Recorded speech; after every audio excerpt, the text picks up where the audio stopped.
Testing, testing, 1, 2, 3. Testing, testing, 1, 2, 3. Testing, testing, 1, 2, 3. Testing, testing, 1, 2. Hello again. Hey there, hi there, ho there. This is Ralph Hayes, RHJunior.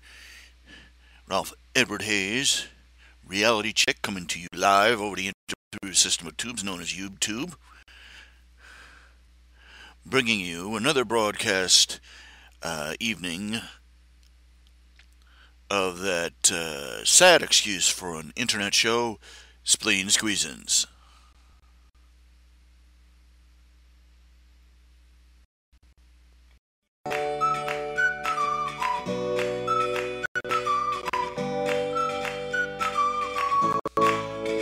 Hey,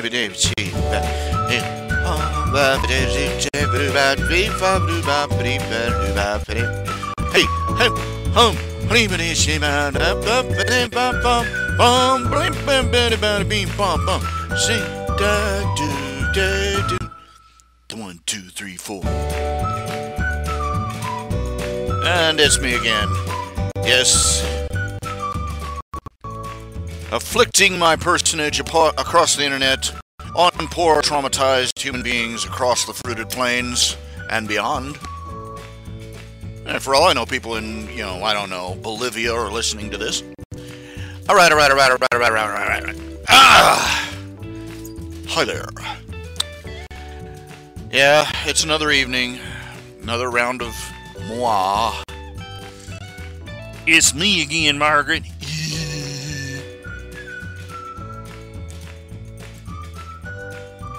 I would need somebody who seriously knows this software to look at it and see if I've got all the settings right. I have no idea. It could be my internet service. It could be the computer. It could be any one of 10,000 settings on my on the 2 or 3 different programs I have to run this feed through before it gets out onto the web. It could be anything. And that's me crazy. If they're gonna dump this crap on you, they need to be making it like, stupid simple. But I say that every show. But they never. Nobody listening to me out there. Nobody cares. Nobody who can change that kind of thing is listening to me. So, wah. Okay. Let's see here. If I can't turn the music down a little bit.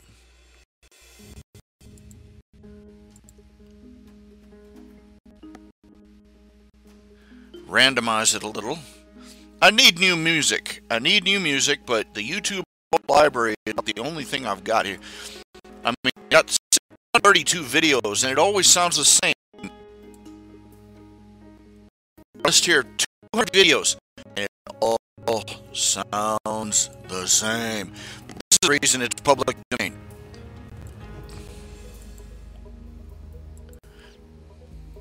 It's a sad state of affairs when a song you used to love and really used to, get your fingers snapping, your toes tapping, it turns into background noise. And the next thing you know, the last time you hear it is when you're riding an elevator.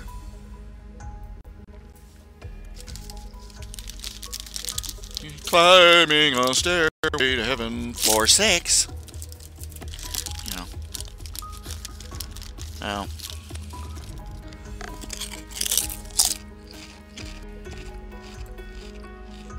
Excuse me. And a munchies. Munch of tater chips.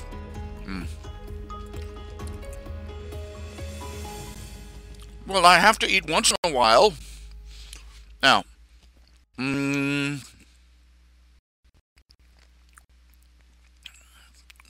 I've been putting these streams out later and later each night.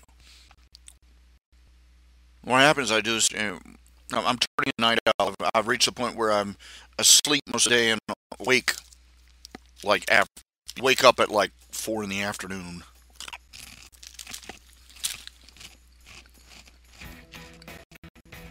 Now, according to this, I've got 2 people watching.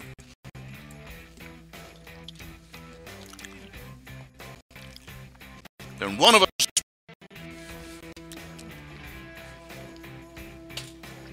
Okay.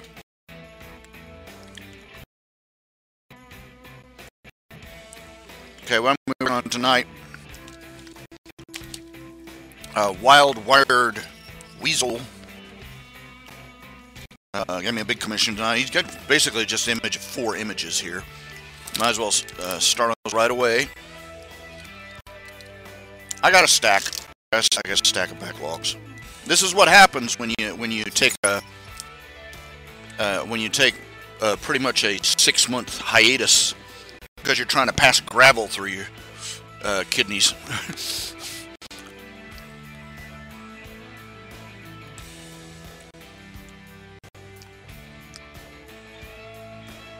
I stink at being an adult. I swear I do. My house is filthy. I'm not kidding you. It's a joke. I had to pay a local kid, teenager, come in and haul out bags of trash, and the place is still full of trash. It's humiliating. You know, I live in a sty, and I let things go and let things go and let things go, and then one day I wake up and, you know, I'm not talking, you know, like we got kids loose in the house kind of messy. I'm talking like who has been dumping their trash in the living room. It's humiliating. I'll try and do some cleanup, and then I'll just poop out. This is the Aegean stables. But enough on that.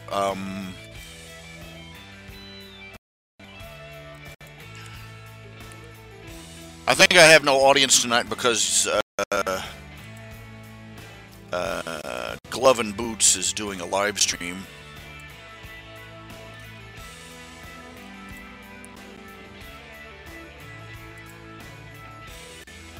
Let's see if I have any more videos, images that I can stick up on this feed. Yeah, I think I already put all those up there.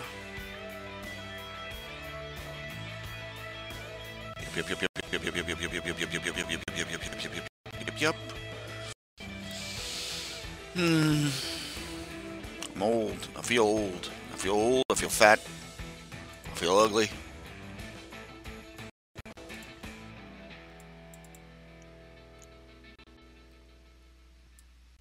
I feel insufficient. I feel like, you know, I'm not a, you know, I just don't feel normal.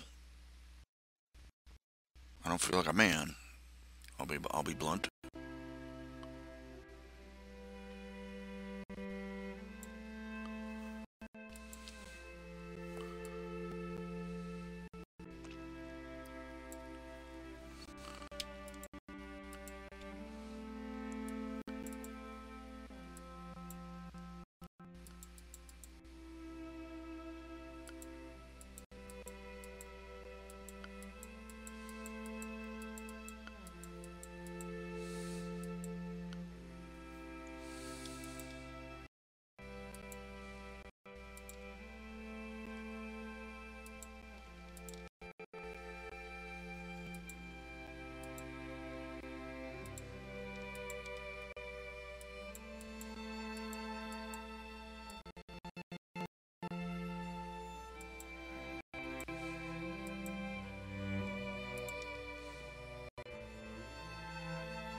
There we go, a few extra drawings. Give a slightly longer feed. Is there anybody out there? Is there anybody watching? Is there anybody listening? Is there anybody who loves me? But I don't make announcements. I don't let people know ahead of time. It's not surprising. I've got all these links down here. There's all these links. Here, let me show you. Let me switch over here. Now, down here at the bottom of the screen, there are these little buttons to all these different places you can let people know that you are running a live stream. Facebook, Twitter, Google+, Blogger, Reddit, Tumblr, Pinterest, something in Russian, LinkedIn, and Stumble Upon. And I usually bother with Facebook and Twitter. And I think some I haven't got account. You have to open up an account with them.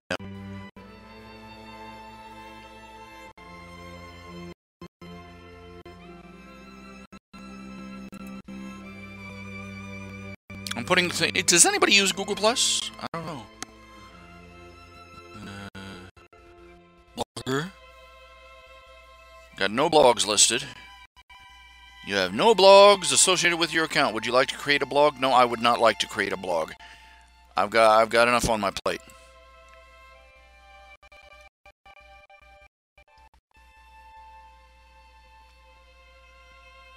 Sign up, log in. No, I do not feel like signing up or logging in to Reddit. Well, fully on it. Yeah. Oh, and new reader, Fox OTCW. You recently discovered Tales of the Questor and Nip and Tuck, and not all that long ago. Really like your work. Thank you very much. You don't get too many people to come by and, you know, contrary to how the internet usually runs, don't get too many people that pop up in the feed. Your work sucks. They very rarely show up. So there you have it. Okay. Now what's getting me is that according to the meter on this thingamabob, there are 3 of us watching. Fox, you, me, and some other guy. I can see you. I can see me. I don't know who the 3rd guy is. It's an interesting puzzle. It's a conundrum. Is a enigma wrapped inside a mystery in a or whatever.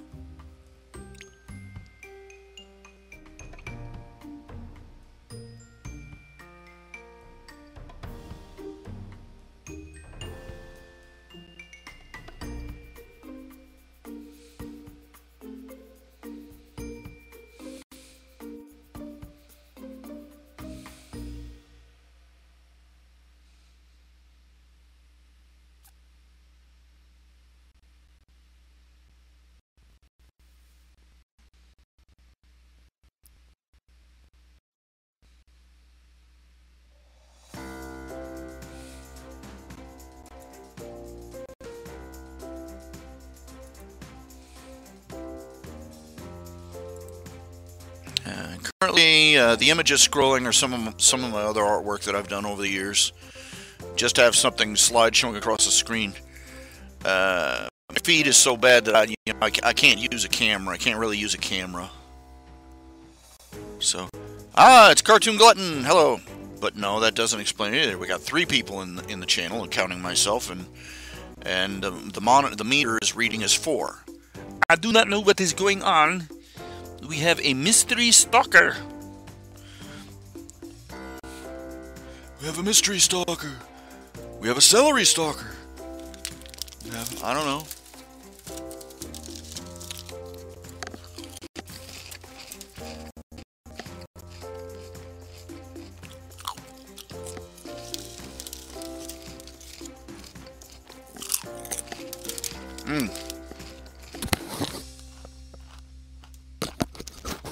Tater chips. I'm breaking one of the rules. You don't eat on the microphone. Yeah.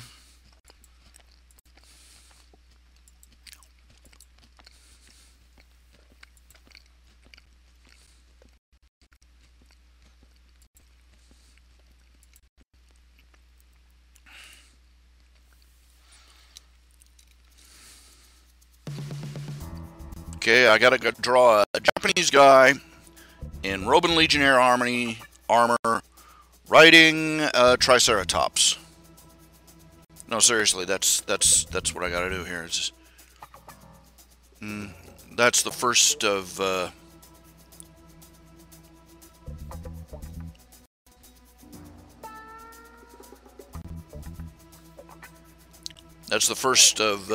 multiple commission for Wired Weasel. He picked that name on purpose. Wild Weasel. Easy. You pick the name and usually no.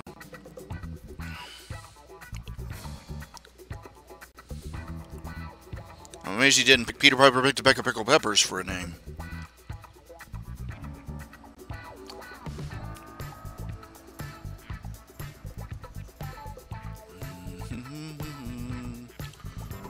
It's rhino time. Triceratops time, actually. Triceratops. Try the whole set. Yeah. I don't know.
Okay, let me switch over here.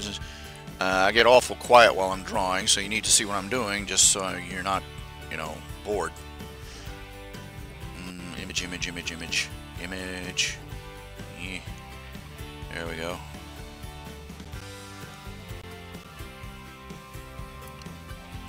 Triceratops too small, or the guy riding him is too big. I don't know.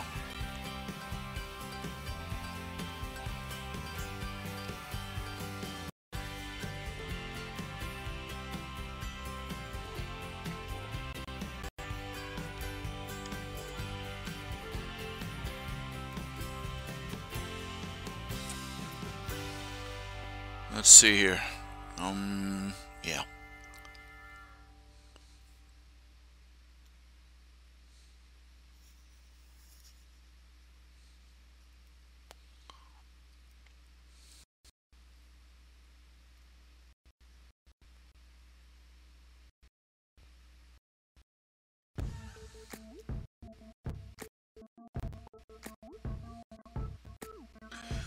Now, I don't know how many of you play, I don't know how many of you people listening out there, I don't know how many of you play, like, role-playing games from Morpagers, like World of Warcraft, things like that.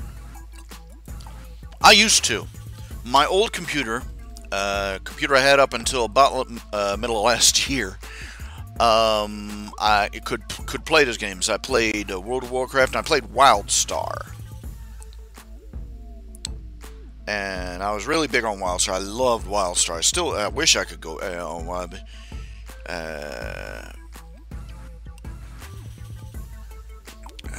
I am, if I ever manage to get a gaming, if I ever manage, the current computer I have, literally, it does the utilities and also it does the art, letting me do the artwork and stuff. But it, when it comes to games, it literally has trouble handling. It has trouble handling Candy Crush. So you get the idea.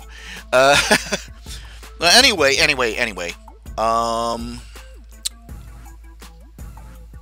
I used to play,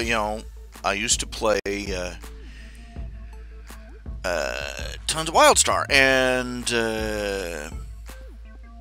WildStar, World of Warcraft, but I was big on WildStar. WildStar is a free-to-play game. It is very fun, and I love it a great deal. It's basically it has a lot of the flavor of Firefly. Basically, it's space, alien planet. Is the Exiles versus the Dominion. Those are the two factions, the two sides for the players. And what it is that the Dominion is basically your galactic conquering empire. No morals. Engages in you think the empire, the empire from Star Wars was bad. These jagoffs, they make it a regular route to genocide, planetary destruction, strip mining other people's worlds. Slavery, caste systems, the works. So yeah, and they're also elitist, arrogant a-holes. And just the bad guys. The Exiles are outcasts, outlaws, refugees, and the like. People who have been, basically screwed over by the Dominion. They've come together, they've formed an alliance, and they're basically the Rebel Alliance. And, it's for 300 years they've been duking it out with the Dominion. And, just hard Scrabble survivors.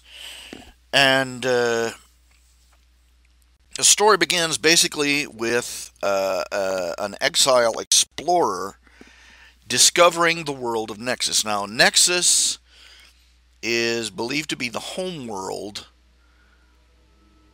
of a race known as the Elden. These were like your, ancient, super advanced alien race. The precursors of all the other civilizations in the galaxy. And among other things, the Elden helped the Dominion get its start. They found a world called Cassius, which was settled by humans, and gave the Cassians... Well, they sent out their robot emissaries and told the Cassians, join us, and we will make you an intergalactic, a galactic empire. Refuse us and die, and choice made. Well, anyway, the Dominion became, the Makari, which were the robot servants of the Elden, came over and started uplifting the Cassians, and the Cassians became a galactic empire. They also became a bunch of jerks, and a bunch of people rebelled against them, largely because the Elden gave the Elden had given the Dominion an emperor, which was a hybrid of human and Elden DNA.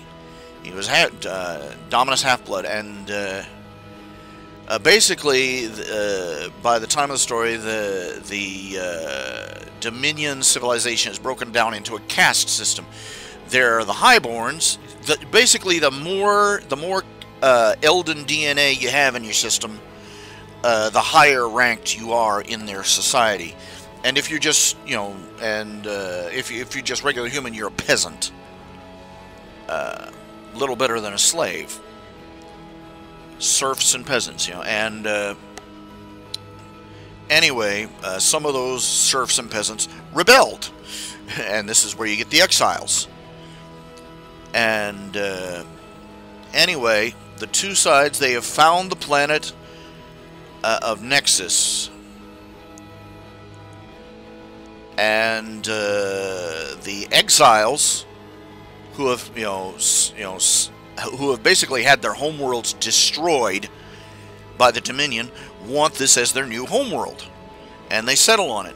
But here comes the Dominion, and the Dominion, because their emperor is a descendant, a half-breed descendant of the Elden, they consider the planet of Nexus to be their inheritance, quote unquote, and their legacy, and they show up and they are sitting around to boot the exiles out, wipe them out, and claim Nexus as their own. And this is a setting for the conflict between them. They're fighting over the planet Nexus and all the alien secret super alien technology on it and everything else. Now, and the lore of this story, basically, when you get there, your character is contacted by an entity known as Drusera. And Drusera, this ghost alien lady, she contacts you and begs you for help, because Nexus has this terrible secret which could endanger the entire universe, and she needs your help. And as the story goes along, you uncover more and more details about who Drusera is, who her enemy, the entity, is, and how they came to be.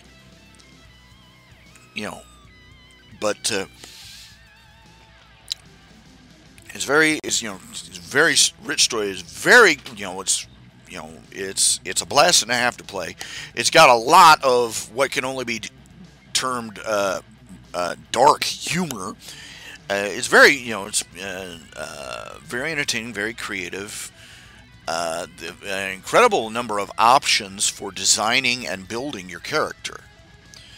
And the housing system is probably, the player housing system is probably the best out of any mortgager out there. Literally, no lie. When I was still online, when I was still able to play the game, I had, half a dozen characters. Every one of the characters I played had a housing lot, and each one had a radically different design for their house and for their plot of land. And my stuff was just noob stuff. I wasn't even trying, and I made some pretty awesome stuff. But well, you have to, if you ever play WildStar, it's free to play. You can actually go visit once you have your plot of land, you can go and visit, and you can also visit other people's plots of land, houses, and such. And it's absolutely extraordinary what people have built with it. Anyway, like I said, a lot of fun. Now, the thing that gets me, though, is that you can learn more about the game if you want to. Just go to tvtropes.org. They've got, WildStar has a page, and it lists all the tropes, and you can pick up a lot of spoilers and a lot of story information from it, and a lot of game information from it. But the kicker is, okay, a lot of people that play, they're trying to pass it off, as what gets me most. It is blatantly obvious that, who the good guys and who the bad guys are. And this, I've seen this in several different online games with, two factions, two sides. World of Warcraft is doing this as well. It's obvious from the beginning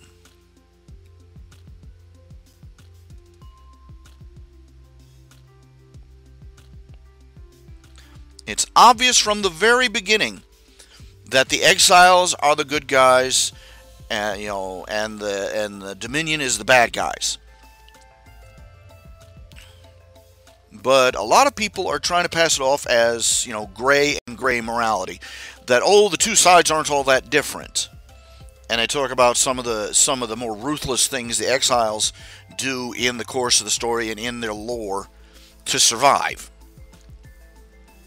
as justification for it. And they try, look at the Dominion. All the people are, they live in nice, clean houses, and and everything's so nice and pretty, and they're so cultured, and so that means they're equal on both sides, and it really disturbs me. It bugs me to no end. It makes me aggravated to no end that people are trying to muddy the moral waters here. The people who that are that design the game and are updating it and changing it, and building it as it goes, but particularly the players and the critics, and they're trying to pass it off that the hardscrabble band of refugees and the planet-destroying, conquering galactic empire are two peas in a pod. And I'm like, what the hell is wrong with these people? Seriously, what the hell is wrong with them? Big hint, if you can't figure out who the good guys and who the bad guys are in a huge galactic conflict, here's the hint. The side that is not engaging in planetary genocide, strip mining entire worlds, and conquering other races, here's a hint. The one that isn't doing that is not the bad guys. I'm not surprised. I don't know why I'm so surprised by this. We live in a day and age where people are hesitant to criticize the Aztec Empire. The ones that dragged people up to the top of a pyramid and cut their hearts out on a regular basis. You've got kids going through college and, that was just their culture. We have to be more understanding. And I'm like, what's to understand?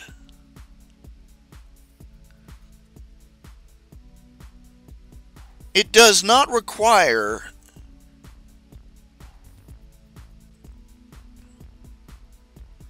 that you have reached sainthood before you can criticize a blatantly evil culture.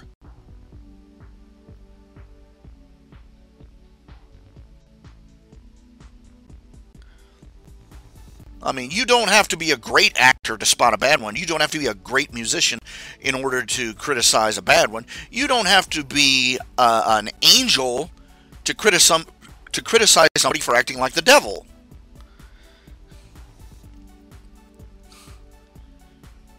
But you see this, you see it in World of Warcraft. You see it in WildStar. You see it in Warhammer. There are no good guys. Everybody is equally evil. And I'm like, this is the worst moral philosophy that you can build a game around, or any piece of popular culture. And if you think that isn't important, I'm sorry. I hate to break it to you. Culture is important. Even the trivial, silly stuff. And they're going, oh, this is just kiddie stuff. What are you worried about? Precisely because it's kiddie stuff. When your entertainment routinely entertains the notion that good and evil are equal sides, it cultivates that attitude subconsciously in the rest of society.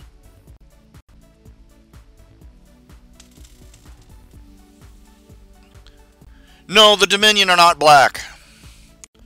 In fact, the character creation, you can get any skin tone you want on your human characters, or any of your characters for that matter. Very, very, like I said, very flexible character creation. But anyway,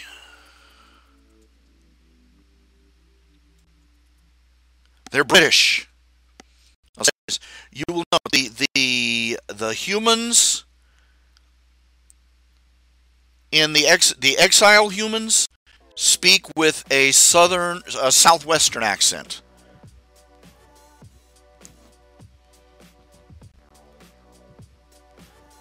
While the Dominion humans speak with a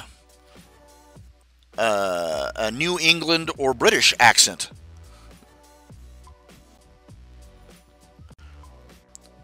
Or it's a very big thing. They think, oh, if we make one side good and one side bad, the players won't want to play the bad guys. Boy, has that ever been proven wrong by the behavior of players since the dawn of computer games. But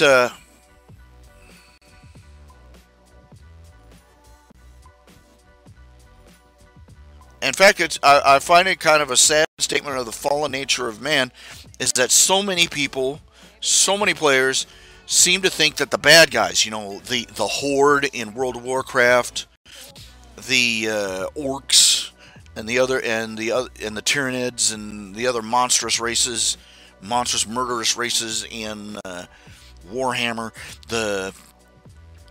and the Dominion in WildStar. Those are the cool characters to play. Everybody, they get on a Star Wars RPG and they all want to play Darth Vader or Stormtroopers. Do you see? There are entire platoons of people that go out to cosplay dressed as Stormtroopers, and there are like a dozen Darth Vaders. Do you see anybody showing up dressed like Luke Skywalker? You see almost nobody showing up dressed like the Rebels. Because Darth Vader and his Stormtroopers are cooler. Men love darkness rather than light. That's human nature. But the sad thing is that we cultivate it. We encourage it. We nurture it. And it makes me want to cry. You remember the old Batman movies, the Michael Keaton Batman. Those movies, the villains were way cooler than Batman was. Put more effort into their character and their design, gave them more lines and more scenes, and meanwhile, Batman, the character of Batman was a cardboard cutout. I'm talking the original Batman movies, Batman, Robin. They got worse with each one. But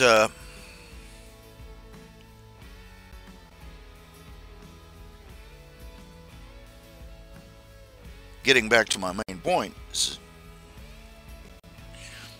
they think that the game designers mistakenly think that having good guys and bad guys is a problem.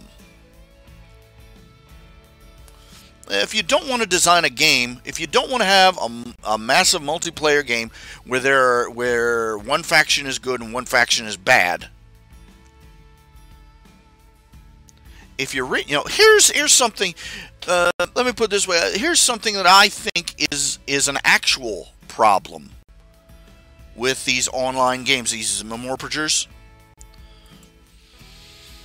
It's racist. What do I mean by that? What I mean by that is that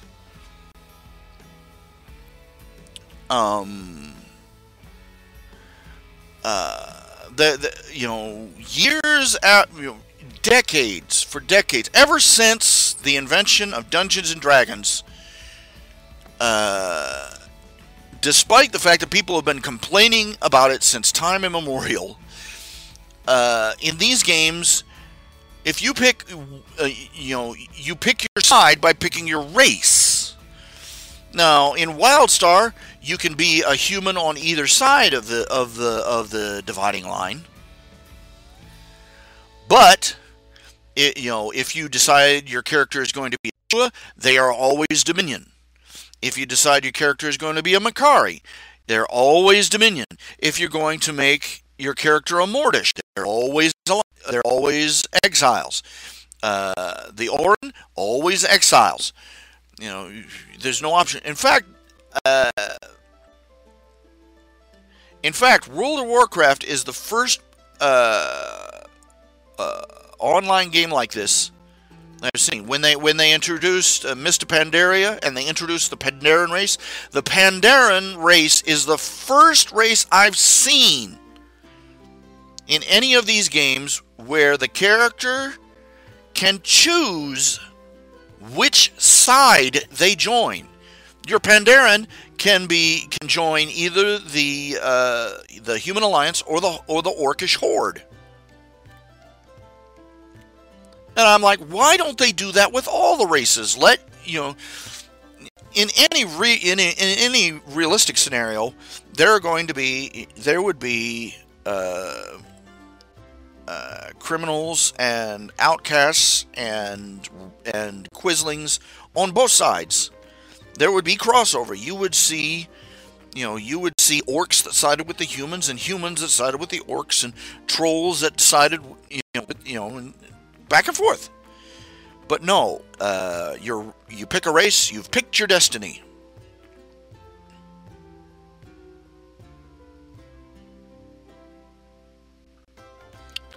And it's a pain because some of the you get into these games and some of the races, I want to play this character. Playing a Makari, a robot, would be so cool, but I hate the Dominion, and you're stuck. You should be able to pick which side. If you're going to have two factions, the player should pick which side their character is on. If you've absolutely got to have any sort of race bias in the game for that, I mean, obviously, in WildStar, the people in the Alliance are the exiles are going to be suspicious of any character who is an exile yet is also a Makari. If that's an issue, give them certain disadvantages to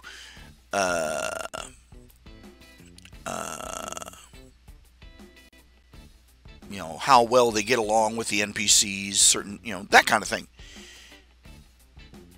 to reflect that. The game would be a lot more fun and a lot more realistic if you could pick your side independent of picking your race.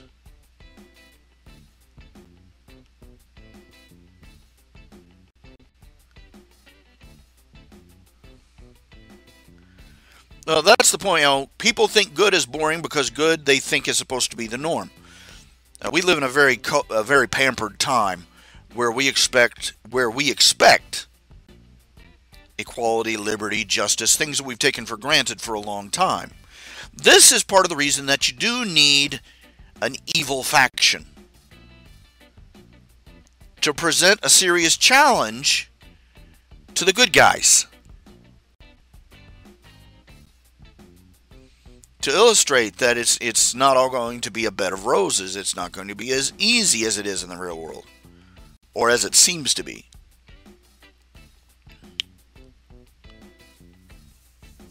So I don't think I don't think having two sides is necessarily the problem, so much as having your choice railroaded.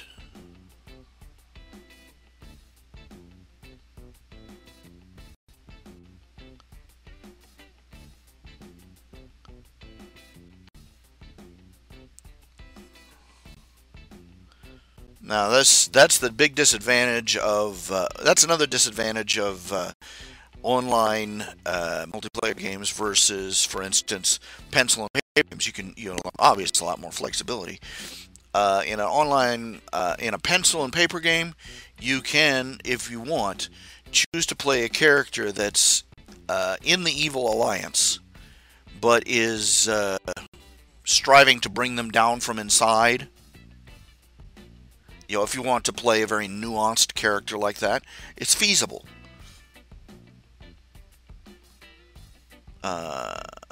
In online role-playing games, any moral reluctance you have to the actions of the evil empire, unless you are actively, you know, they're informed. It's an informed attribute, not something you can play or even role play or demonstrate in how you play. You can't choose halfway through. You know, you're playing say a Draken warrior in the Dominion, and you can't decide at some point that you're going to rebel against the tyrannical empire. You know, F the Pope and go off and save the village, save the imperiled village rather than raze it to the ground.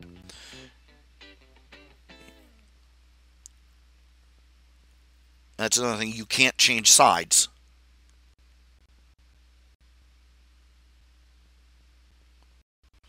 You can't decide, you know, working for the Dominion sucks, I'm going to join the Exiles. You can't decide I work for the Exiles.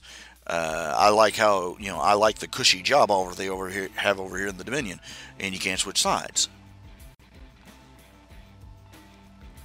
That would be another feasible option. I point out that there are many superhero online games. A couple of them over there. City of Heroes. City of Heroes in particular tried to introduce a flip side called City of Villains. Same setting, except you chose to play a villainous character. Problem is that the two worlds never met. You would think that, oh, cool, we're going to have all sorts of epic hero versus villain clashes.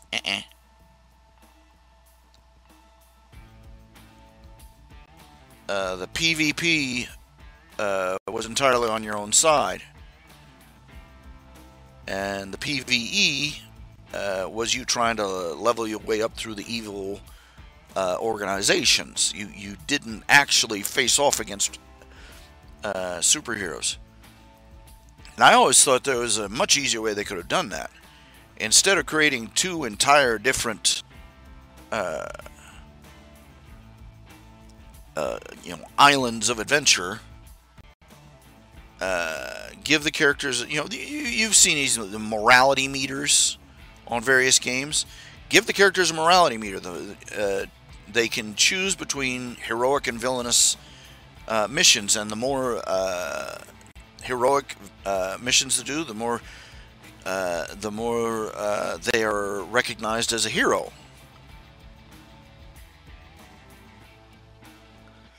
And the more evil deeds they do, the more they're recognized as a villain. That would change how the NPCs react to them, what missions are available to them, how, you know, and so on and so forth.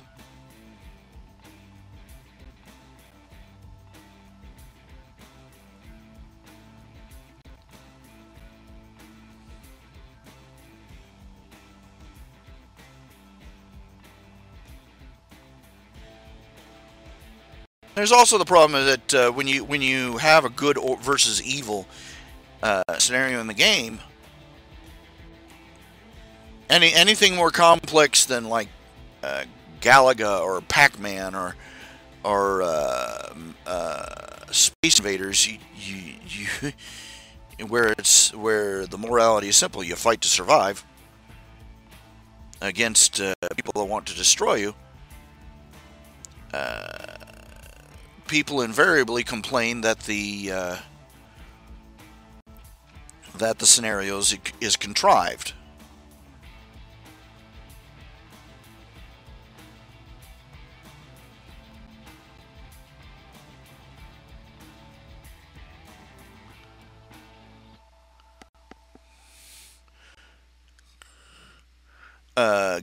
Making evil,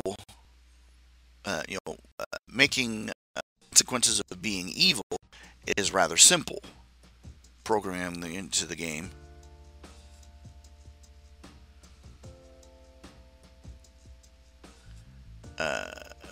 People are attracted to playing evil characters. You know, whether you're talking in role playing, in tabletop and desktop and computer games, and so on and so forth, because the initial assumption is that playing an evil character is easier. It's easier to win because you don't have to restrain your behavior. While playing a good character means abstaining from certain evil things that would make your character's life a lot easier. An example, there's the game BioShock. One of the things in the game is there are these creatures called Little Sisters. You can get these in the course of playing the game. You can get augmentations for your character,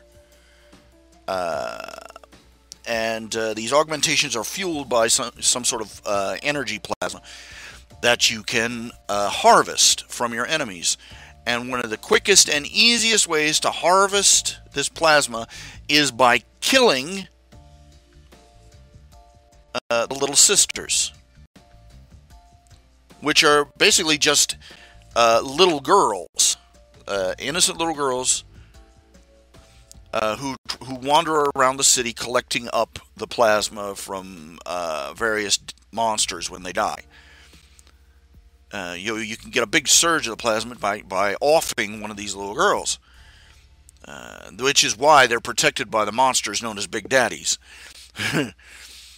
But at the end, it's only at the end of the game where you find out the results of your choice. You know, you get the quote-unquote good ending if you refused to kill one of the Little Sisters. You get the bad ending if you were just like, you know, kill them all, let God sort them out. Meanwhile, the character who's being evil as hell is just cruising through the rest of the game.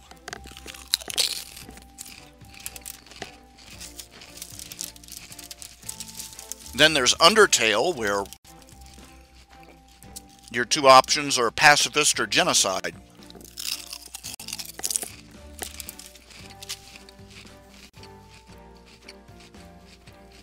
You get the picture.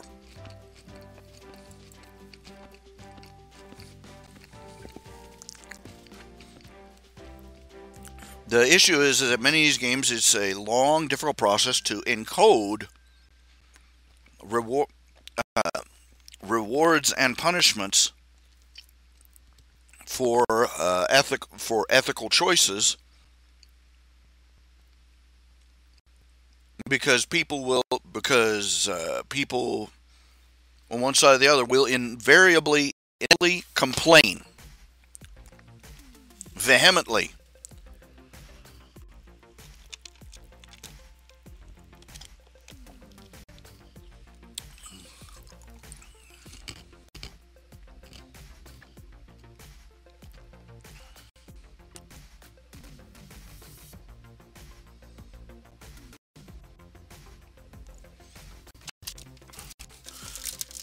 Well, there you have it.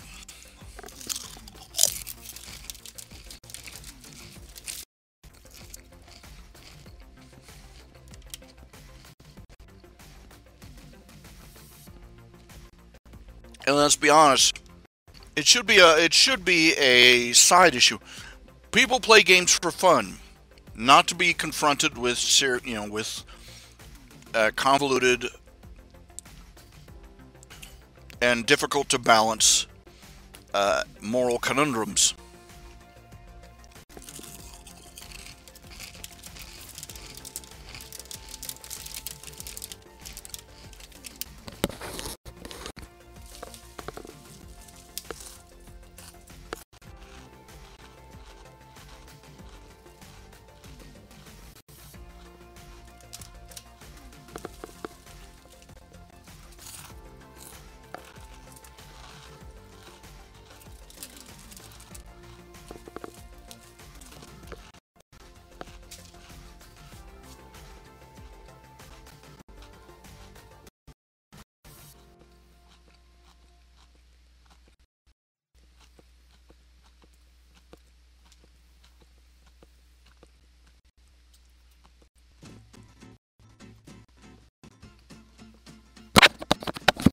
When you win a game, you want it to be because you exercise great skill at the game, and not because you managed to agree with the author of the game precisely with their personal ethical code.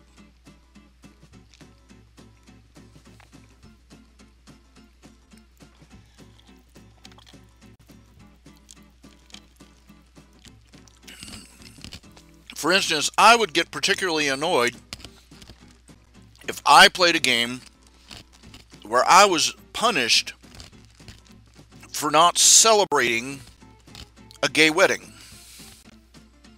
No, to use a ridiculous example or extreme example. If I made any choices where my character, I would be making choices based on my own moral and ethical decision. I'm sorry, I can't participate in this. This is against my faith. And then later I get, my character gets dinged with a penalty. Minus 20 points for homophobia or something.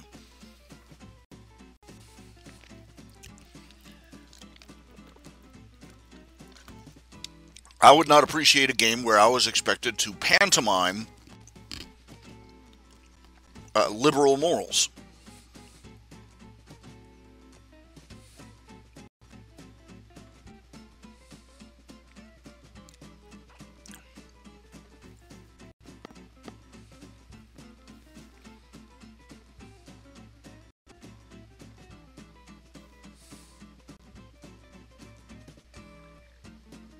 So what do?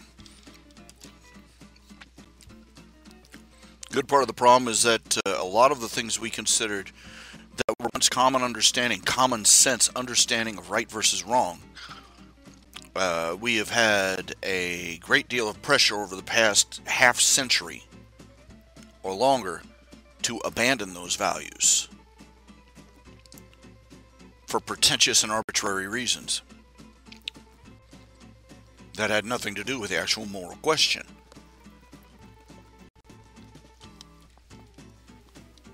Patriotism has been under attack under the false accusation of jingoism and racism and every other ism they can think of.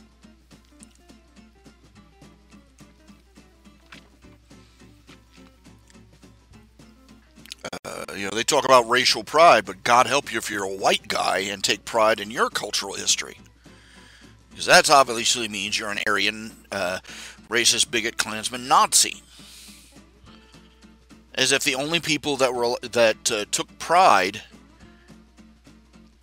in the history of the European races were people who wanted to burn crosses on your lawn.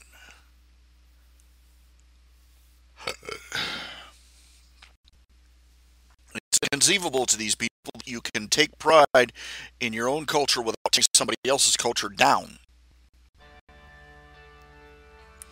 And don't believe for a minute that this black pride isn't precisely about that. It's any sign of pride on the part of anybody who is non-black, and they flip out. Because if it's not directed at them, it must be against them. If it's not for them, it must be against them. But I'm getting off track.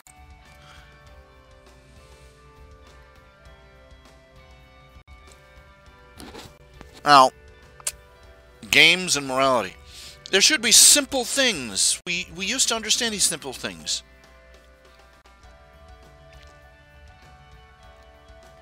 I mean, it didn't used to be an ethical conundrum to decide whether the race that was trying to survive and maintain its, where you have a game where one side is defending its home and trying to preserve its freedom and its future, versus the other side, which is engaging in conquest, genocide, and worse. Yeah, worse than genocide. What can you say? But it wasn't a big ethical argument. It was obvious to anyone. But we live in a day and age where people are, get awkward and embarrassed and guilty and apologetic if they criticize civilizations that were built on slavery and human sacrifice. That's knucking futs.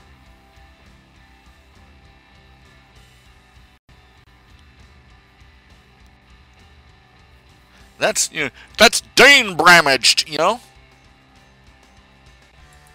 I'm sorry, I keep saying, I've got a verbal tick. I keep mentioning it, I keep noticing it, and I keep forgetting it. I have this habit of when I'm talking and trying to fill in dead air, I tend to say, for sure, like totally, pop my bubble gums, bob my head back and forth, let my brain swirl around in a gallon jug of Pepsi,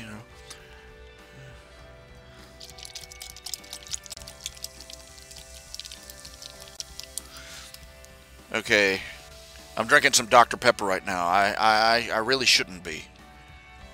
I really shouldn't be. I could probably, after having kidney stones, I decided, no more dark colas. But here I am again. This is the third time I've bought this stuff since getting home from the hospital. And I gotta stop. I gotta stop. Clear sodas aren't much better for you, but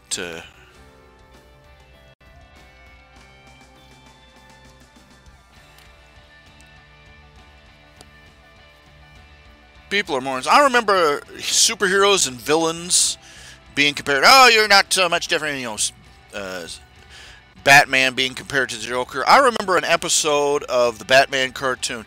I really liked it. The episode was basically where Batman got put on trial. What it was is that there was this one district attorney who kept blaming Batman for all the, if he would stop running around in that stupid outfit and causing fights and stuff, we wouldn't be having these problems. And she gets kidnapped. She gets kidnapped by the inmates of Arkham Asylum. And Batman comes to rescue her. He gets captured. And the inmates set up a court with all of Batman's rogues gallery as the jury. And the Joker as the judge. And they tell the district attorney that she is Batman's lawyer.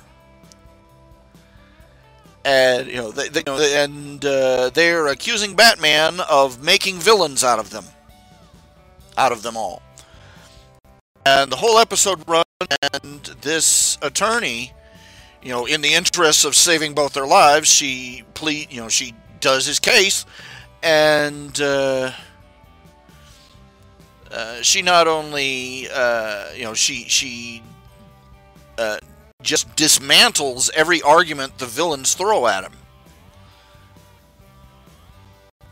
And at the end, you could see it. She gets this expression on her face. She makes her final plea, and it's like an epiphany. It crosses her face, and she's having an epiphany. She says, "This man is not responsible for the choices you made. Sure, if he hadn't been around, the trappings might have been different. You might have been wearing different outfits and costumes. But you still would have been responsible for the crimes you committed and the things you did, and you still would have made the choices you did. He is the one that has stopped you again and again." And doggone, as she pleads it so successfully, that the jury of villains agrees with her and finds Batman not guilty. Of course, they're going to execute him anyway, but,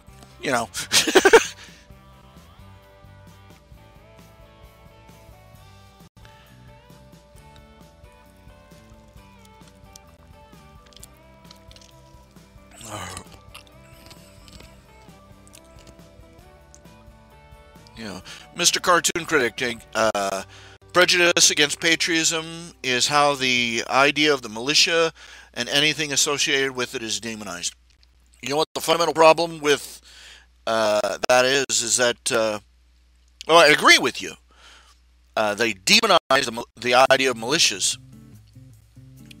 But the cause of it, the root of it, is that back in our founding fathers' day, you know how they defined the militia? You can find this in the Federalist Papers.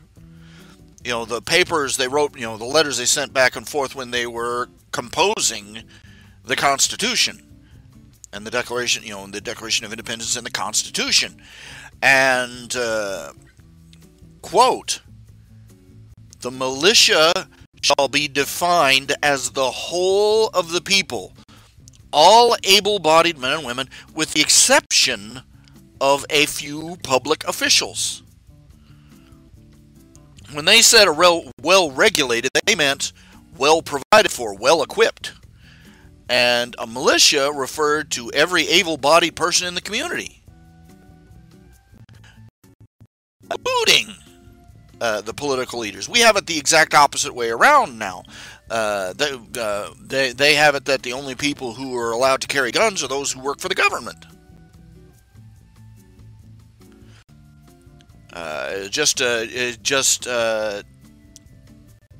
Language drift, for one thing, and a deliberate unwillingness to understand. You tell somebody these facts, and they will try and make a joke out of it. Have you seen this liberal? One of these things that, for instance, feminists do. Feminists and race baiters, they put up these things, these bingo cards, and they will make a bingo card out of all the counter arguments. The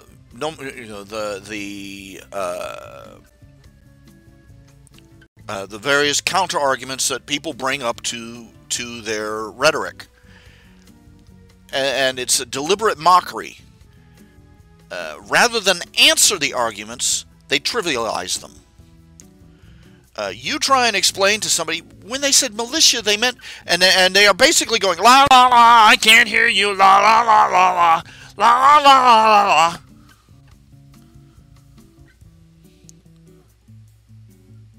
la. When the argument goes really bad for them, they start calling you names: racist, bigot, sexist, homophobe, Islamophobe, blah blah blah blah blah phobe, which is, as I've said before, the 21st century equivalent of duty head. They call names, yell, I can't hear you, la la la. And when things really go bad, they go out in the street, tear off their clothes, and throw a tantrum. Not an exaggeration either. I've seen footage of these supposed heroic warriors for the cause of justice and liberty, and cute little puppy dogs everywhere, and I mean screaming, yelling, like just curling up in a ball on the ground and yelling and shaking their fists like a little child, faces blood red. And then they put on a black hoodie, go out and smash somebody else's car windshield, throw bricks through the windows, set fire to trash cans, defecate in the streets and throw it at people.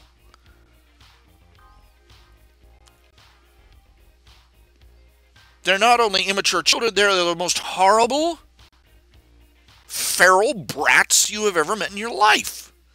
And God help us all, these feral little 3-year-old monsters have been put in 20-year-old bodies.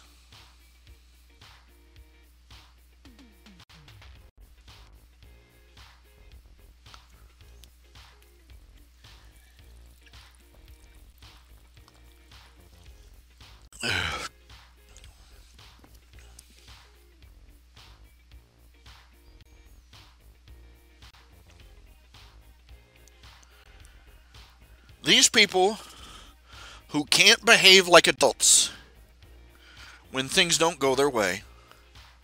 I mean, have you seen footage of these people when Trump won?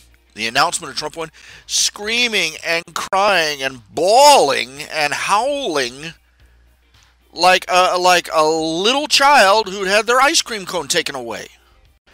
They can't be expected to behave as adults, and yet they have been given the power to vote.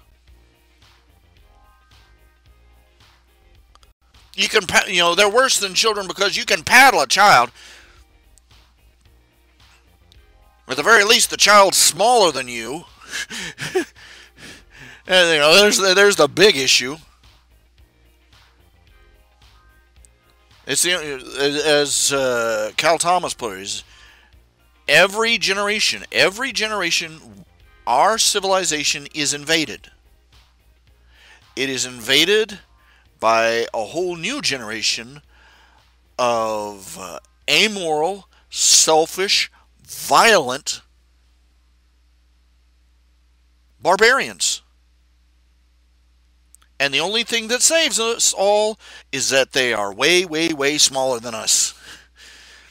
And it is up to us. We are given precisely 18 to 20 years to civilize them before it's too late. And lately it's been obvious that we failed. We failed with a large percentage of them, a large enough percentage of them that our entire way of life is in severe danger.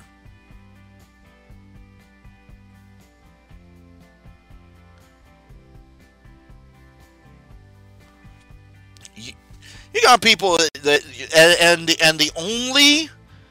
the only gospel they listen to is the stuff that was taught to them by their childhood icons.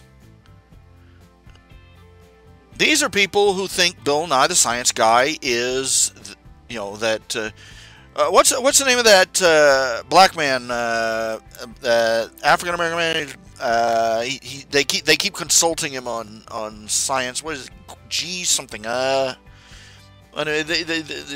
think that a couple of kiddie show celebrities are the high priests of science.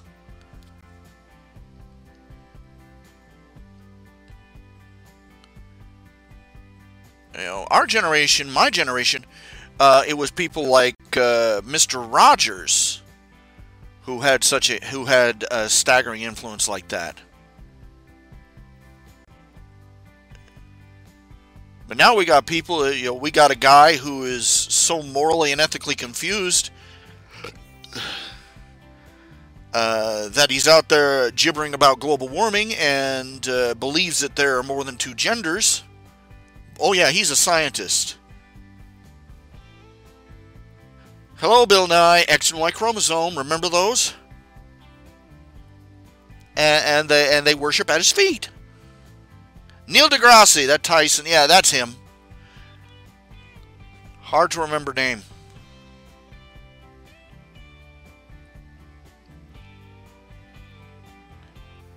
And the blame for that lies squarely in the fact that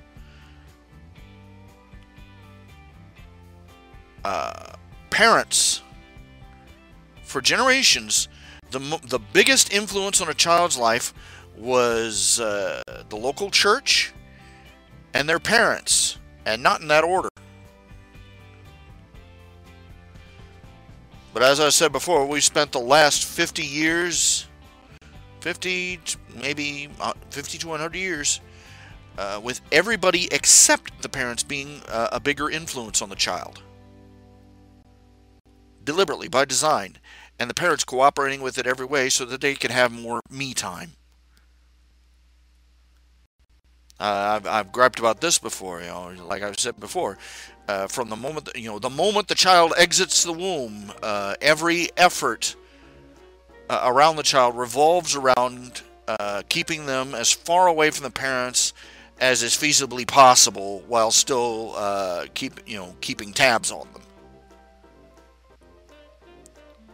They give birth to them, they roll them off and stick them in a nursery with a dozen others. They get home, they put the kid down at night at the far end of the house in a crib, with a baby monitor.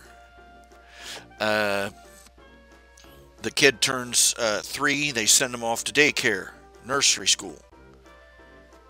Kid turns 5, they send him off. They send him off to kindergarten, and from there, for the next 13 years, their lives are dominated not by their parents' influence, but by the influence of a bunch of union flunkies for a failed educational system, and who are marinated in leftist philosophy from their own routine through the system and through college. We talk about, they talk in horror about homeschoolers. Oh, they're not socialized. And meanwhile, they send their kids off to a minimum security prison where the only socializing influence they have are the schoolyard bullies and the cliques wandering up and down the hallways. And they wonder why the kids come out like feral animals.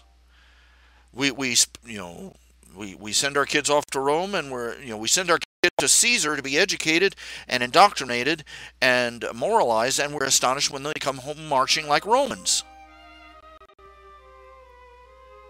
Again and again and again, I've pointed this out. We've got an entire generation now in their 20s who, when they were newborn, were right in the middle of when everybody was pushing for daycare centers and dumping their kids en masse into these places, and 5 days a week.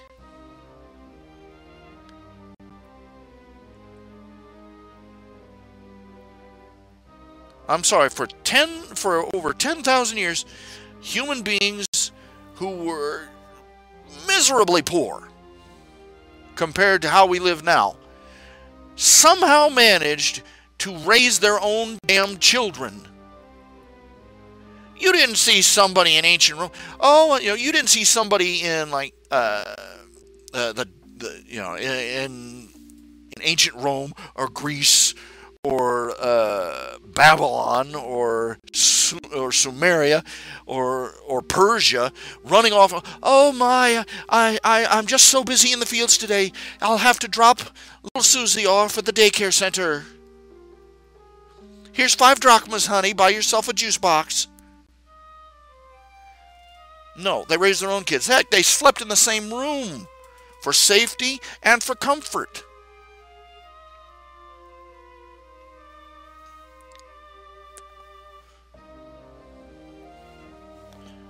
The entire Victorian generation handed their kids off to nannies as fast as they could. Mary Poppins. Everybody talks, everybody loves that show. Everybody loves that movie, Mary Poppins. But nobody, everybody forgets the rather salient point of Mary Poppins is that the Darling family, the parents were so busy and so obsessed with their own interests that their children were growing up and growing away from them, and they never even noticed. Kind of bugged me that most of the blame went on to the father in that movie. Nobody took dear old mom to task for running around with the suffragettes when her children needed her most.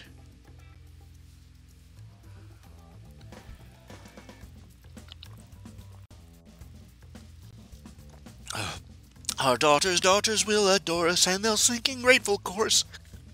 Well done, sister suffragettes. No, what they'd say is, who the heck are you, woman? I don't recognize you.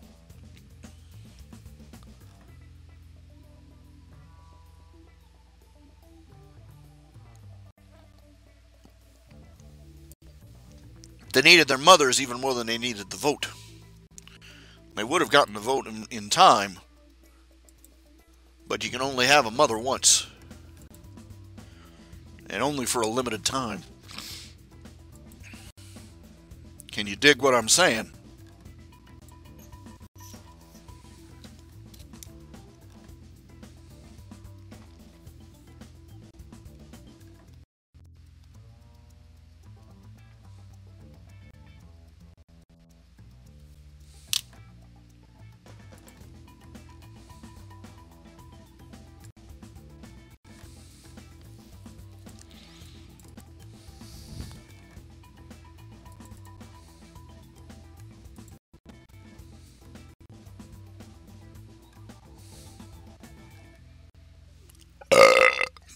pardon.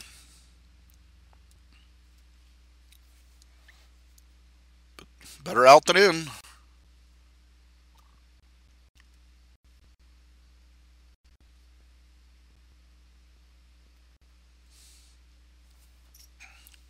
See if I can't spoot this up here. Let's see.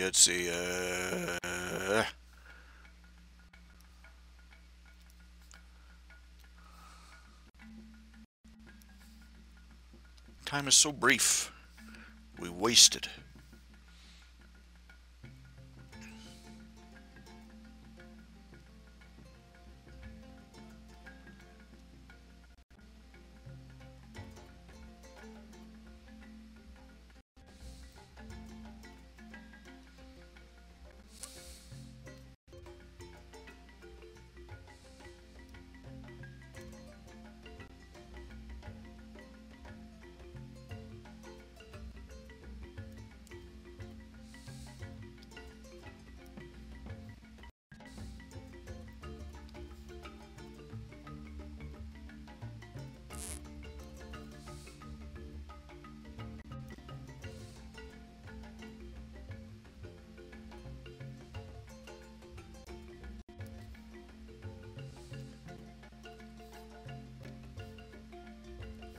God knows I've wasted enough time in my life.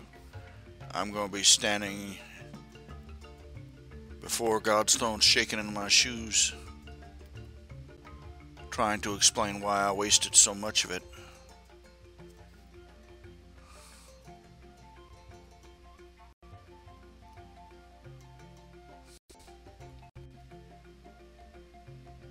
The only prayer I seem to say anymore is, God have mercy on me, a sinner.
I've drifted all over the topic.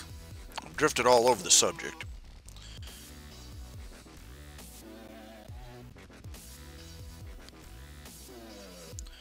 We've got people that we've got an entire generation that no longer believes in right versus wrong.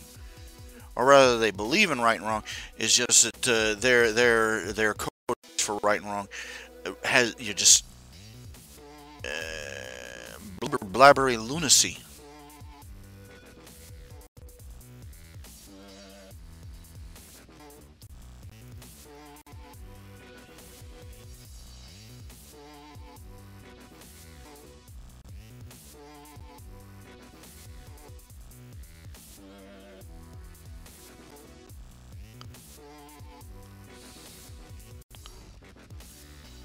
If you're a Christian and you own a bakery and you refuse to bake a wedding cake for two lesbians, you're Satan incarnate.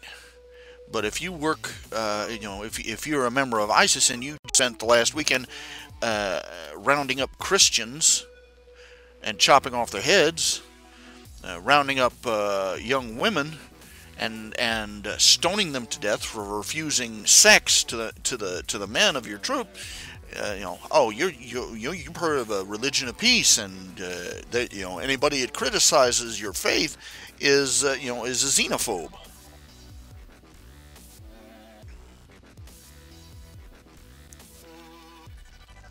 Their ethical code is upside down, inside out, and backwards.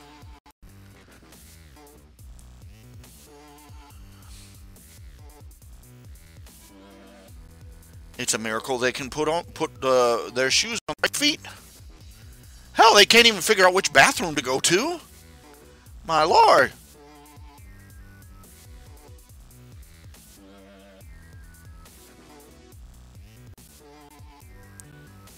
They live their life in the magical land of make believe, where right and wrong, where everything depends entirely what you believe, and if you make believe hard enough,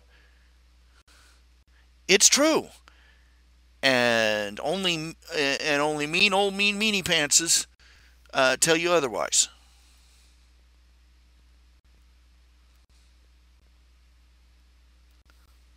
You're a horrible mean person if you tell a man that he's a man and not a woman just because he puts a dress on. You're a horrible mean old meanie if you tell just maybe two men trying to have sex isn't natural. You're an ogre, you're a troll, you're a monster. Because you're not playing make believe right.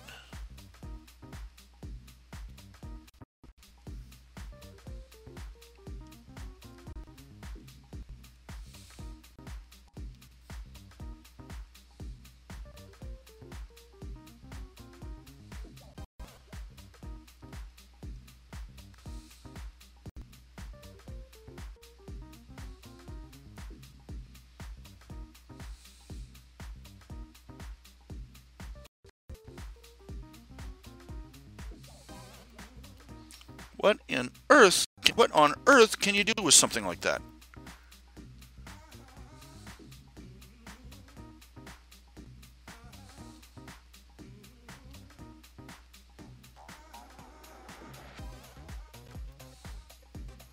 So something that Looney Tunes.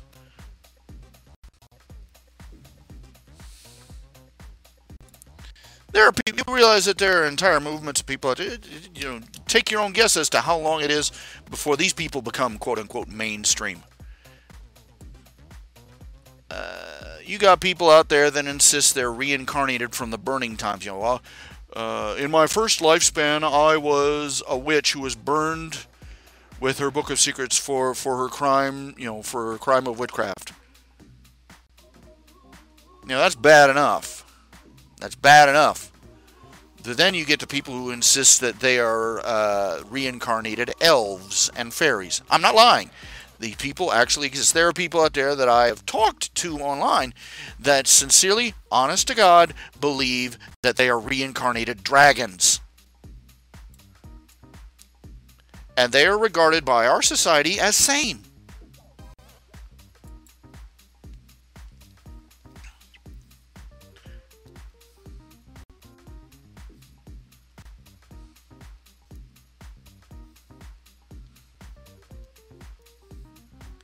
How long do you think it's going to be before it becomes a crime to tell somebody, no, you are not a werewolf?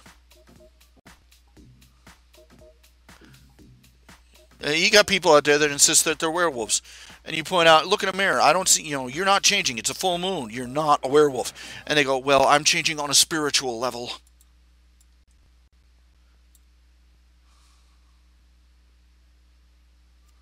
No lie. The people exist. They live, they breed, and they vote.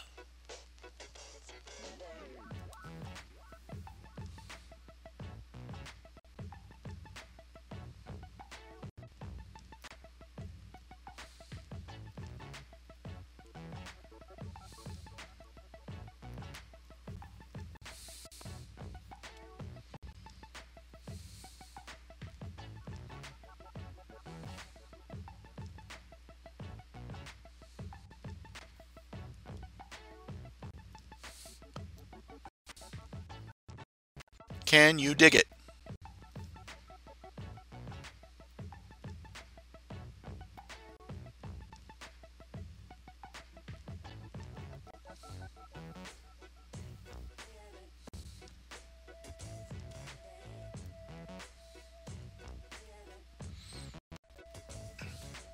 There are people out there that are telling children who are so young their testicles haven't even dropped yet that their gender is just a matter of their imagination.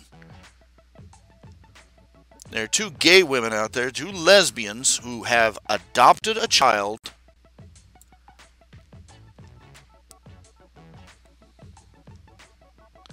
and have started injecting him with hormones to prepare for his sex change operation. They're living the feminist dream. They've got their clutches on a little boy, and they're going to raise him up in their image, and then they're going to cut off his dick for a grand finale.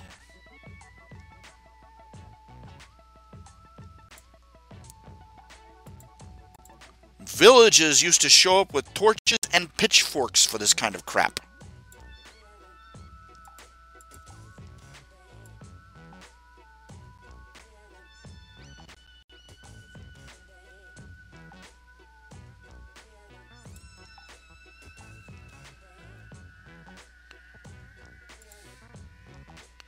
Welcome to the nightmare that is the 21st century.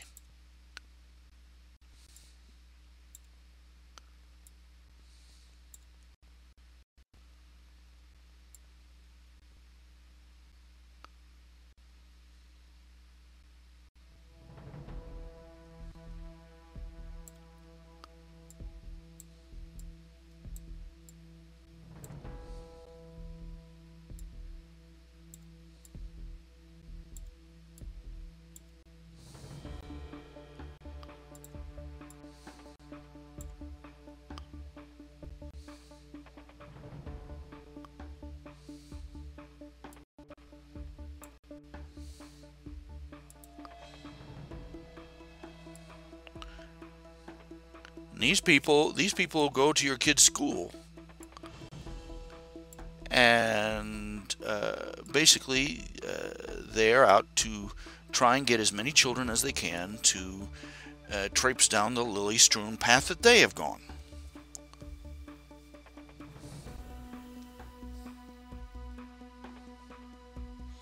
They're going to lead, they're out to lead kids down a primrose path.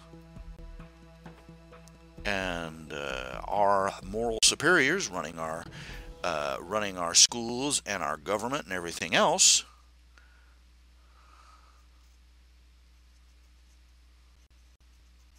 are in full cooperation with it.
Christians all over America are praying right now. And frankly, it feels like God is just shelving whatever prayers reach him. So you closed your eyes to the problem for so long. Now you have to live with, you have to open your eyes and live with the results.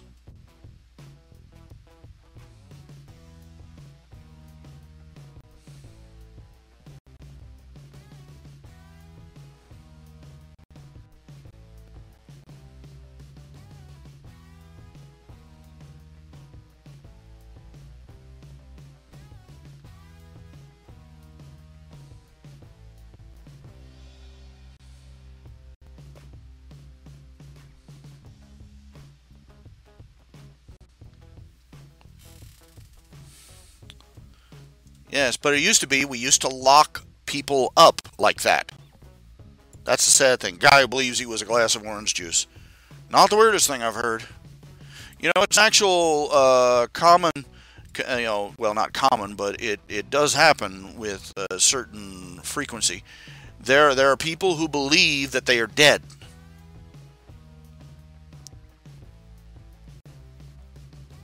I mean, they literally believe that they are dead.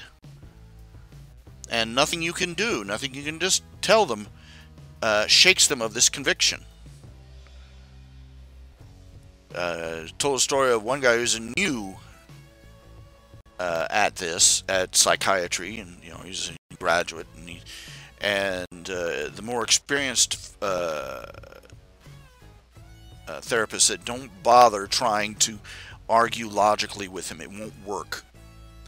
But he ignored the advice and tried it anyway. He talked to the guy, and he explained, here, look, you're alive.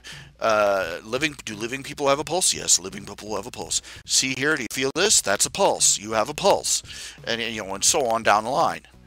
He explained to the guy, do dead people move around? Do you move around? Are you moving around? Are you alive? And the guy just adamant. He was dead. He's convinced that he was dead, that he was a dead corpse. And he finally got mad and he pulled out a pin and jabbed the guy in the arm. He said, see that pinprick? See, you're bleeding. What does that prove? And the guy looked him dead in the eye and said, that just shows that corpses can bleed.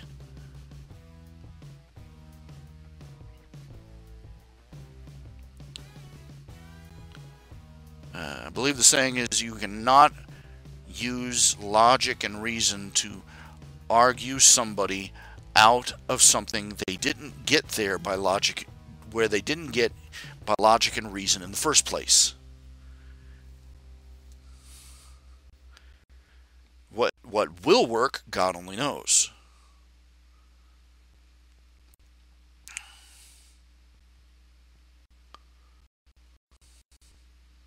And it's doubly hard when they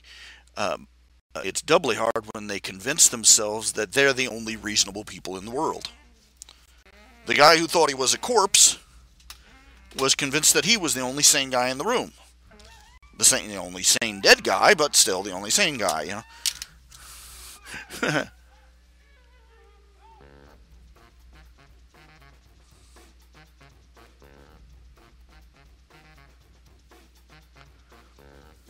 Sometimes it's a matter of brain chemistry. Sometimes it's a matter of like I told you before, when I had to go in for my kidney stones, I had to go in. When they finally took me to the hospital in OSU, they had to put me under 3 times. 3 times they had to operate on me.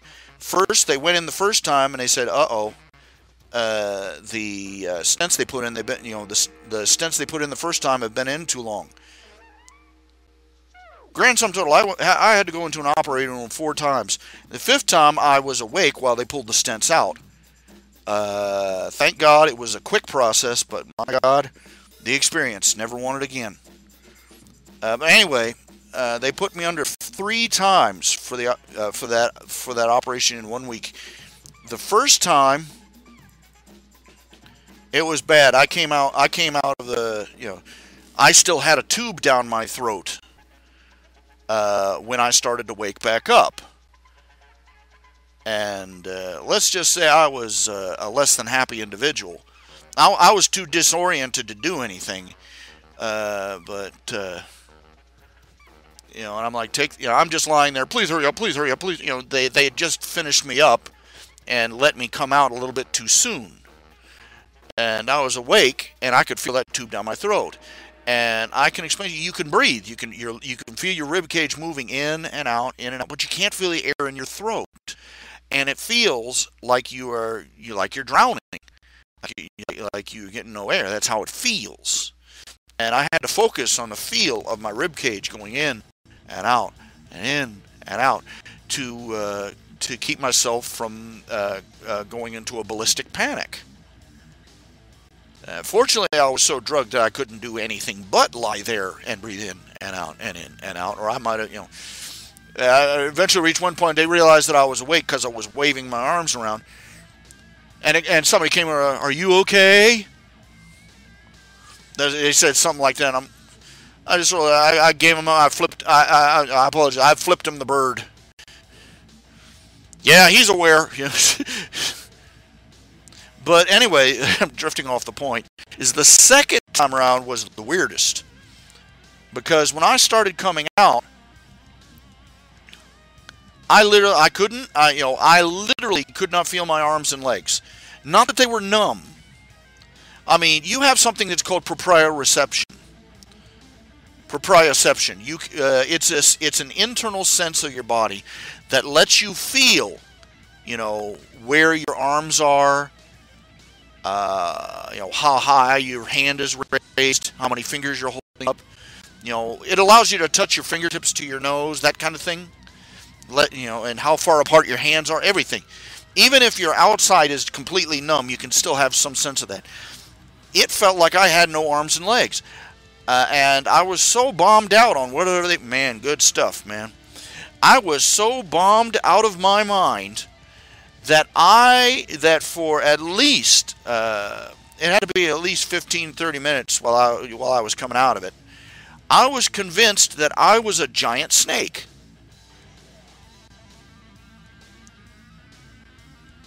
Seriously, I thought, man, this is going to, I didn't think I was human. I thought I was a giant snake. And finally, the sensations, started creeping me, and I started realizing, okay, I'm coming out of it. Focusing back in on planet Earth here. It is the strangest experience of my life.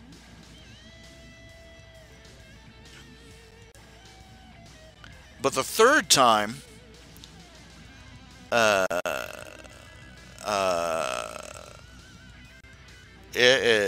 third time was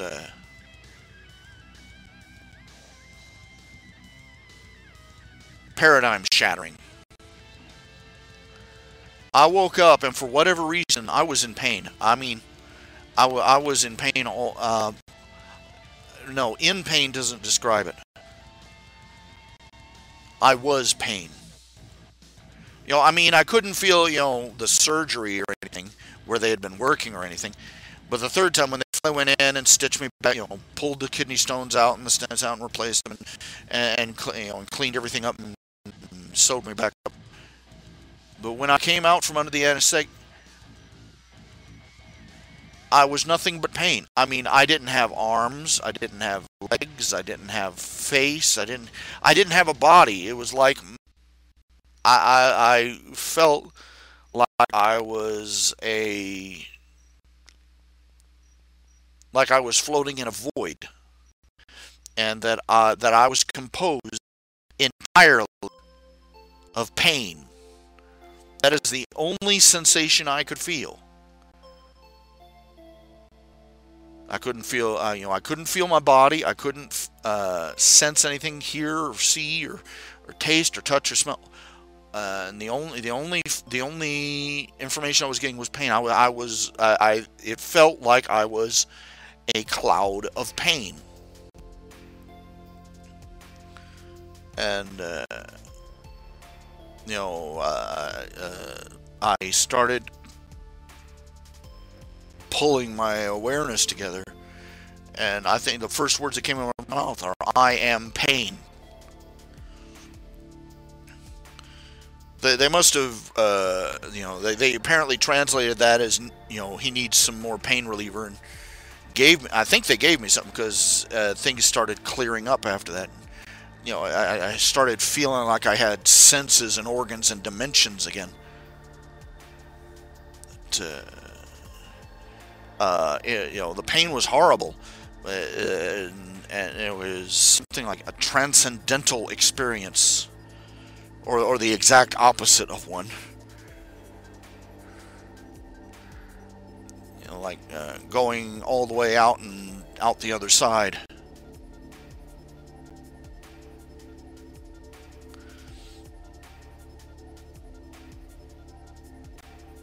On one side, I never want to feel anything like that ever again, and on the other, I'm staggered by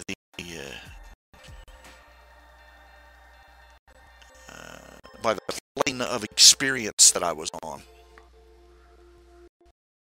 And people's brain chemistry, especially when you tinker with it, like they do with and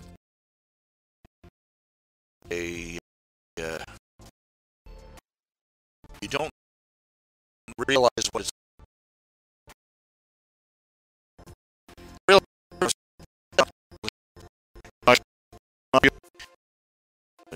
don't realize what happened. It's like just experience of their head a week of sleep, and people who have neurochemistry problems in schizophrenia, I think got an inkling of what it must be like to be that disconnected from reality by some loose chemical molecule in your brain.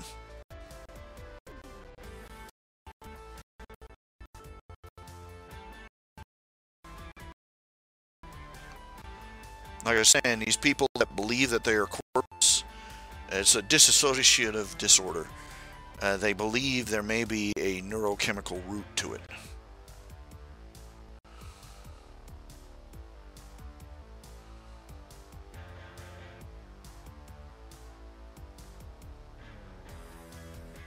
And if it's anything like what I experienced under those anesthetics, I think I can understand why. Especially why they can't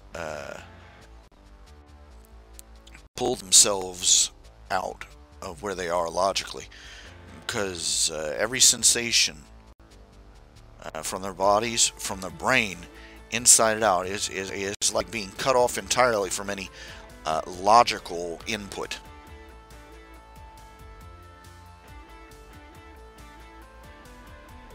It's like having the connection from your brain to your spine unplugged and wired into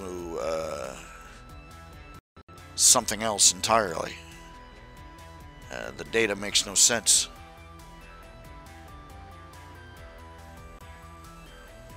And to people in this situation where they believe that they're, among other things, that they're dead, that they're living statues or things like that, it's the closest approximation they can make to how disconnected they feel from their own bodies.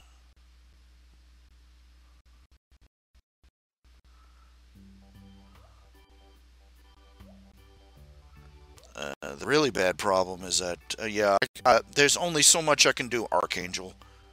Some of you, for some reason, only some of you, are having problem with my audio breaking up. I don't know how to fix it. Short of repeating myself over and over again as the stream quality varies.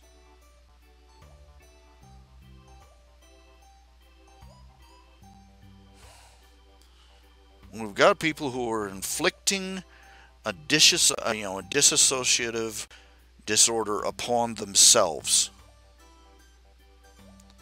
They have been taught from their childhood, from preschool age on, that the world is one way, one particular way, and that they've been told their entire lives by figures they respect and that take up most of their field of view in life, and they're told that they can ignore what anybody else says about reality. We know how it really is, and they grow up, and reality is nothing like they have been taught, and it does not faze them. They will stick to what they believe over what they observe. And it takes, God only knows how long, before reality bitch slaps them around enough that they go, well, maybe things are different than I thought they were. And you have to pity them a little bit, because they are having to crush and discard the voice of influences that, the most influential voices from their most formative years. Somebody who grew up watching Bill Nye the Science Guy, and I'm going to keep using him as an example because he's the biggest obvious case right now.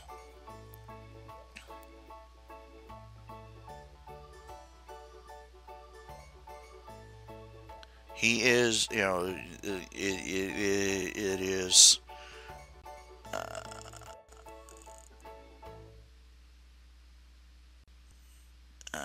their brain shuts down at the very idea.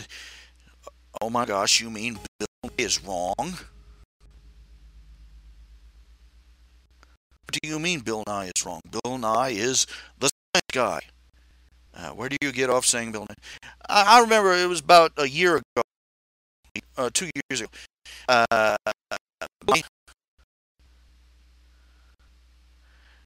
And one of the leads, create answersingenesis.org.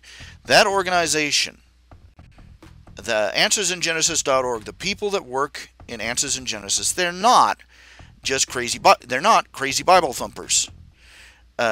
These people that work in answersingenesis.org, they are Christian and they believe the Bible, but they are also lettered scientists, PhDs. Well, not what is it? MD, PhDs in everything from geology to astronomy. These people have a collective educational level to rival any scientific institution anywhere else. Geologists, archaeologists, historians, engineers, astrophysicists, meteorologists, you name it, they've got it. And they not only believe in intelligent design, they believe that the biblical record of particularly creation and also of the flood, the Genesis record, is a accurate record of what happened in the origins of planet Earth and the cataclysm of the flood. And it galls me. It kind of galls me. These people, you come out and you say, I believe the Bible record of, this, that, or the other is true, and the scientific community laughs you to derision. But you come out and say that you believe that the Homer's retelling of the fate of Atlantis is is reference to an actual event, and they think you're a challenging, ingenious explorer of the truth. You can admit to believing in Atlantis before you can admit to believing in Noah's Ark, and that's a tragedy. That's a disaster. That's a farce. Especially considering the fact that they already have it on record.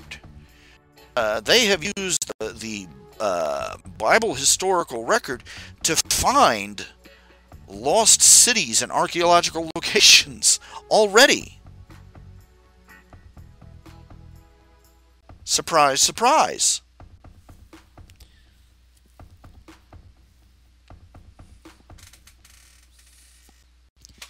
Anyway, they had a big one-on-one debate between the lead scientist from Answers in Genesis versus Bill Nye the Science Guy.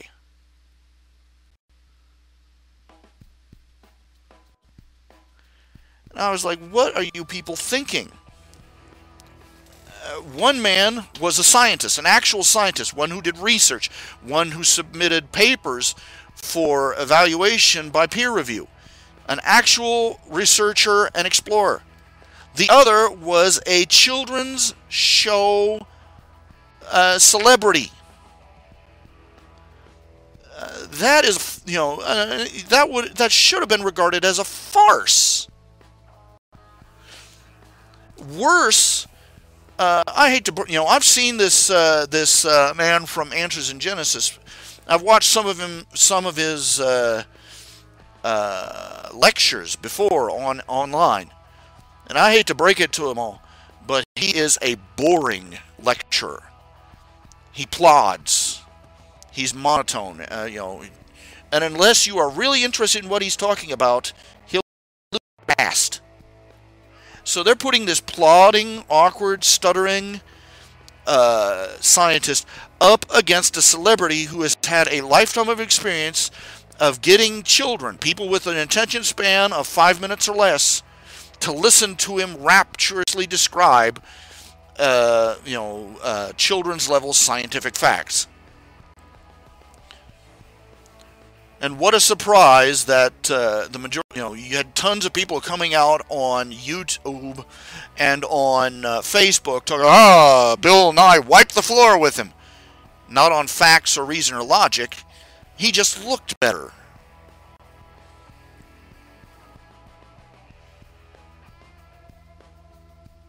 Oh, Ben, they do exist. There are atheists out there. Scientists who are agnostic or atheist, who they have come to the conclusion, they've done the analysis, they've looked at it, and they said that the theory of evolution just does not work. Yeah.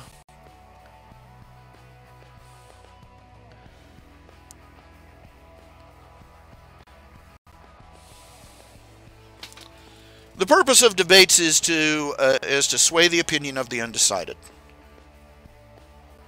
The problem with the debate between Bill Nye and this actual scientist is that it was the aftermath. It was like the debate between Kennedy and Nixon, the Nixon-Kennedy debate, presidential debate. Nixon had him on points, on facts, on logic, on arguments, on reason, but he looked terrible on television. He has that Basset hound face. He didn't know how to address the camera. He was always looking down.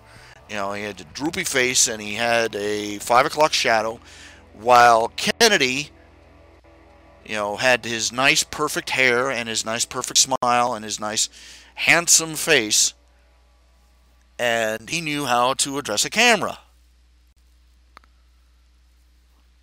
And so Nixon lost the debate. Not because he presented a poor argument or poor arguments or poor reasoning, but because he didn't win over the audience. And I hate to, let's bring out God's honest truth. Ever since women got the vote, the candidate who could appeal most quickly to feminine impulses was the one who raked in the most votes from half the population. That's a sad truth.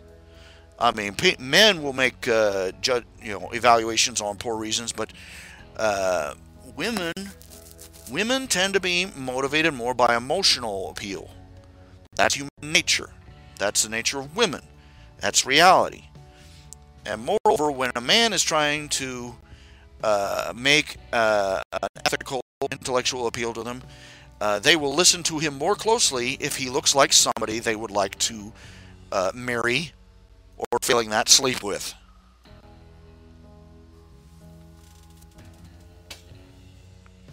And when women talk about debates afterward, it comes out. It's evidence. It's proof. It's they talk about how good he looked, how confident, how strong his chin was, or how well groomed his hair was, or how well dressed he was.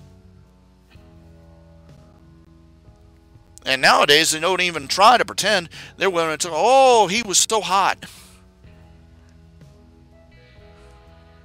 I want him for president.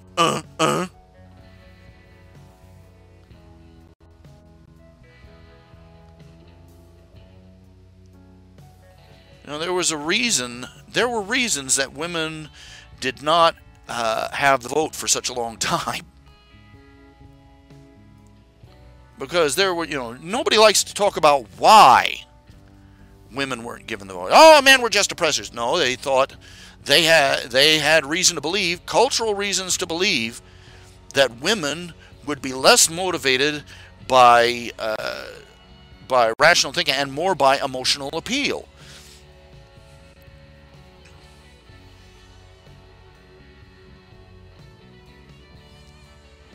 And we see, and tell me that it is not true. There are thousands, millions, hundreds of thousands of women who voted for Hillary Clinton solely because that shriveled up piece of beef jerky, looked like a Wicked Witch of the West, had a vagina. It's time we had a women president. No, it's time we had a good president. I don't care. Men generally really don't care if the leader is going to be a man, woman, black, white. What we care about is what what values they have, what beliefs they have, what policies they have, and how that affects us. A woman will pick a man based on whether her ovaries tell her he'd make a good mate, and that's a disaster. They're picking based on sisterhood, which is a load of shite. I've seen this so-called sisterhood in action. Women will turn on one of their own and rip them to shreds like a pack of sharks, only not as nice and friendly and merciful.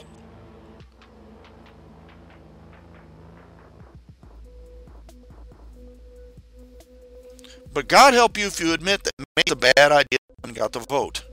It used to be, look, when our country started out, very few people had the vote, but there were also reasons for that everybody has forgotten. The only people that had the vote were male property holders. Why? Because the Founding Fathers reasoned that only those who had a serious, solid stake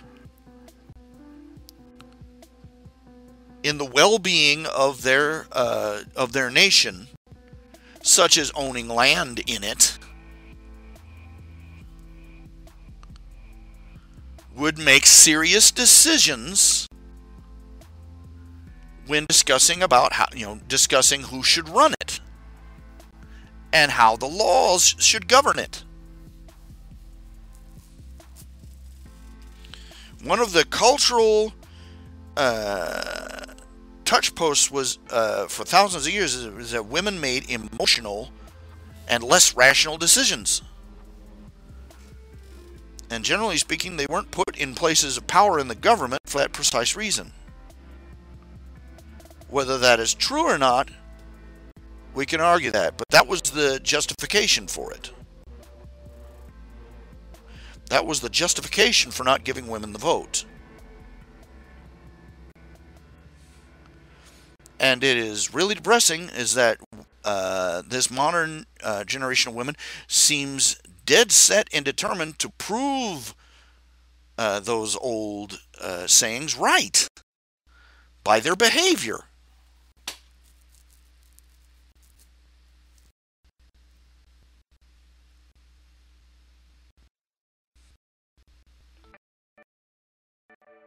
Heck, I think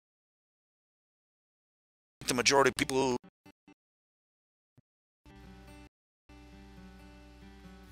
I believe the voting age should be raised to at least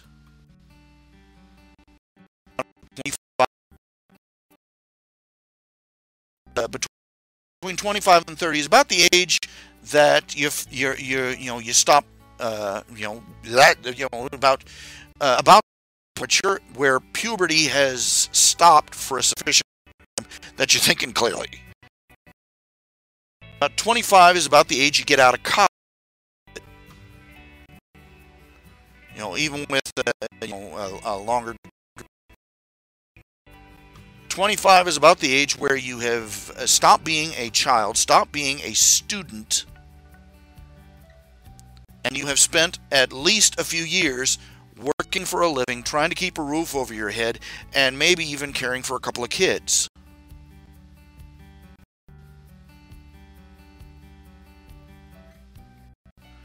I think the only exception to the rule is anybody who serves in the military. If you serve in the military, if you're out there keeping our country safe, whether you're a desk jockey or a fighter jockey, whether you're in the trenches or back at base keeping the machinery together, you're somebody who has proven themselves, who has taken on the gauntlet of responsibility, and you deserve to be able to vote at the age of 18.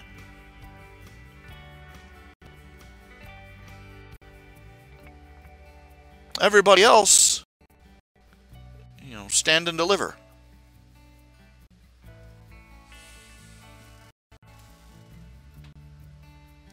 "25 is about the age where you've had a lot of the liberal BS beaten out of you by the painful realities of life.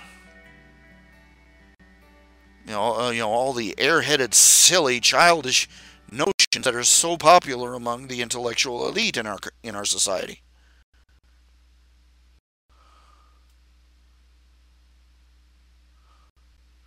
My collection of personal society, I've got something for everyone. I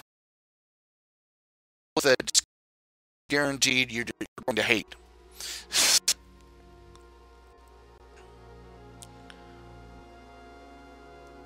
Among other things, I've come to the conclusion that prohibition of any sort is not the government's job.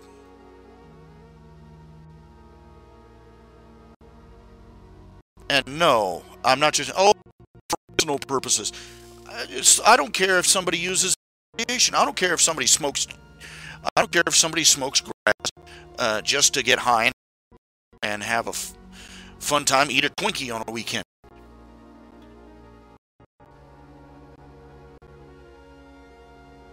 The first doctrine of my faith, abstinence, not government-instituted abstinence, and that we are individually responsible for our behavior. That it is not up to somebody else, especially not the government, to act as our nanny and tell us what we can and cannot put into our own mouths.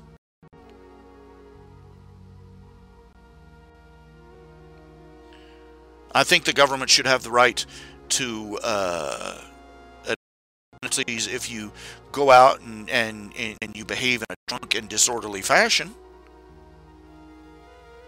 because that's where the rubber meets the road. That behavior starts affecting other people. That's where the arm you're swinging meets somebody else's nose. It's up to it is up to your preacher to preach against excess and drunkenness and intemperance. It's not up to your local sheriff.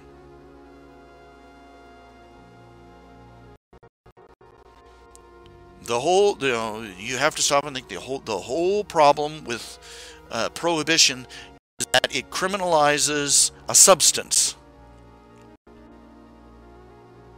rather than criminalizing the abuse thereof. And yes, it is possible to be temperate using alcohol, temperate using so-called illicit drugs. But our society has been built around time. Absorbed it,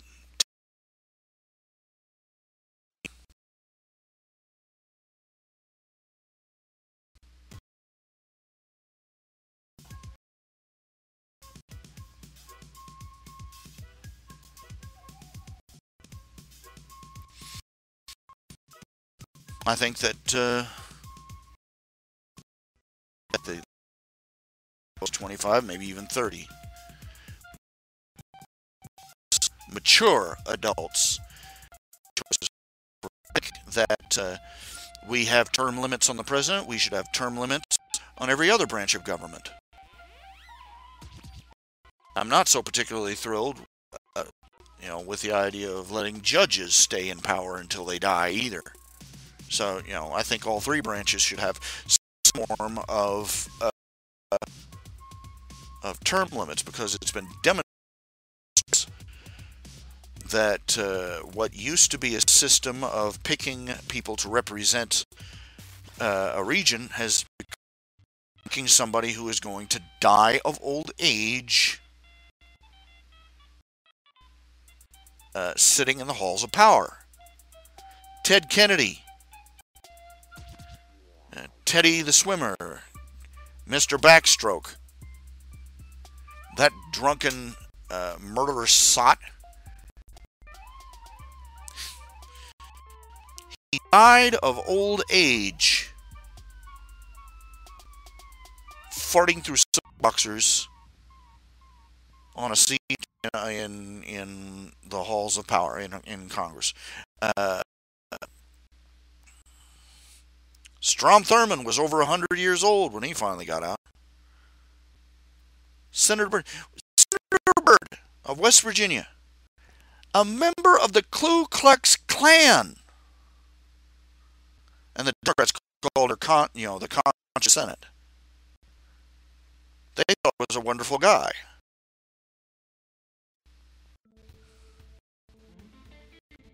Republican made a comment 50 years ago, and they're all like Rice. They have an actual Klan, and they can't seem to remember it for 5 minutes. Steaming hypocrites, race-baiting racist hypocrites. But no, there should be term limits. I should have term limits. I think that we have a branch of the government dedicated to repealing law. As far as we've demonstrated, it was supposed to be a difficult process to get passed. I'm just only, and you watch that and you think, oh man, it must take forever to get a law passed. No, they're passing thousands of them by the day. Trivial.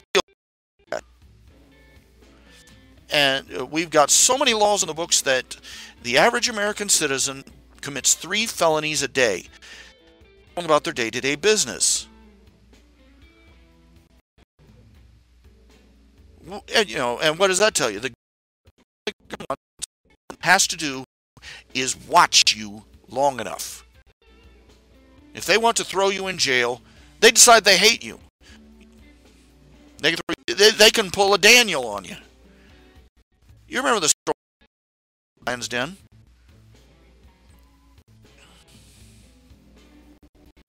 His enemies tricked the king into passing a law that, if anybody was caught praying within a certain amount of time to making a petition anytime except to the king during a certain period of time, that they were to be thrown in a pit of lions. They tricked the king into writing this law, and the king couldn't revoke the law. And this is how they got Daniel thrown in the lion's den. And there you have it. We live in a system that has that same problem. We've got millions of laws.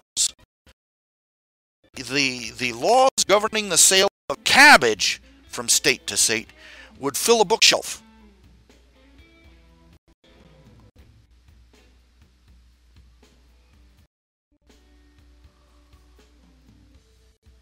The laws that governed an entire nation filled a couple of scrolls to the Bible. Now we look at it today. They've got so many laws that So suppose the Congress decides they hate Christian enough that they want to lock us all up. They don't even have to write any new laws. They just have to sit there and wait.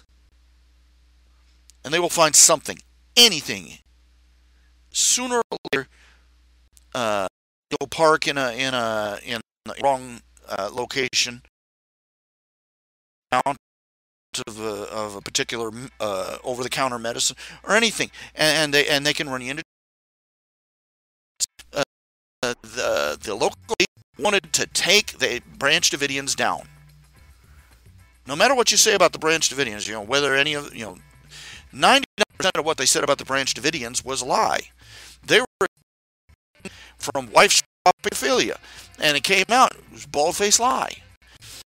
They couldn't come up with anything to arrest Koresh on. So they tricked him into buying a shotgun, a sawed-off shotgun that was half an inch too short for the law. And that's at the Branch Davidian compound. They took a bunch of people. What a surprise. They pursued and persecuted a bunch of people who believed, as a matter of doctrine, that the government. One day they woke up and they were surrounded by squad. Their compound was surrounded by squad with guns and tanks. Gee, I wonder what they're gonna do.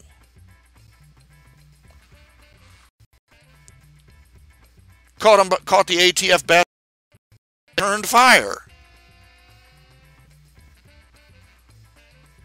And they burned, and then they threw flammable gas in through the windows into a building full of burning oil lamps and candles. Gee, I wonder what's going to happen. And then 3 days afterward, they bulldozed the evidence. Destruction of evidence. Administration have hands as bloody as anybody.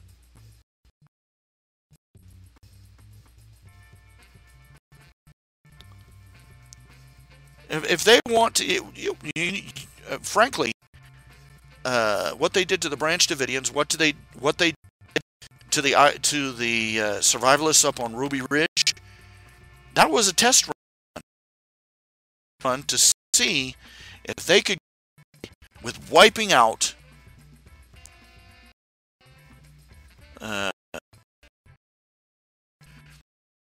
in front of the nation, and they succeeded. What they did to the Branch Davidians, they can do to the Methodist Church. What they did to the people in Ruby Ridge, they can do to a family living up in the hills. What they did, they can they can do it again, because they have so many laws.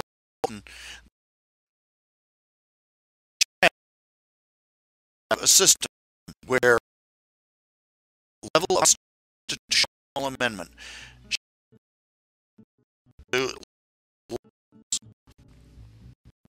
after a certain number of years. Want to get it back on the books, they have to put it through the process again. And I think they should have another law. They should not be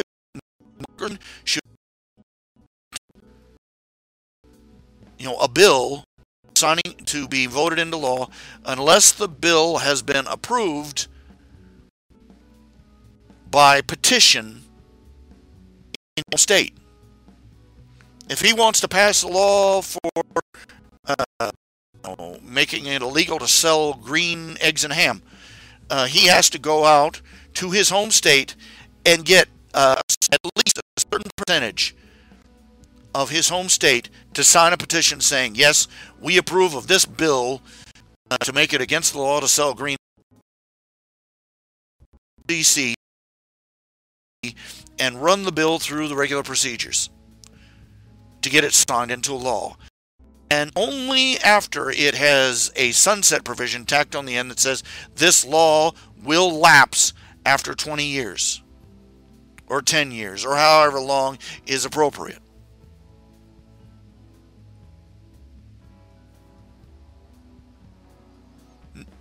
Wild wired weasel 3W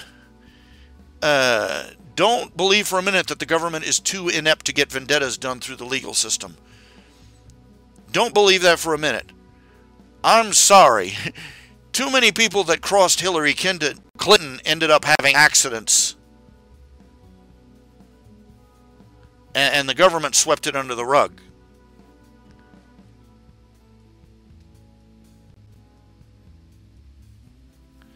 She had too many people who suddenly came down with a bad case of lead poisoning.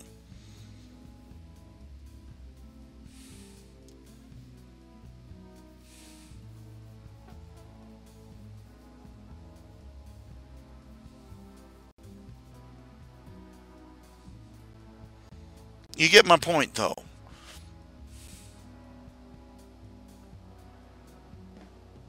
We've made it too easy to write laws and too hard to get them revoked when they prove to be bad ideas. We made it too easy for people to get into power and too hard to get them out. When you've got people who literally the only way to get somebody new elected is for them to die of old age, that's a problem.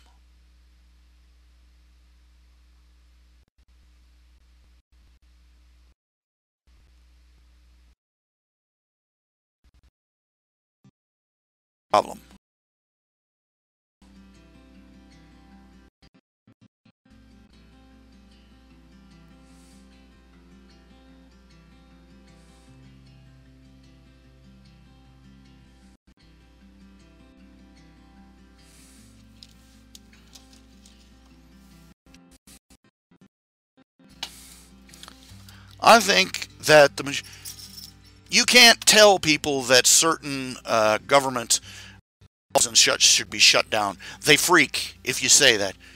You want to shut down the NEA? You want to shut down the education? Okay, fine, we'll go with this. How about we privatize them? I think the American educational system should be put up on the auction block. That it should be privatized.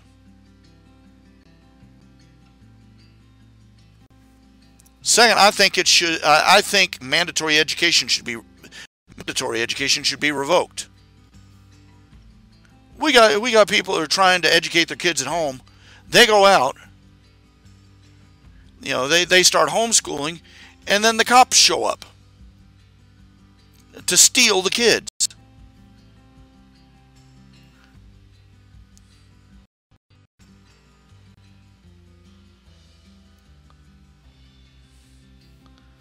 Problem.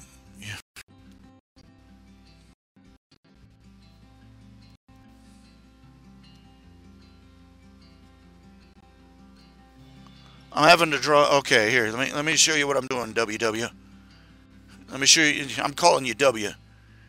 You picked a name that makes me wisp. You picked a name with 3 W's in it. I'm just going to call you W.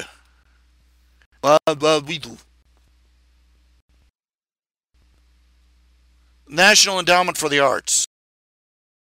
I can't think other than having a bureaucracy try and pick out and and recognize art. It's something that has demonstrated its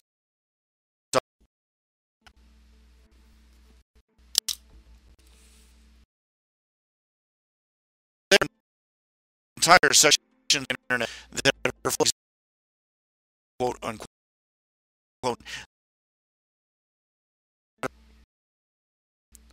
that is entirely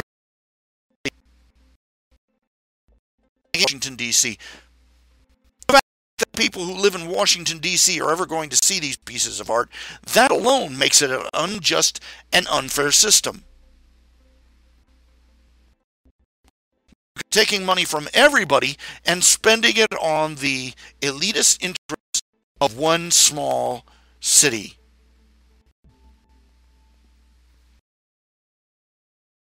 Is crap is testimony to how bad committees and bureaucracies are at what qualifies as good art.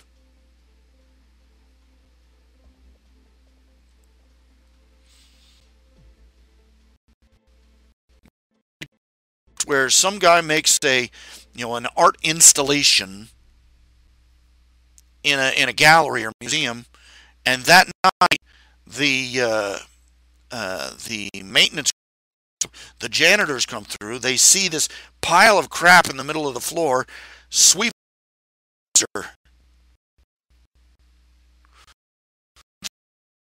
an art award. What he did, he went to a museum, art installation in. He put nothing in it. He just fiddled with the wire, with the light switch.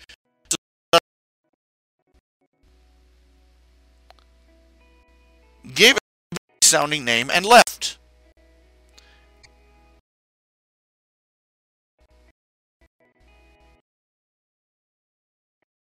Has no clothes. Hello?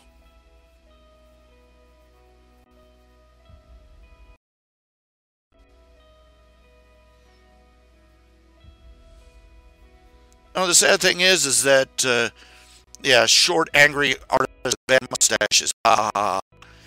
Yeah, strict. That wasn't his problem, John W. That was not his problem.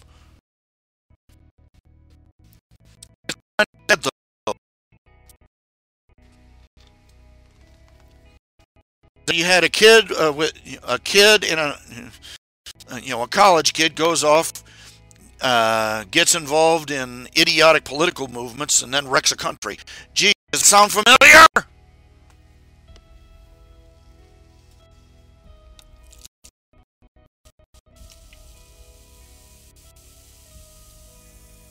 Sad thing is that he wasn't a half bad artist. I've seen paintings by Adolf Hitler, watercolors and such. He's not bad. He's better at watercolors than I ever was.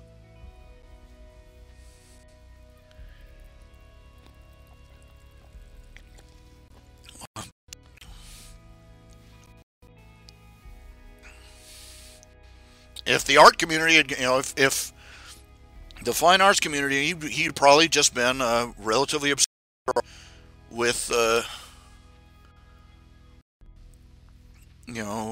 maybe, at the worst, with controversial or eccentric views. I hate to say it, but many of the Nazis believed were common shrift in Europe. It wasn't just the Nazis that believed it. It wasn't just the Nazis that marinated in anti-Semitism or eugenics or socialist policies. Yeah, I'm sorry. Everybody calls the Nazis right wing. Yeah, they were right wing of the Russian Marxists. But everybody else, they were to the left of everybody else. That wrecked their country just as much as their cultural and racial. The racial stuff came about as a scapegoat for all of Germany's problems, and it was based on, and again, the scapegoating was based off of highly distorted facts. The collapse of the German economy was due to the fact that they had switched to a fiat currency at the urging of the banks.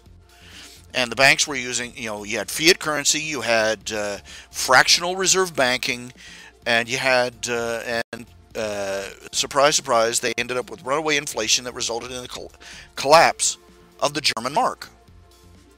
It caused a massive economic collapse in Germany.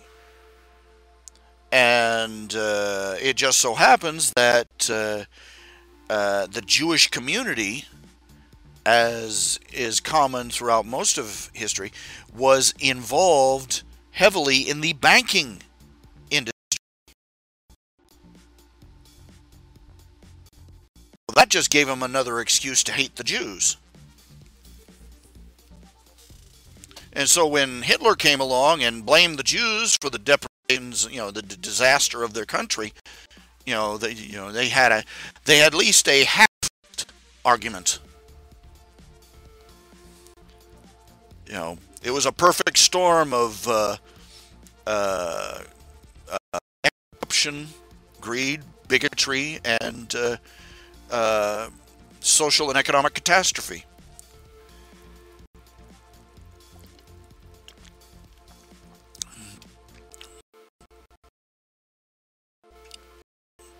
The sad thing is that it wouldn't have been Hitler. They probably found somebody else to be the figurehead.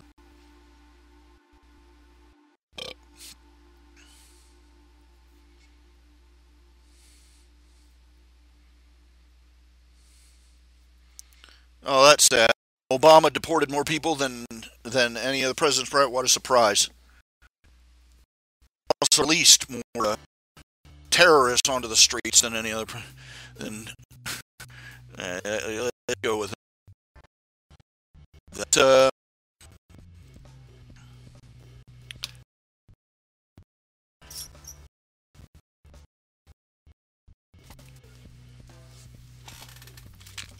I gotta take it.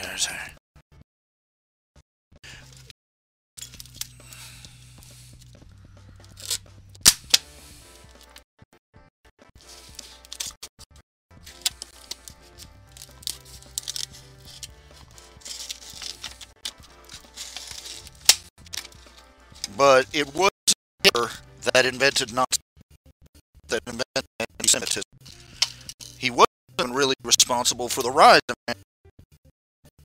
in Europe. It was as make a bolt for the hills the instant the Nazis came into power.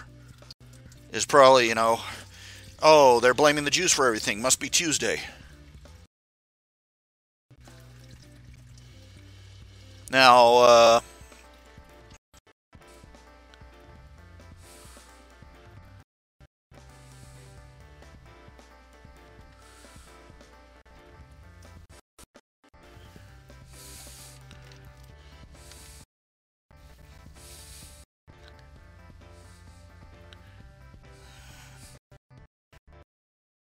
but they forget that it wasn't just the anti-Semitism that wrecked.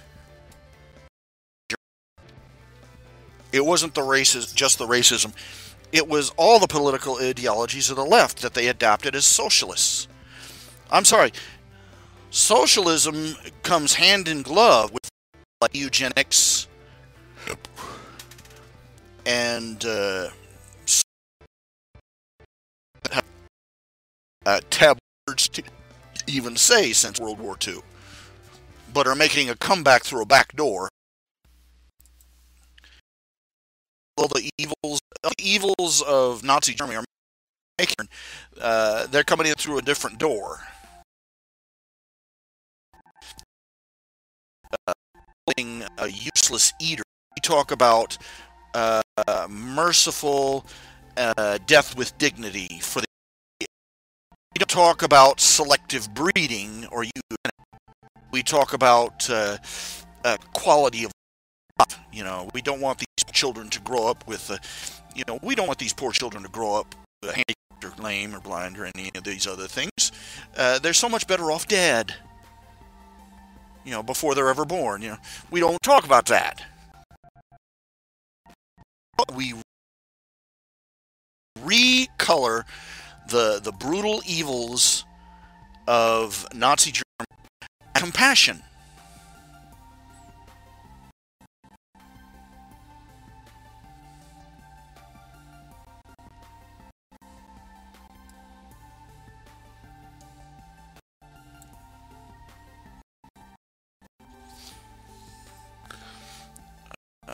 We've already got people. Let's not pretend we already have death panels. We have organizations that are supposed. I'm sorry. They talk about how evil HMOs are. HMOs were there. Problems of the cruel, hateful, selfish medical industry. Surprise, didn't work. Socialist programs always run the same problem. As Margaret Thatcher put it,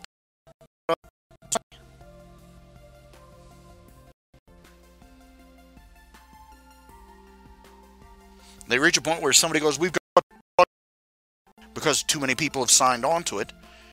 And the next thing you know, they're making arbitrary decisions from behind a curtain as to who gets the axe.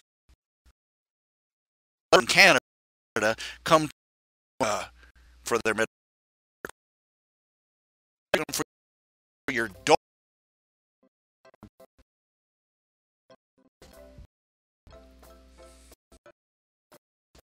Get an EKG pat for your dog because the still privatized, free market based. But humans,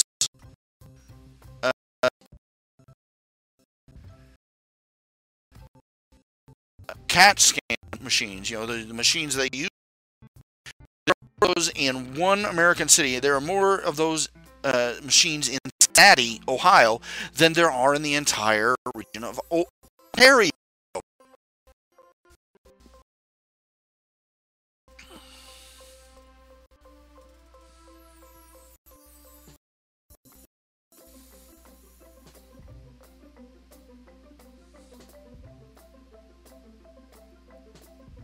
People want to take over medicine, though, because they can't get it for free. Look, I'm on Medicaid. I'm one of the lucky few where I don't need it for, I haven't needed it for deadly serious stuff, arguably. Though I suspect kidney stones would be really bad either way. I'm one of the lucky few that does not fall through the cracks in the system. Now, I don't apologize for being on Medicaid either. Basic ethical principle. The only people who have any ethical ground to use such programs are the ones who opposed it in the first place, because they're the only ones who did not try to loot their neighbors and who opposed the looting of their neighbors in the first place and got overruled.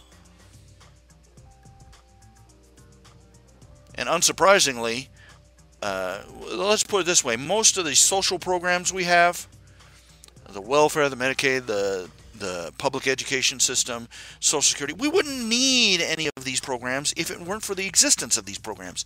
I would not be in such financial dire straits if it weren't for the Social Security system. Do you realize that? I am thousands of dollars in debt.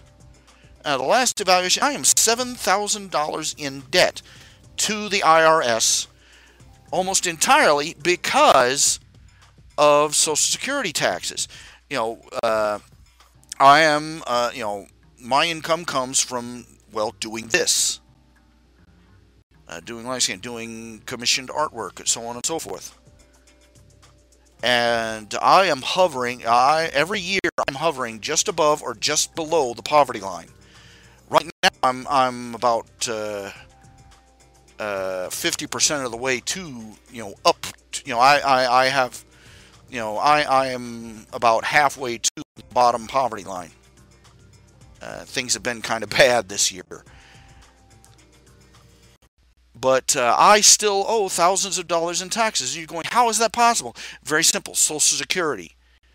I am nickel way along.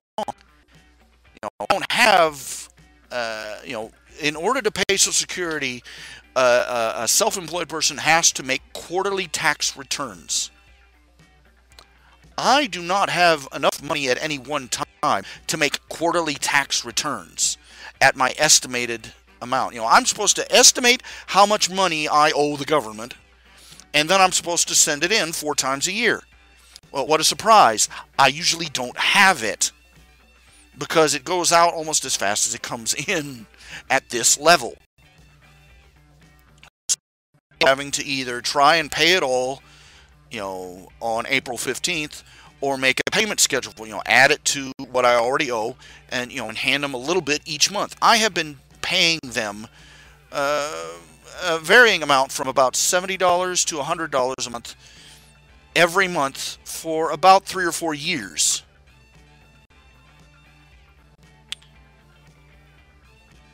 I would not be in this hole if it weren't for Social Security tax. I will probably never see a dime of my own Social Security, but I'm having to pay into it constantly. I wouldn't, everybody's saying you need to. I wouldn't need for the system in the first place. And the part is if I get on Social Security, make more money, my Social Security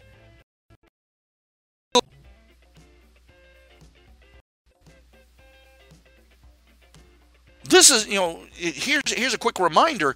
So my money, Social Security that I get, when you get Social Security, that's supposed to be money that you paid into the system.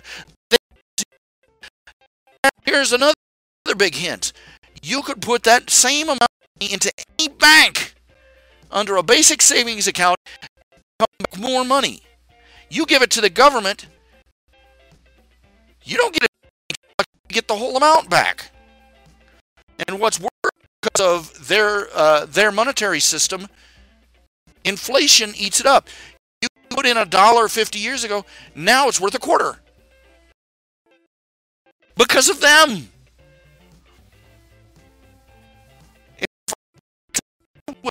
The shit out of right in his wheelchair. I just take a cane to him. Like, you asshole, you wrecked the country.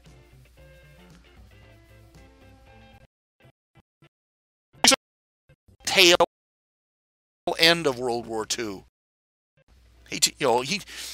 Any idiot could have gotten us through World War II back then. That's the guy, president candidate, that era, too, because the country actually wanted to. That was the general money that we needed for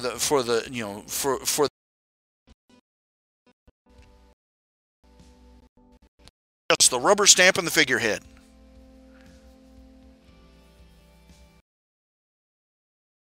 For Franklin, if it hadn't been for him dying, we would have lost millions more soldiers.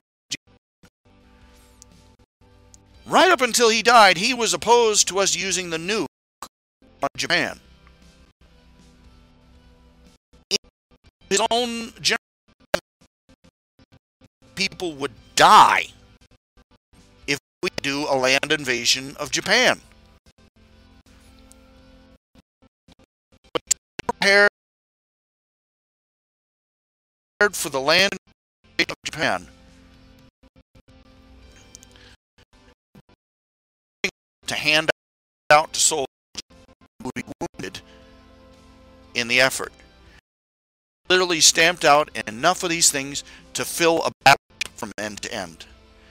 We are still handing out Purple Heart stamped out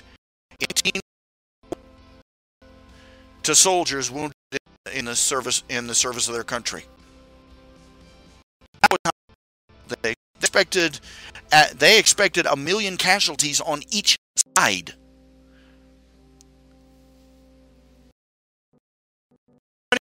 About the horrors of Hiroshima and Nagasaki, that the death toll of times Nagasaki. Look up how many people died in Hiroshima. How many people died in Hiroshima?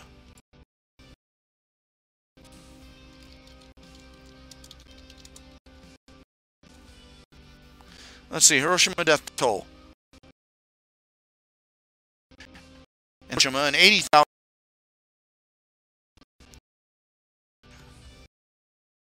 So a little bit over 250,000 people.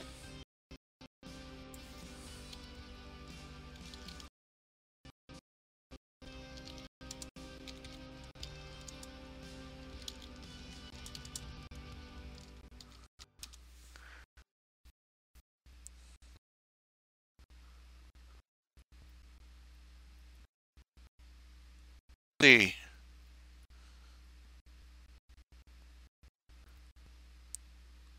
Let's see here. Operation Downfall. Their full estimates. 250,000 people died in both Hiroshima and Nagasaki. Their estimation, let's see.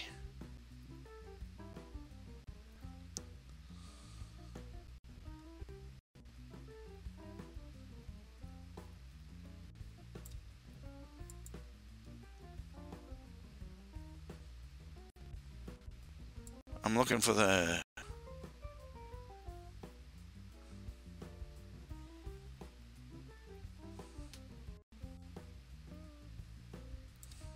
They have estimated a death toll of...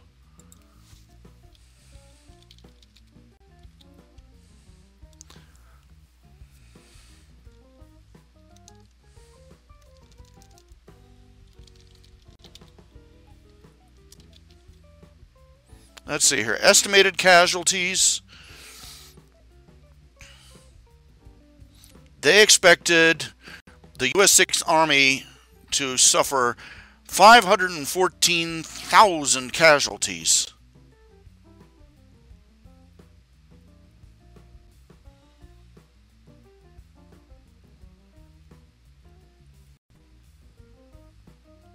In the first 90 days.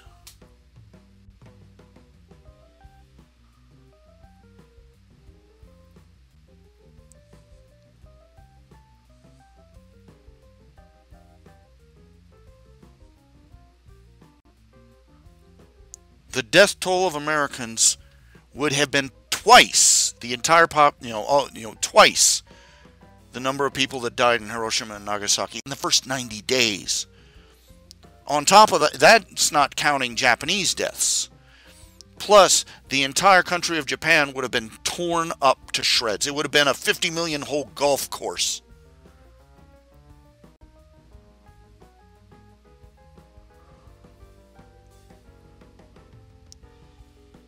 So you can figure at least as many dead. They expected 1 million dead. 4 times what, at least 1 million dead. 4 times what what ended up dying in Hiroshima and Nagasaki. If FDR had still been president when they've decided to drop the nuke on Japan, he would have refused. He opposed the idea from the beginning.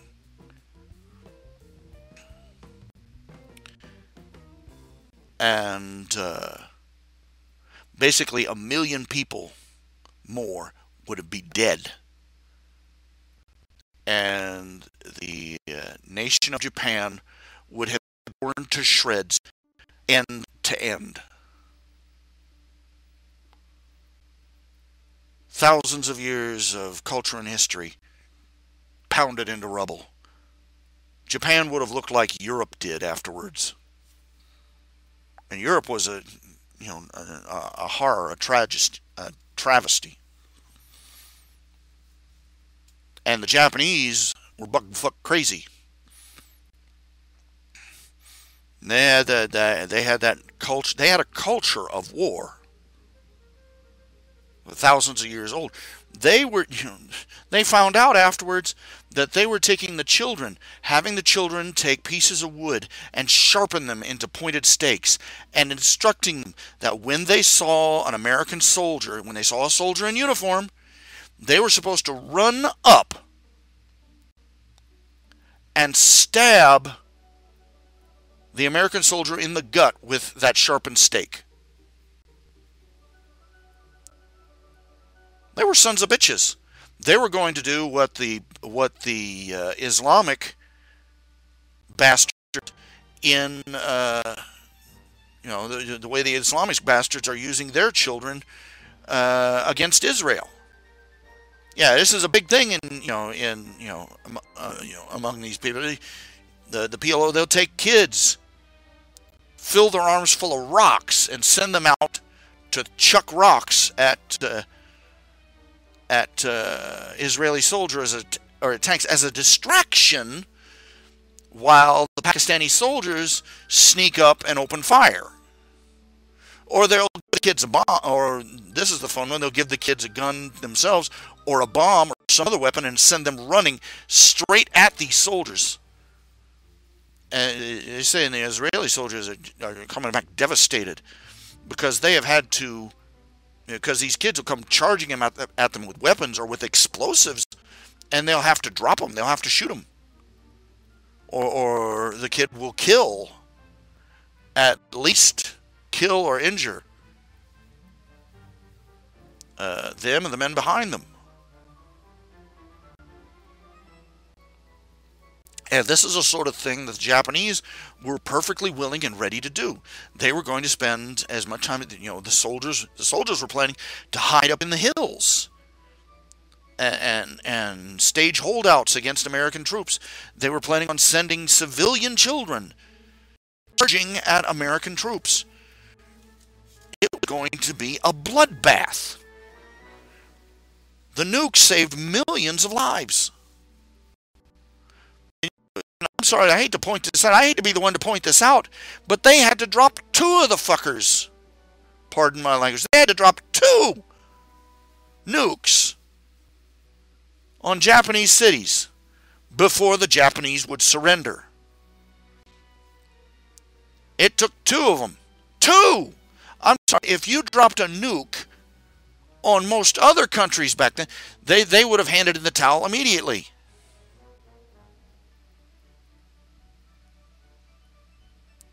Call me goofy. But most people go, whoa, they just dropped a whiz-bang toy on our favorite city that turned it into a giant mushroom fireball.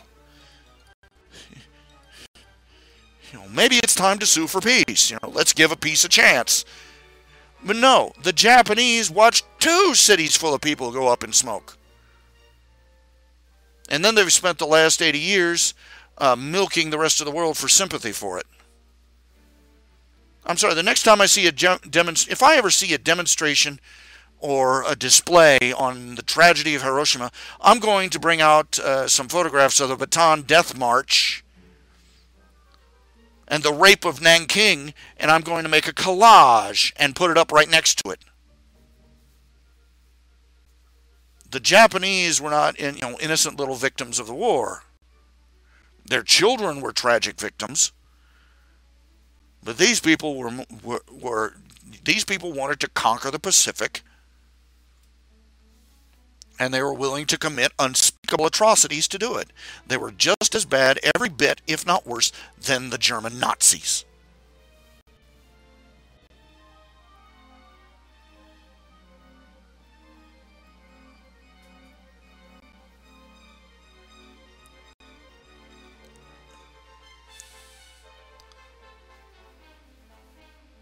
Thank God that it was, FDR's replacement who was in power at the time, because he said, take that bomb and go ahead.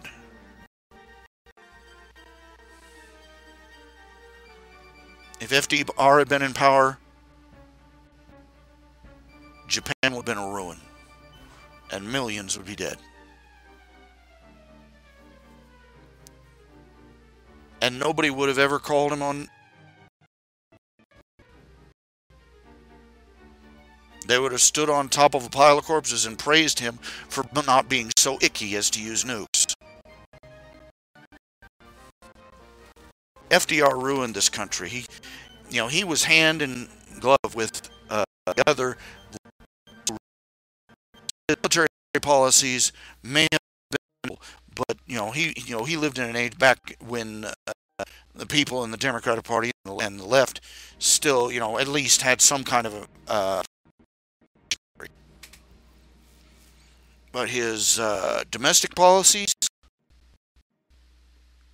the New Deal, all the prolonged what was righted itself. He made it into a permanent morass, and the only thing that lifted us out was the sheer injustice of fighting a war.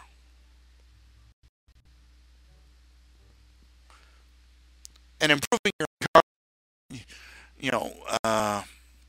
And improving your economy by getting involved in a war is a stupid way to do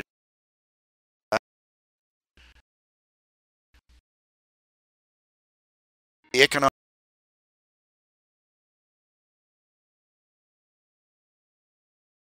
benefit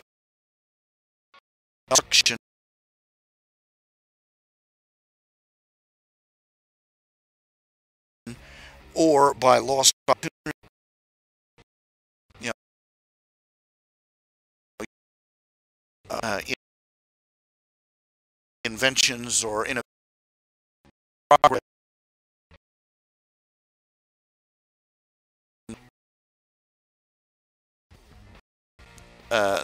lost. 12. Here, let me. There's a much easier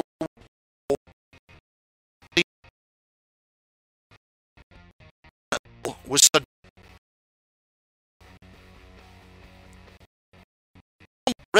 eager to sign any kind of business contract. We could have he could have pulled up a curd, used him as an end table, slapped out a piece of paper, and said, "Sign here." And if we'd have done that, you know, we would have had all the oil we wanted, cheap.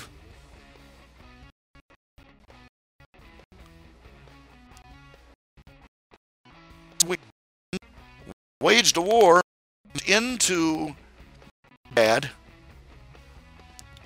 hung his, and then turned the country back over to the people of Iraq, and left because the rebuilding job wasn't done.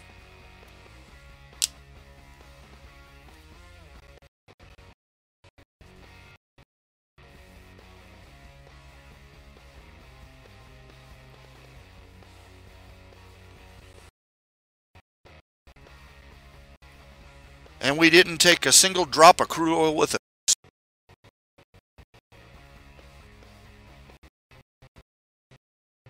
This is what it would have looked like. We would have had columns of tanks and troops beelining straight to the oil fields. They would have had tanks surround it, secure it, and hunker down. Instead, we secured the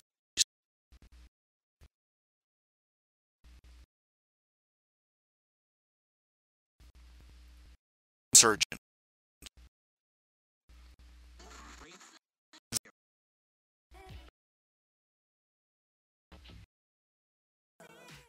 I had friends who were in the, I have friends, fans. These soldiers were coming back. What was going on?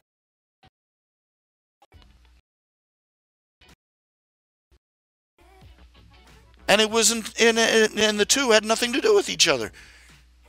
They're sitting there in the sand in the desert, going, "When the hell did Al?"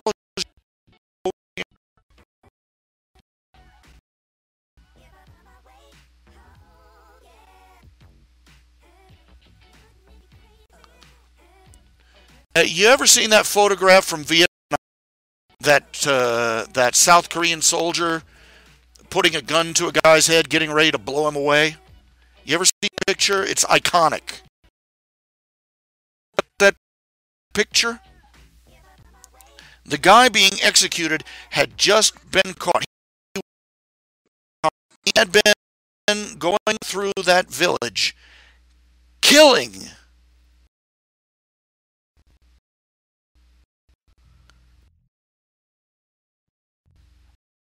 the members of the village and town, killing them, killing their wives, killing their children. He was one of several who killing entire families, leaving their corpses out as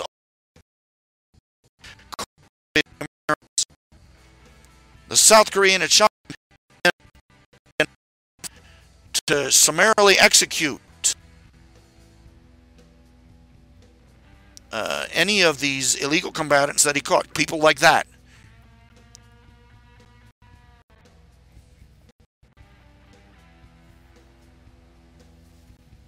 But that truth did not come out for decades. Yet every dumb cluck on the planet waving it around. Oh, look at the brutality. You never saw any photographs of what this man did to little kids.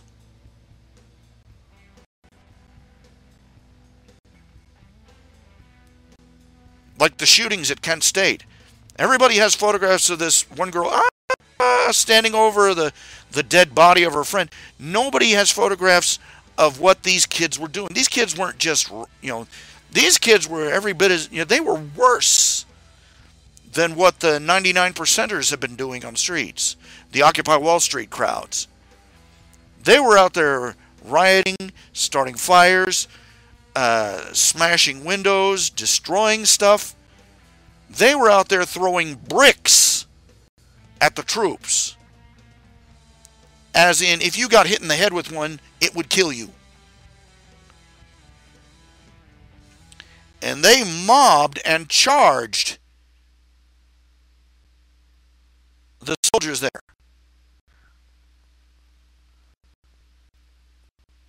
Nobody got photographs of that. Those troops defended themselves. They did their job.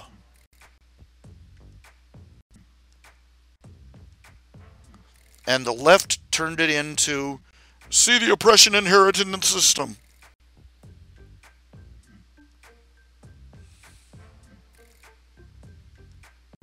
Everybody has these lovely photographs. Nobody can see in photo.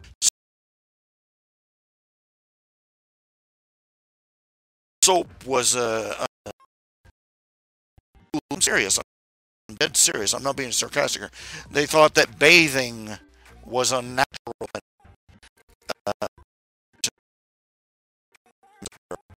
You knew it. You knew it. They reeked. It was just everybody there.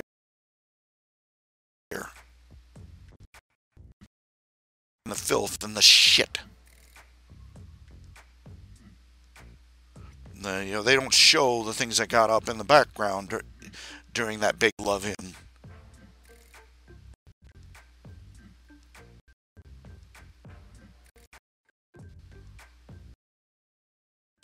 Don't know that it was a paid celebration either. They sold tickets to it at first. It was all set up by the man. The record companies arranged the whole thing. And then eventually, so many people that wanted to attend, they just mobbed the place. Trampled the fences down. And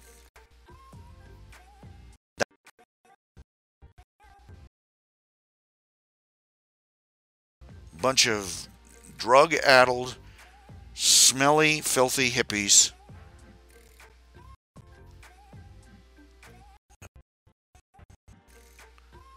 Rutting like pigs in wild mud.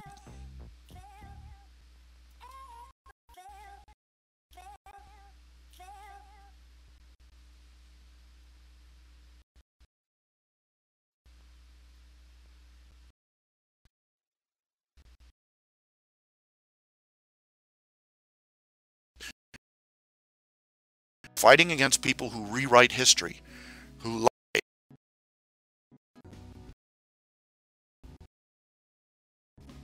And our historical figures and generations, where you got on up to, and every minute of their lives being marinated in the narrative.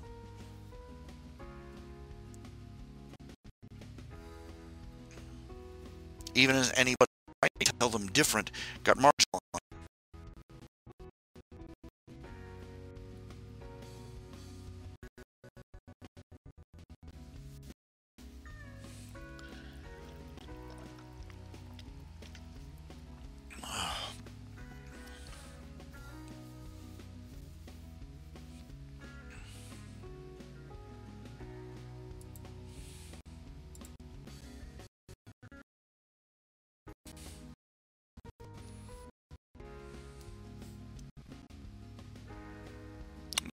You wanted this guy to be Asian and bring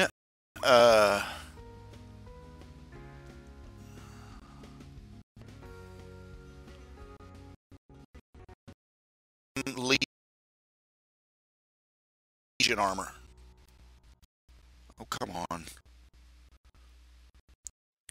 Programs running simultaneously is making art pro.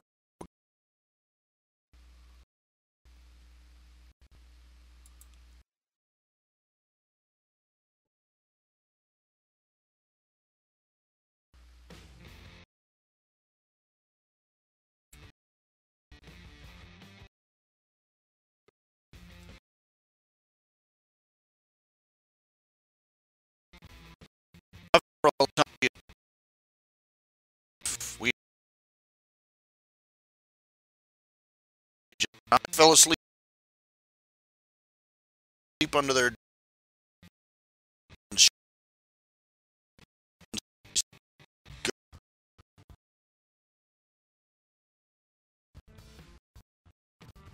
we so that.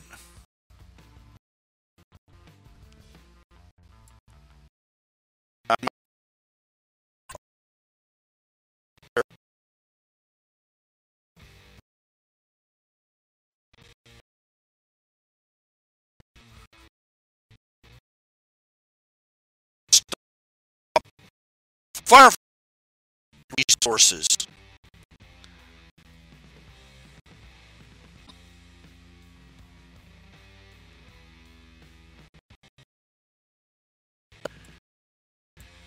Well, I'm still going to be here. It's just I'm not going to be able to see what you're saying here.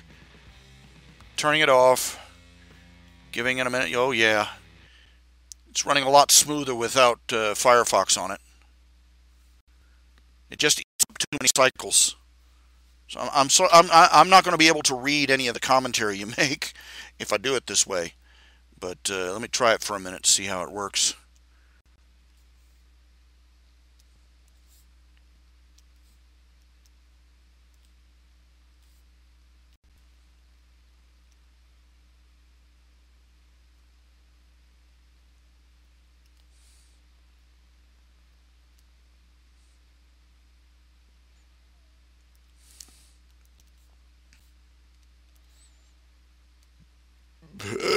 Pardon.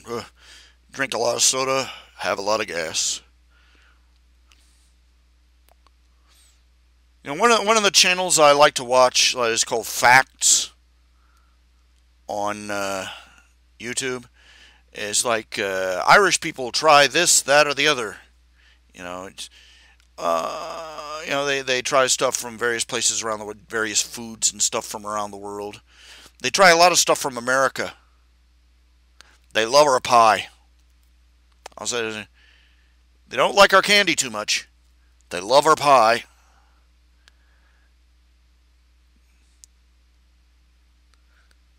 They don't think too much of our burgers, but they love our barbecue.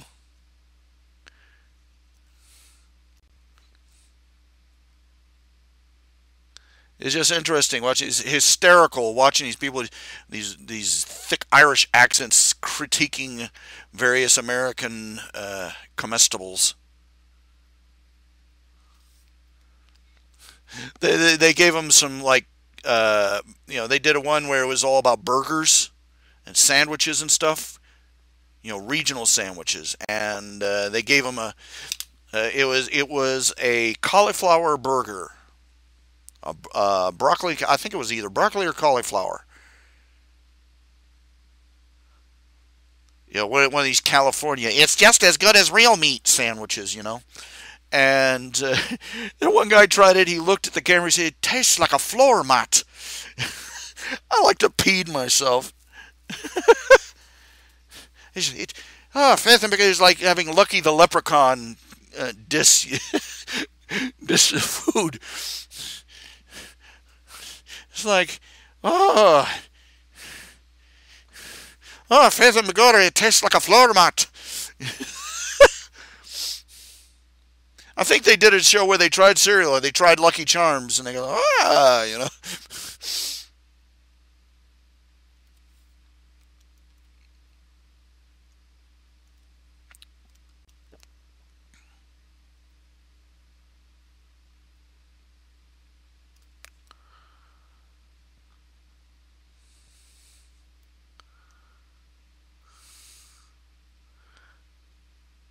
Most of their opinion about our sodas and stuff, they hate root beer. None of them liked root beer. I was like, you Philistines.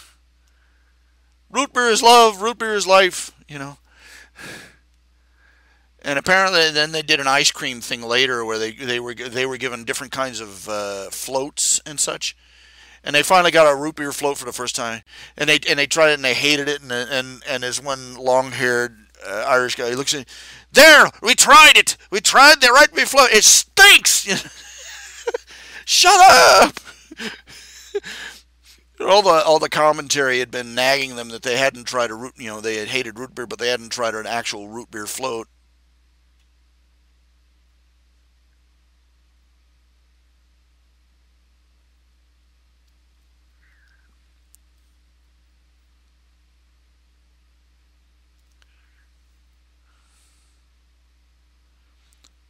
Anyway, it's just hysterical to listen to. They tried various mixed drinks and stuff. They just a little bit of everything.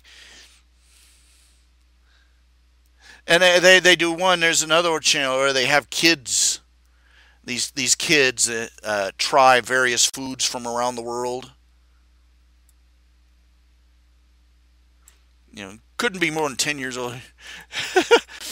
And they had them try pizza, and they tried some of the really weird pizzas out there, the pineapple pizza and things like that, but even weirder stuff than that. And one of the ones they tried, God is my witness, squid ink. Apparently, in some place in again California, squid ink is a popular pizza topping. God only knows why. And I mean, this was seriously real squid ink, and the pizza was topped with it, and it got everywhere. One of the kids tried it, and it got on his hands. And when he tried to eat the pizza, he got it on his hands. He tried to wipe it off, and he started getting it. And the guys were like, "Oh, no, don't touch it, don't touch it." And the kid's sitting there. He finally looks at the camera and just goes, "Help me!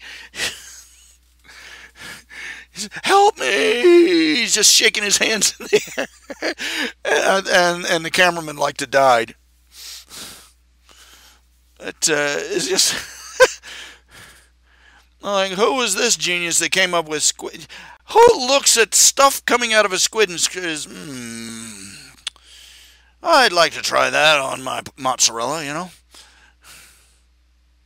The heck is wrong with you, man?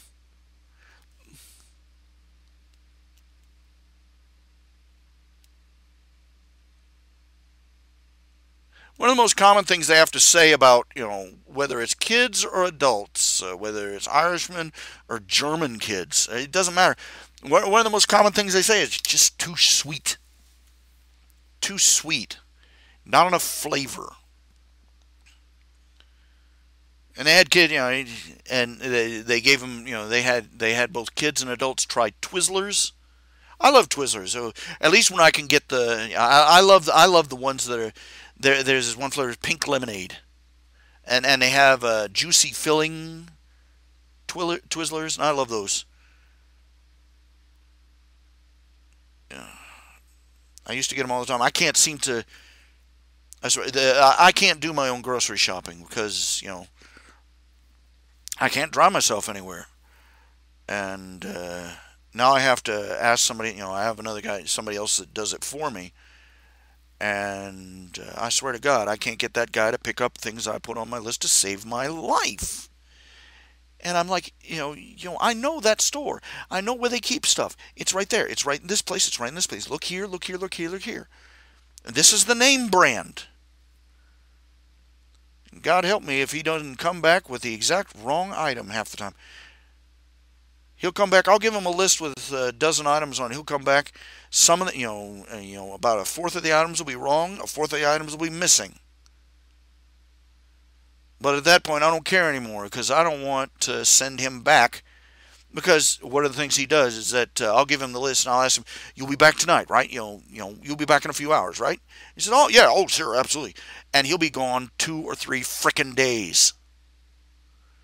And half the time he'll have some of the stupidest, I locked my phone in my car, and weird crap like that. Just he won't answer his phone either. That's what I'm saying. I'm like, where are you? Where are you with my food and the stuff I give you my money for? But anyway, they gave the kids these Twizzlers, and he said, there's no flavor. It tastes like rubber.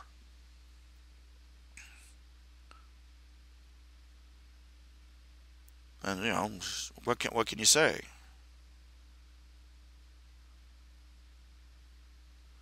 Well, half the thing is that they're probably still using real sugar in Europe and in other countries.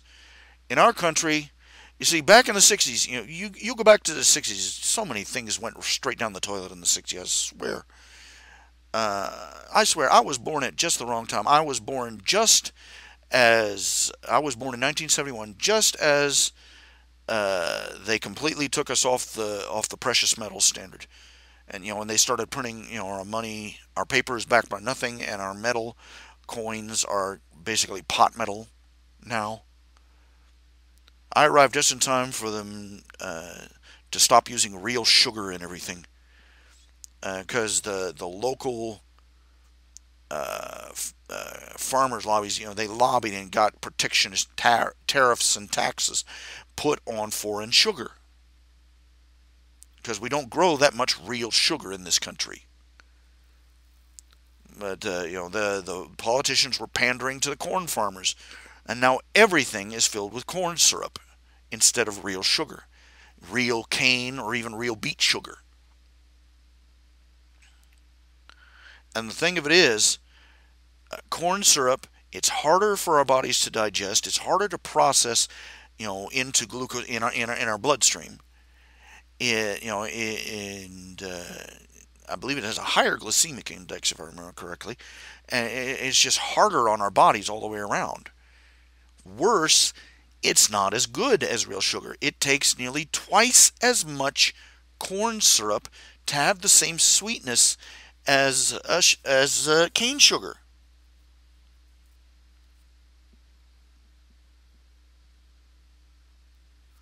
And there you have it.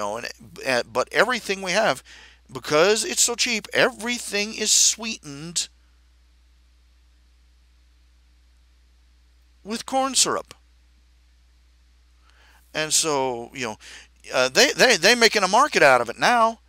You can go back, look on the shelf. They got things called Pepsi Throwback, Mountain Dew Throwback. It's basically the original formulas, in glass bottles no less, of Mountain Dew and Pepsi and other sodas made with real cane sugar. And it's apparently popular enough that they're keeping it on the shelves,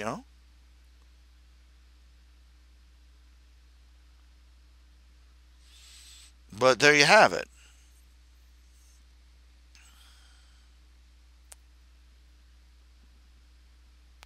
And apparently we've been on, we're used to it. But anybody from these other countries, any kids from these other countries, going, bleh. There's no flavor, and it's, just syrupy. I think they drank Mountain Dew, said the same. It tastes like drinking syrup.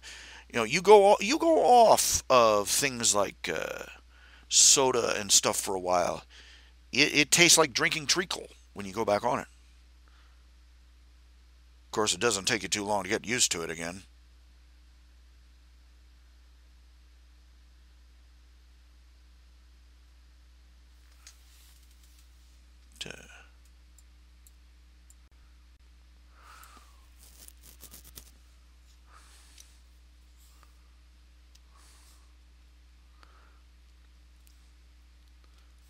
It's just kind of sad, really. And they say that there are people who believe that half the reason we have such an increase in obesity in this country. We went all, like I've talked about the, you know, how our government, its policy has been to promote high carb diets.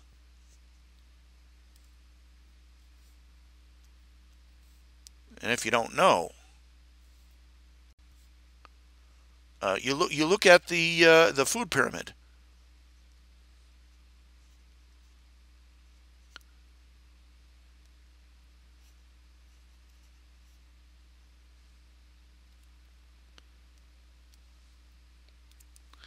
It's the food pyramid, which came out in the 60s and the 70s.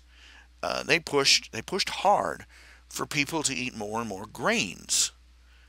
And back when I was a little boy, we used to call those starches, and we knew that starches turned into sugar when you digest them. So even knowing just that much, you knew it fattening. But it was a disaster. They promote it, and when the government promotes things, it's not just the government, FDA reports that say it. It ends up becoming a paradigm. They say it. They say it in the movies. They say it in TV. They say it in children's shows. Oh, you need to eat more grains. You need to eat less fats. And it became a part of just common wisdom, like starve a cold, feed a fever.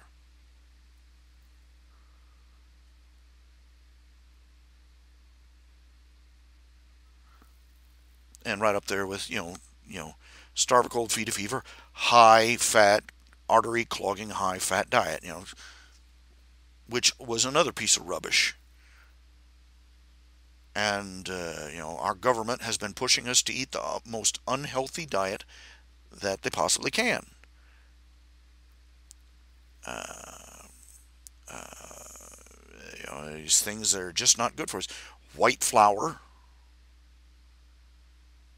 vegetable oil instead of fat, uh,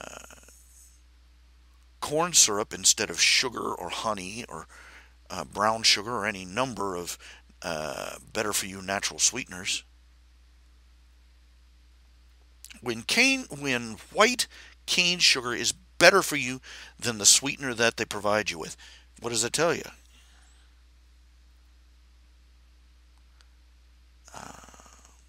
They pushed it. Why? Because the corn lobby, because the corn farmers were making a bundle off of selling corn syrup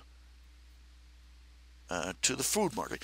And to double down, they found out the people that make food, prepackaged food, discovered that and they kept pushing low fat, low fat, low fat, low fat, low fat. And when you take the fat, the natural fats out of a food, you take most of the flavor. Anybody that knows how to grill a burger or a steak can tell you it's the marbling, it's the fat where that helps hold the flavor in. When you get these low fat stuff, it's no flavor. And so in order to compensate, they started putting in, you guessed it, more corn syrup. We stopped using butter and eggs and lard in our cakes and pastries. We started using vegetable oil. Let's make it simple. Rule of thumb. This could be considered a rule of thumb for dieting in general, and for especially if you want to go with the so-called paleo diet, which is just a variation on the same idea. Low carb and healthier eating. The rule of thumb is the harder it is to turn it into food, the less likely it is to be good for you. Fat, pig lard, beef tallow, and more ready to obtain oils like olive oil. Those they have found have natural healthy benefits for you. Now, if you're kosher, you might want to stick to beef tallow, but there you go. I would I would rather much use beef tallow myself. They used to use beef tallow to make the French fries in McDonald's, and that's why they were rated #1 for so many years. Flavor, but they came out crispy. They came out crispier. They came out more flavorful. And now they just taste like wet, greasy straw. But wet, greasy, salty straw. But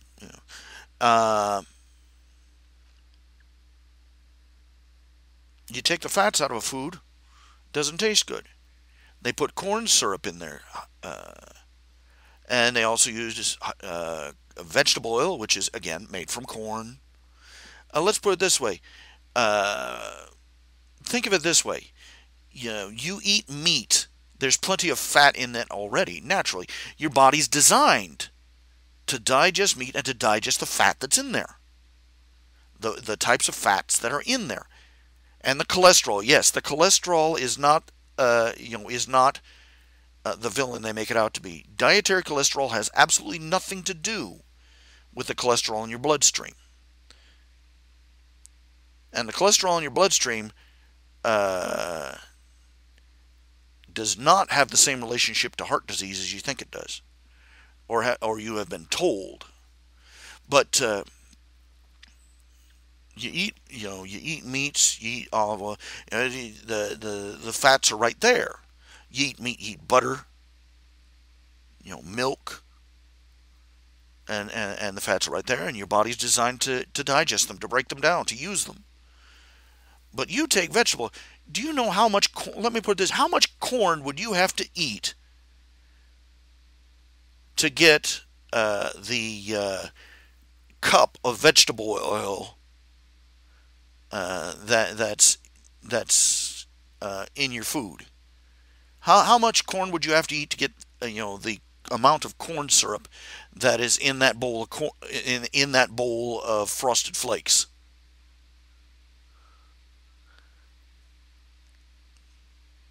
The human body isn't designed to process that much corn oil or that much vegetable oil, and it's not designed to process that much corn syrup, the high fructose corn syrup. It's not designed to handle this, and it's artificial as hell. You take butter. Butter's real. It comes from a cow. Hello. Churn the butter. There you go. Churn the milk. Get the butter. I don't even want to think about the processes you have to go through to turn vegetable oils into margarine. I've been told a cockroach will crawl up to margarine and crawl away.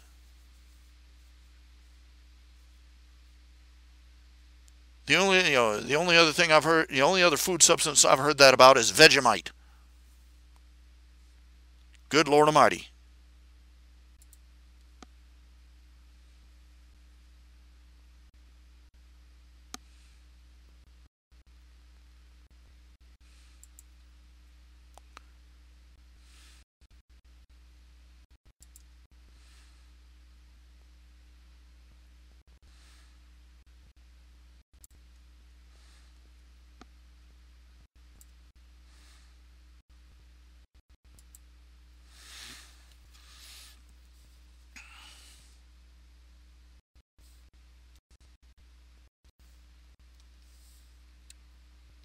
This is what we go through. We have been taught, and think about it. As one other as one doctor put it on the movie Fathead.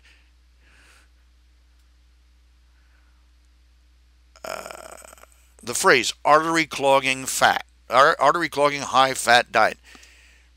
He said we've been using that phrase so long it's like it's one word now, and it's common as you talk. You know everybody makes a joke. You go and get one of these jumbo burgers at some place. Oh, heart attack in a box. Heart attack on a plate. You know it's wisdom that it is quote unquote common wisdom that has been so ingrained into our culture that you parrot it. Buck, buck, buck, you know, just, you know, Polly want a cracker? Artery clogging, high cholesterol. And every part of that phrase is wrong. Every part of it's a lie by people who ought to know better.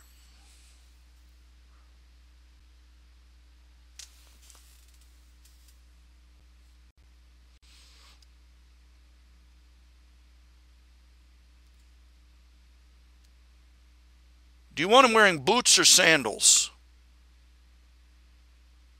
I'm just drawing this sort of boot shape here at the moment, you know, to sort of get the perspective on the hoof or foot.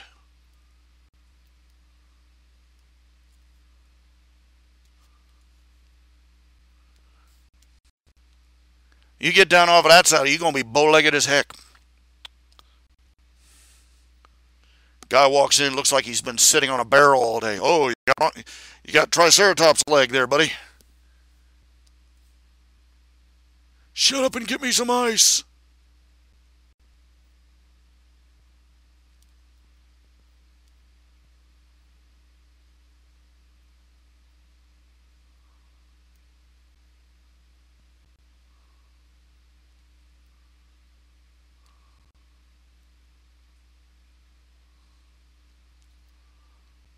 That looks so wrong. That does not look right at all.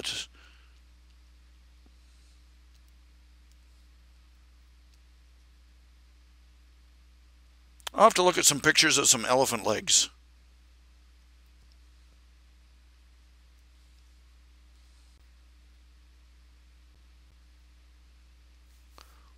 I've seen too many pictures of elephant charging right at a cameraman, and I'm like, you know, just how desperate were you for this picture, boss? Oops. Made a mistake here. I just put it on the wrong layer. That's never good.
I was talking earlier about my favorite online game, which I haven't been able to play in ages, Wild Star.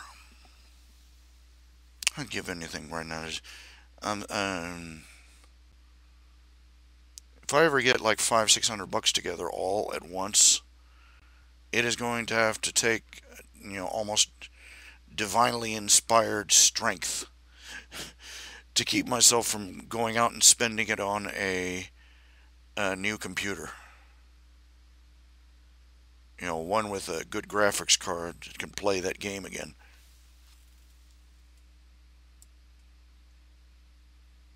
There's always something. You know, there's always going to be somebody I owe something to, and somebody I owe money to. That kind of, the government. landlord. There's always going to be something. But anyway, it was bugging me. You got two factions. The Exiles, which are a bunch of highest. They're basically, the Rebel Alliance, complete with scruffy nerf herders, and Wild West style outlaws who have rebelled against the bad guys, who are the Dominion, a galaxy conquering empire, and they've found a planet called Nexus. The Exiles wanted as a new homeworld because the Dominion destroyed their old homeworlds or drove them off them. And the Dominion wants the planet because it is what they believe the homeworld of the Elden, the alien race that established their intergalactic empire and gave it its start. And so they believe that the world of Nexus is their rightful legacy. And so the Exiles and the Dominion are fighting a war over this planet. And I was saying earlier, it really bugs the hell out of me, is that people try and present it as obvious.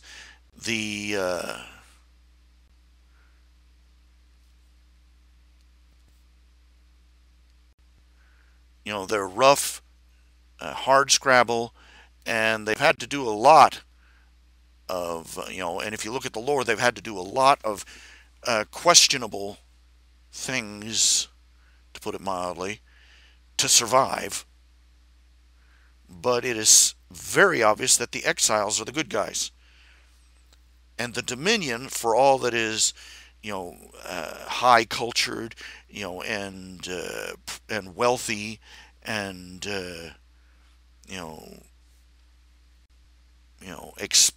and so prosperous and successful, it is very clearly evil. But you got people who insist, who swear up and down that, oh, well, the Exiles and the Dominion aren't really that different. And, it's gray and gray morality, and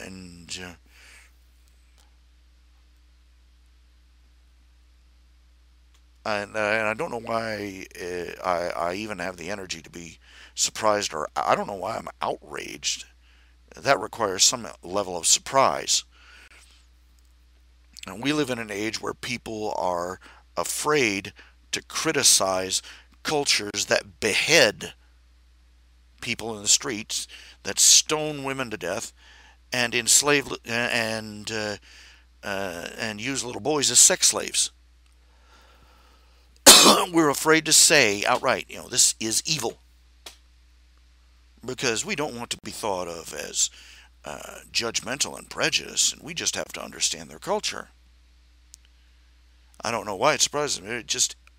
I just find it awful that people can look at this setup and they will try and soft soap the people that are working on it, the people that design the game, trying to, soften the corners a little bit on the Dominion and make it more nicey, make it look more nicey, without actually changing any of its actual history or any of the things it does or has done. And I'm sorry, big hint here. The side that doesn't exterminate entire planets is not the bad guys.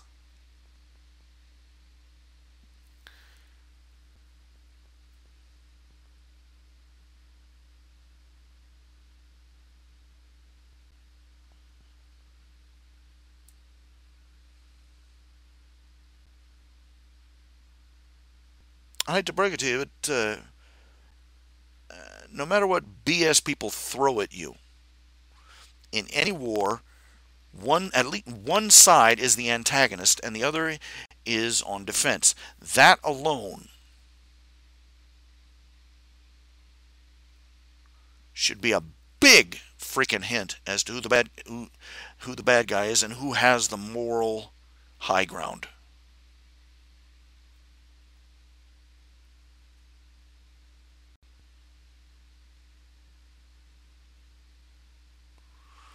And this is something that gets people furious when I bring it up about the Civil War in America. For all the high and mighty talk about freeing the slaves, first of all, the North had states with slaves in them and didn't free them until after the war was over. Yeah, the Emancipation Proclamation, you ever read about it, it only applied to the states in the Confederacy.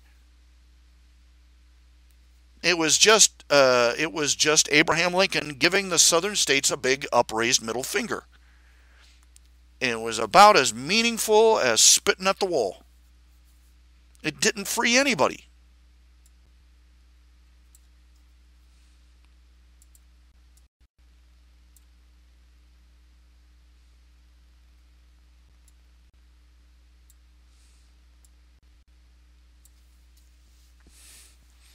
And for all the talk about how morally superior the North was incredibly racist. Down south in the Confederate States, you had free black people and white people working side by side. Up in north, there were entire towns where a black person couldn't move in because they had laws against it. They had lynchings in the North when the war was declared. They lynched black people. They blamed black people for the Civil War. And here's another kicker. Did you know that the Confederate Constitution made it clear that any of the member states could declare their slaves free? And that the Confederacy as a whole could end slavery?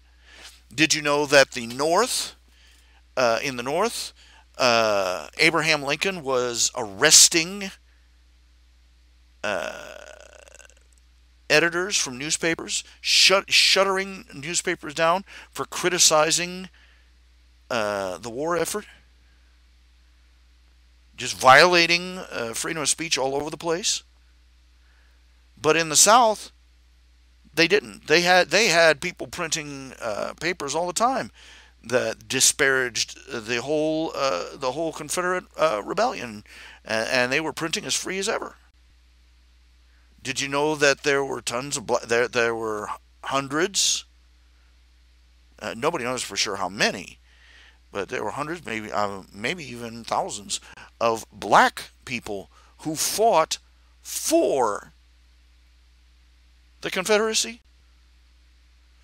And here's the one big thing, for all the talk about Fort Sumter, that was another upraised middle finger.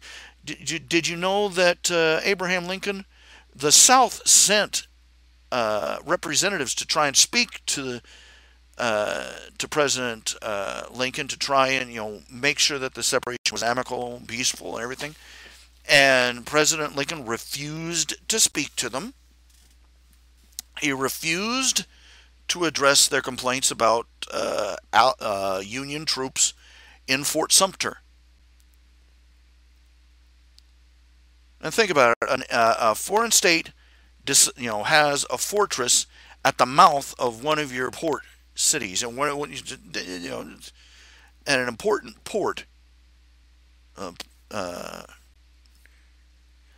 And they refuse to leave. That was I'm sorry, any other circumstances that would be called a provocation to war. Yes, the South fired on Fort Sumter.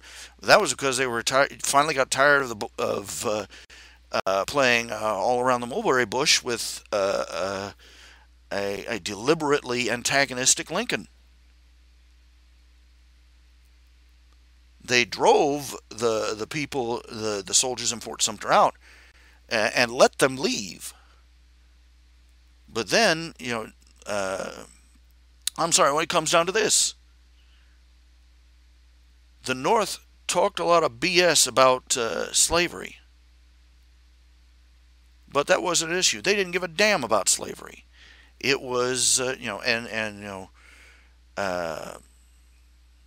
Jefferson Davis, the first president of the president of the Confederacy, he came up and said, "You don't care about slavery. It's just a straw man for you to shake."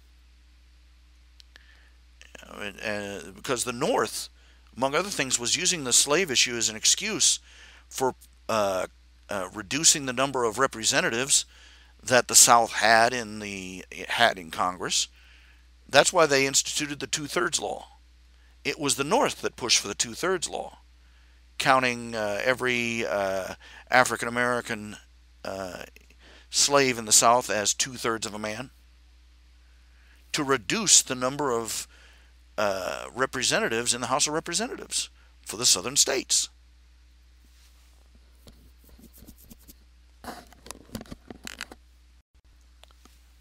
And the North,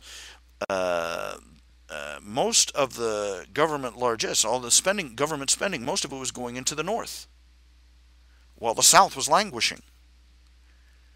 The North got tons of tariffs and other protectionist laws passed that made it impossible for the southern states to trade except by going through the industries in the North. Did you know that the largest,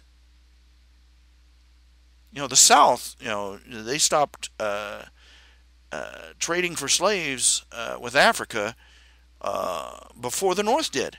The biggest slave trading company in the United States was in a northern state.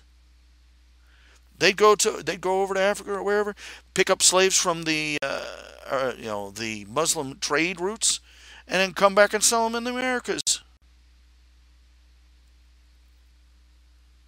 This is not to say that the South was right about supporting slavery, but the North was being an immense hypocrite about the whole issue, and was really not interested in the actual issue of slavery. They were interested in using it to keep the South over a barrel. And the very people, up until the point the South separated, many of the, movers and shakers and big political figures in the North were fine with that. They kept arguing, let the South go peacefully.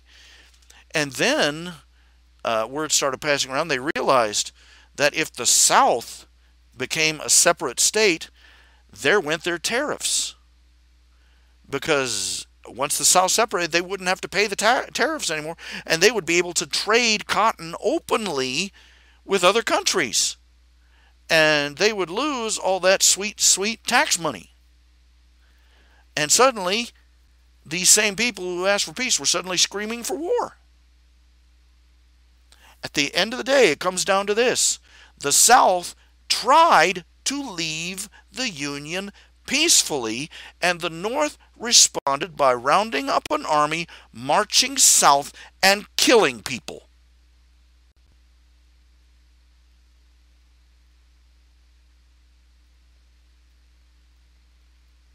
The fact that slavery ended after the Civil War was an afterthought, and it did very few favors for the black population.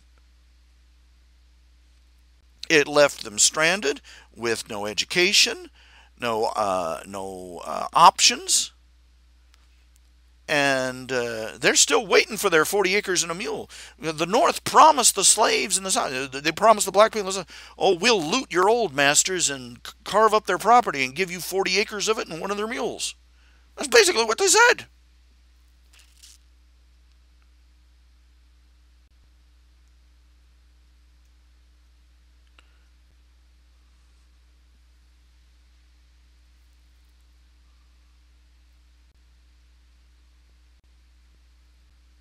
Of course slavery is wrong. Forcing another person to work for you against their will is wrong. This is play school stuff. But let's not forget the historical fact that, one, not even Lincoln himself gave a rat's ass whether we had slavery or not. And he openly said so. I'll keep slavery, I'll abolish slavery if it'll keep the Union together. I'll keep slavery if it keeps the Union together. I don't care. And he openly said that the white man needs to keep dominance over the colored man in order to maintain peace and stability. He was just as racially biased as anybody. And the North was, the South, to be honest, the South, for all its problems at that point, they were used to being around African American people. They were used to being around black people, let's call it that. They were used to being around Negroes, and they were used to having Negro neighbors, free and slave. The slaves, it was only a small percentage of the white population that owned black slaves. In fact, there was a larger portion of free blacks in the United States that owned slaves. In fact, the very first slave owner in the United States was a black man. You see, up to that point, up to the point of that particular case,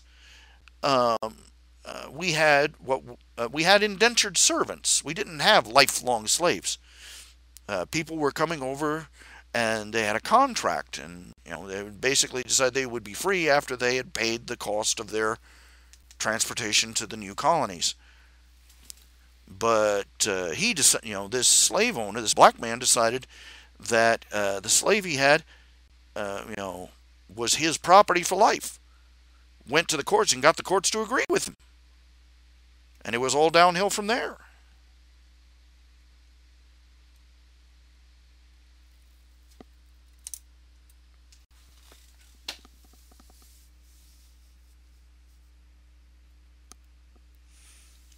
You look at the constitutions of the Confederate States as each of them separate. Many of them have rhetoric in there that they say that we are going to preserve the ancient institution of slavery.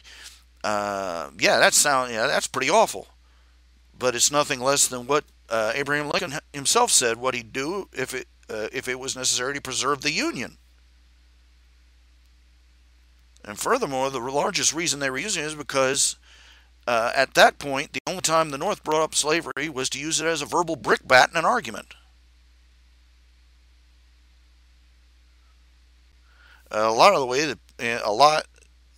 the way that Christian bashers like to bring up the witch burnings, and the Crusades. Largely talking about something they knew very little, if anything, about.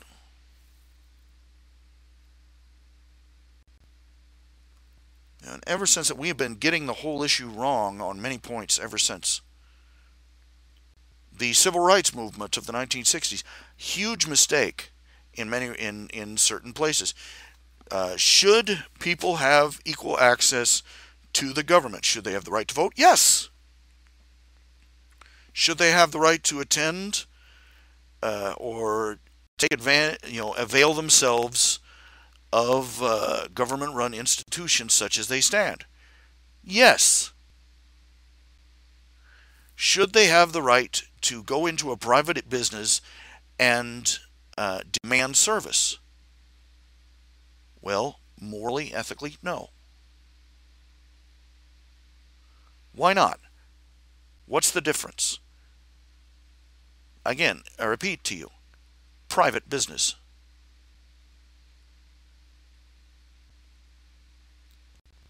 And I find it surprising that people can't grasp what the ethical conundrum is.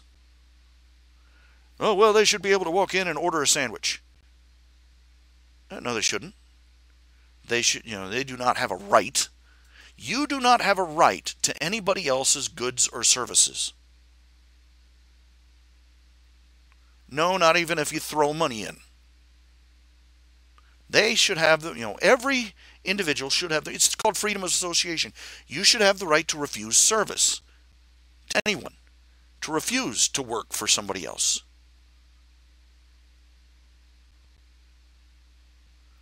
And you do not need to justify why you don't want to serve them any more than you need to justify why you want to exercise free speech or the right to bear arms. And it's I put it this way, it is a enormous cosmic irony that the descendants of slaves came out and demanded the right, demanded the power to force other people to provide them with goods and services against their will. They demanded the right to go in and force somebody else to work for them against their will. The very definition of slavery itself. Well, but I paid them. No. As long as you have to use coercion to make somebody do something for you, it doesn't matter. It doesn't matter what you pay them. Because you are using force to make them accept a lesser amount than what they would demand to be paid in a free market. That is plunder. That is theft. That is slavery. You are stealing at gunpoint the labor and services of other people. And it doesn't matter why they don't want. They can decide they don't want to serve you a sandwich because they don't like you, how your face looks. It doesn't matter. But what if they're jerks? Well, what if they're all racist jerks like that? Well, congratulations. You don't go to that sandwich shop. There's somebody else that likes your money a lot better than they dislike your face. And what happens to the guy who's a jerk to all his customers because they're the wrong color? Surprise, he goes out of business because he's not making enough money.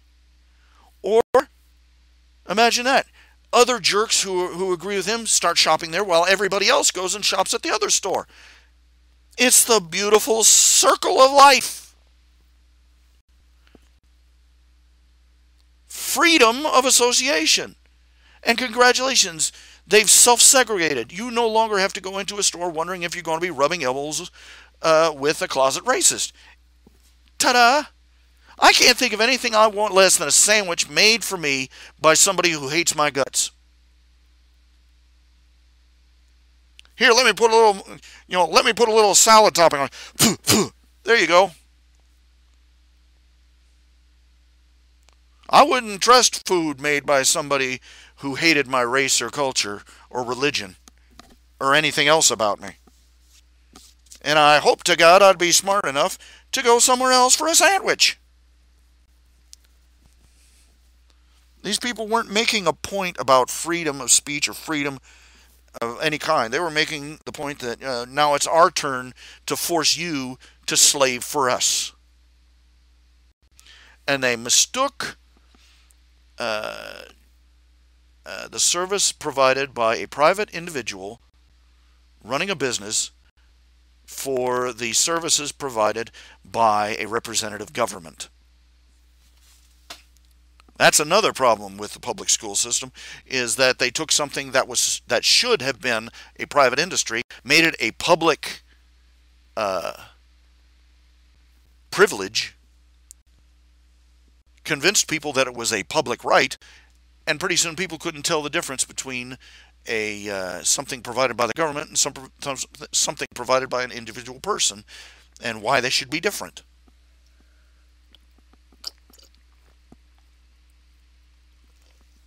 And here in the 2000s, we are reaping the bitter fruit of that folly. You've heard the story about the bakery.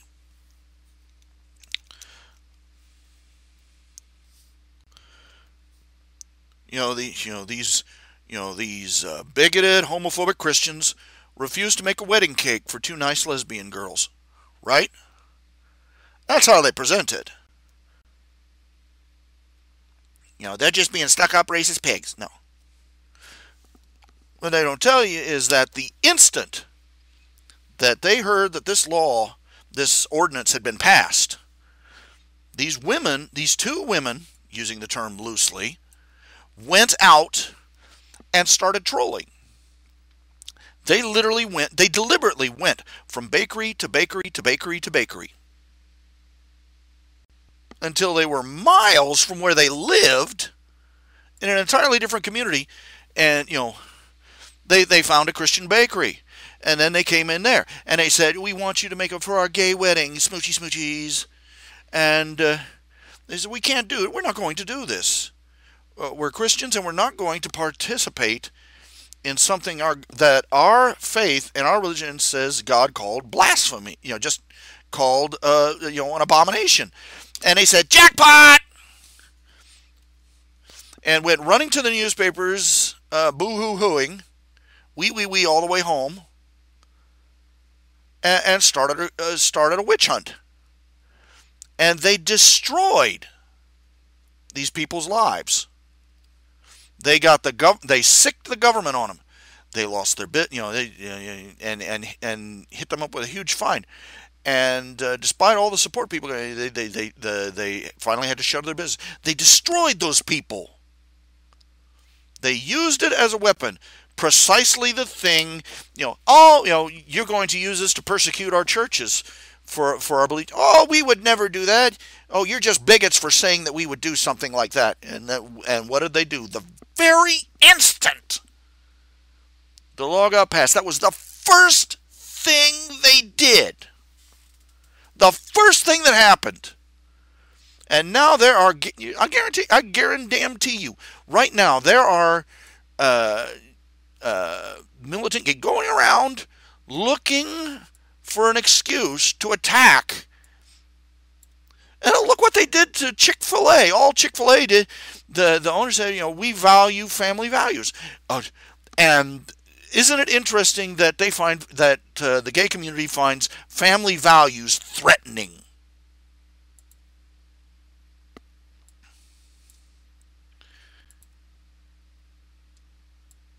A bitter cynic, which I am, would maybe wonder that they're worried that that they hate family values so much is because they're worried that if there are too much family values going on, that they won't be able to get their hands down little Timmy's pants as easily. They attacked Chick-fil-A. Chick-fil-A, they bit off more than they could chew that time. Because the American community, not just devout Christians, but just the freedom-loving American people in general, said, "Oh, screw this! We're sick of this crap," and went out and supported it. And they bought more Chick-fil-A. They had a sales surge that like the likes of which they'd never seen. And it's probably buoying them up still to this day.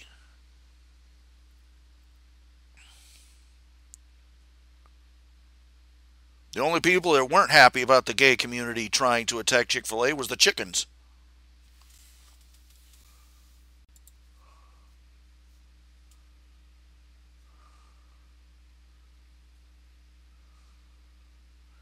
It never should have even gone to court at all. It never should have even gone to word. You got some son of a bitch out in one of these, say, trying to shut down lemonade stands by little kids. Too wholesome, I guess. Too all-American. I remember once there was some vaudeville production, some stage production, musical that some company, I think it was Disney, in fact. It was years ago, probably decades ago now. But they put out an ad. We want some nice, clean-cut, all-American types to perform in our. And they were accused of racism.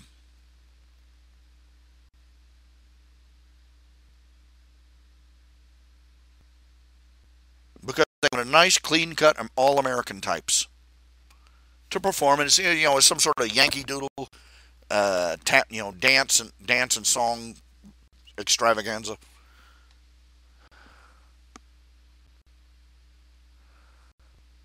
I remember when the Talking Barbie came out, high school Barbie, and one of the things she said is math is hard, and the feminists just, their leg hairs lit on fire, and ah! I'm sitting there going, what?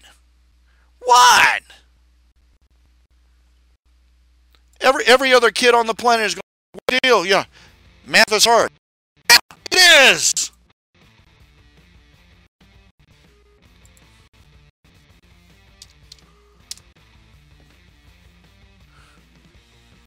Welcome to Planet High School. You're saying that girls are terrible at math. What the flap? Hoo ha? Well, you just. What the hooty hoo hoo? Oh, by the way, random stop off, random thought. Wild Triple W. By the way, your card came in just in time for me to get a birthday present from my mom. I got her an e-card from 1-3 Greetings, and I got her a gift card from Amazon.com. $25 card. So, she'll see it sometime today. It's 1:31 a.m. It's August 8th. It's my mommy's birthday. Yay! Me give my mommy a birthday present. How nice of you. We needed a little, sunshiny moment there.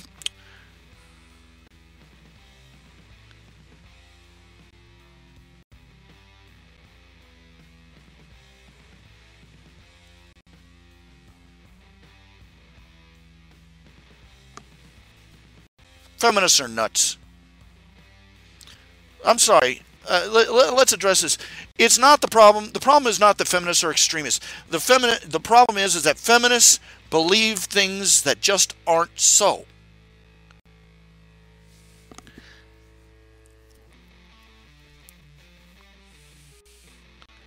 Let's start addressing that.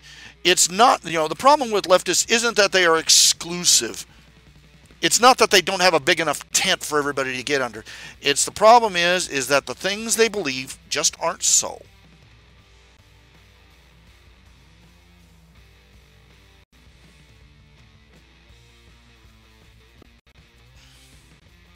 And I wish we had more people that had the courage to say that.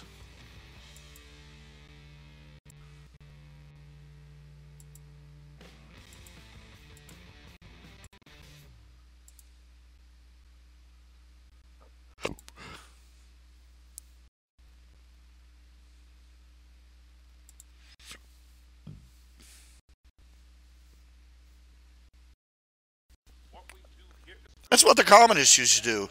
I mean, survivors of the gulags. They were rounding up Christians and stuffing them into those gulags like crazy. I mean, torturing them. Just everything, just as anything the Nazis ever did. It's just they kept it, they didn't make it as big as. Anyway.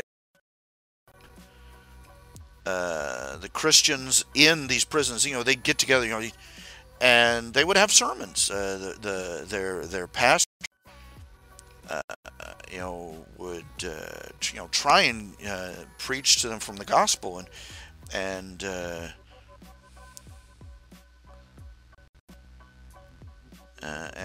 they would be beaten for doing it. And one time they caught the guy preaching. He said, they overheard him say something like, "My fellow Christians, you need to have patience, patience, and more patience." And they grabbed him and they ran him off into the interrogation room. Said, "You're saying that you should be patient until the American pigs can come and liberate them." They're not interested. They're interested in.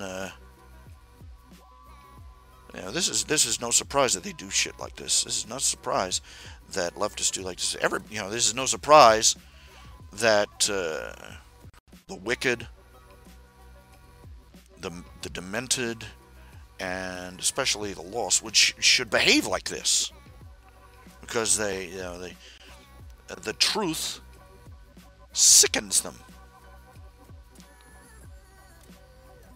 And the only way they can stomach a truth is they twist it into a lie.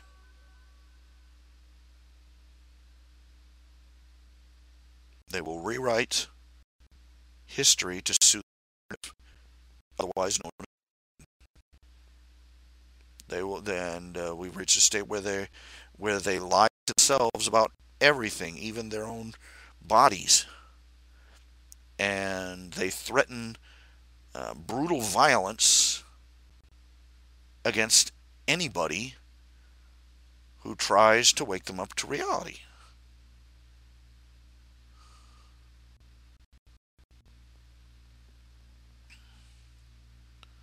I mean, I thought I'd reached the ultimate pinnacle in insanity when I started hearing about otherkin. Otherkin, by the way, are people who claim to be. I'm not. I look human on the outside, but I'm actually a dragon or an elf or a Klingon. I'm not kidding you. There are people that actually claim to be a Klingon, literally a Klingon reincarnated, and just Bunkerville. And then you've seen this meme. In every attribute but physical, I am actually a wolf, and then a picture of the guy go "Ruff," and yeah, they're serious about that. And we laugh at those people, but but already we're expected to accept and agree with people who are biologically, physically, and in genetically male, who insist that they're actually women. In every way, but physically, I'm actually a woman. Tra-la, shoe sale. Okay, that was, but no. We agree with them or else. There are four lights. Get what I'm saying?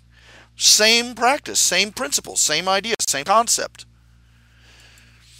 They will they mock and belittle, and obstruct and torture and afflict abusers upon us until we agree that there are five.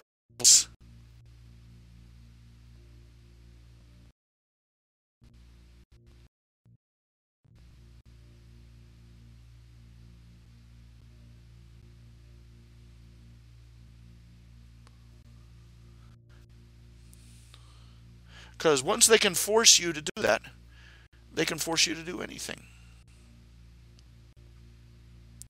And it can force you to help you. They can force you to help them do whatever they want. To themselves, to you, to the world around them.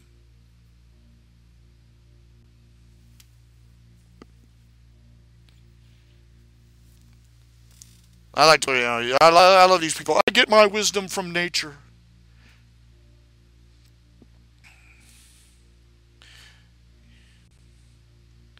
I love these people who say these idiots that insist that homosexuality is natural because animals do it.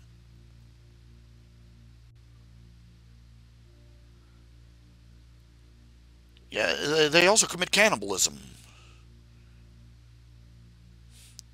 I follow the example of nature. I do what is natural, like the animals do. So you sleep naked in the trees and roll in your own poop?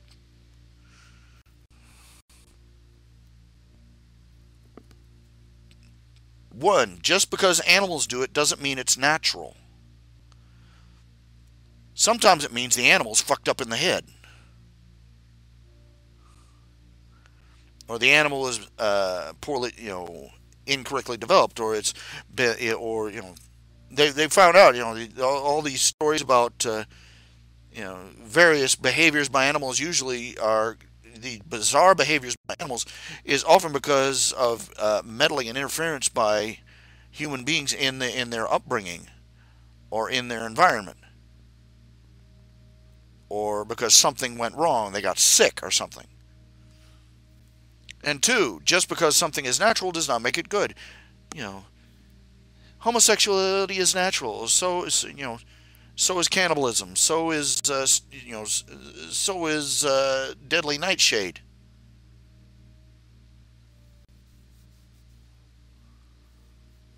Civilization. I mean, have you ever read what's his name? What's the name of the guy who wrote the original Lost World novel?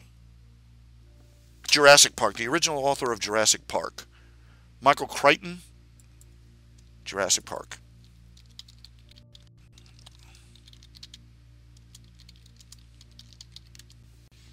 Jurassic Park. The author Michael Crichton.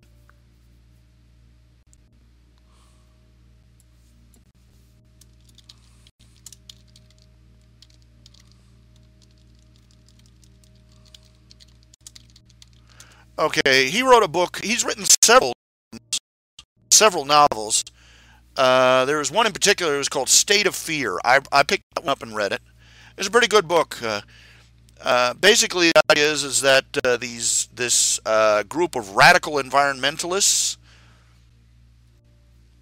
have gotten their meat hooks on, and they are deliberately triggering environmental calamities to try and coerce the governments of the world to push through more environmentalist legislation. They figured out ways to fake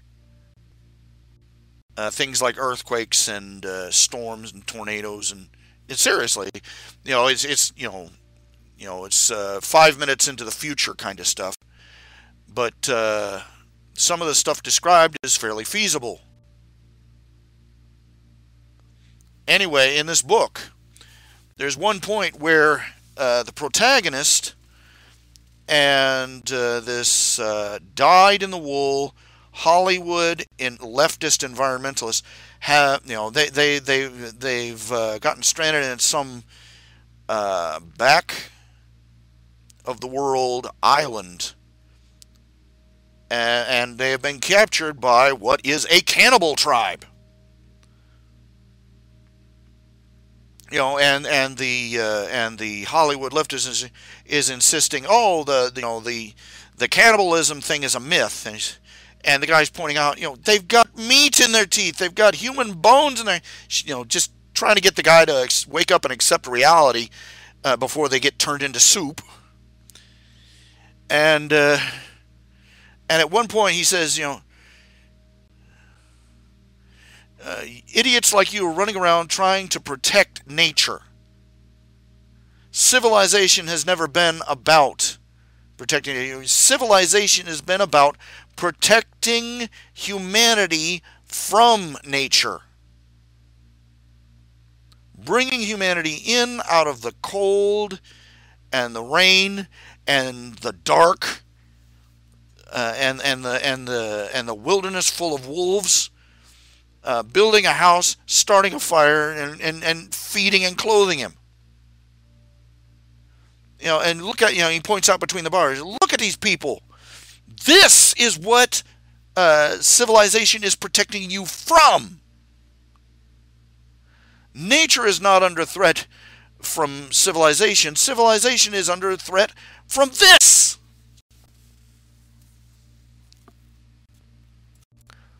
And that stuck with me, and it stuck with me ever since I read the book. It came out in 2004. Michael Crichton died in 2008, sad to say.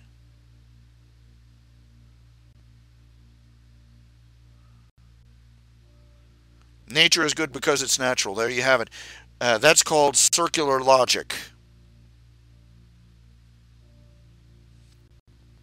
which means it's anything but logic. Anyway.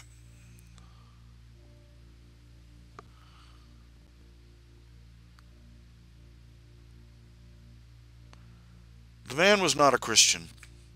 And I find that a tragedy because he could have been, because, I find it a tragedy. I find these strong conservative voices, people who advocate the morals and values and virtues that were once common in our society.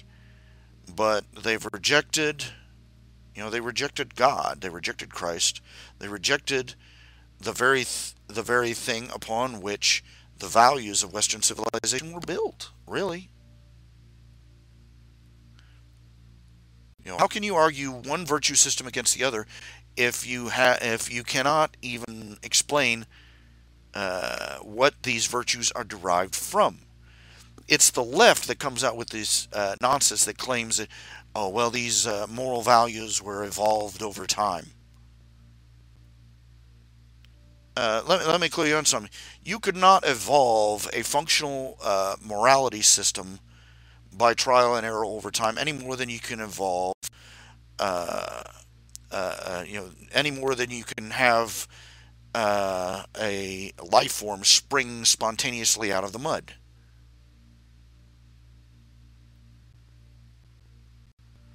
It's called irreducible complexity. A real working system of morals and ethics. It has to be, in one whole piece. You can't have a civilization that, believes in free speech but doesn't believe in you can't have a society that believes in that murder is wrong that doesn't believe in the sanctity of life.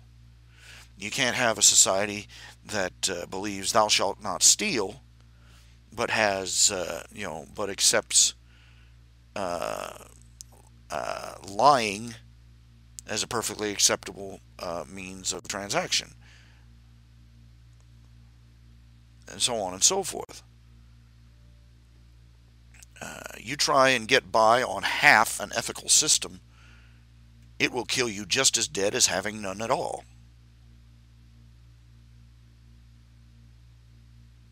In fact, faster.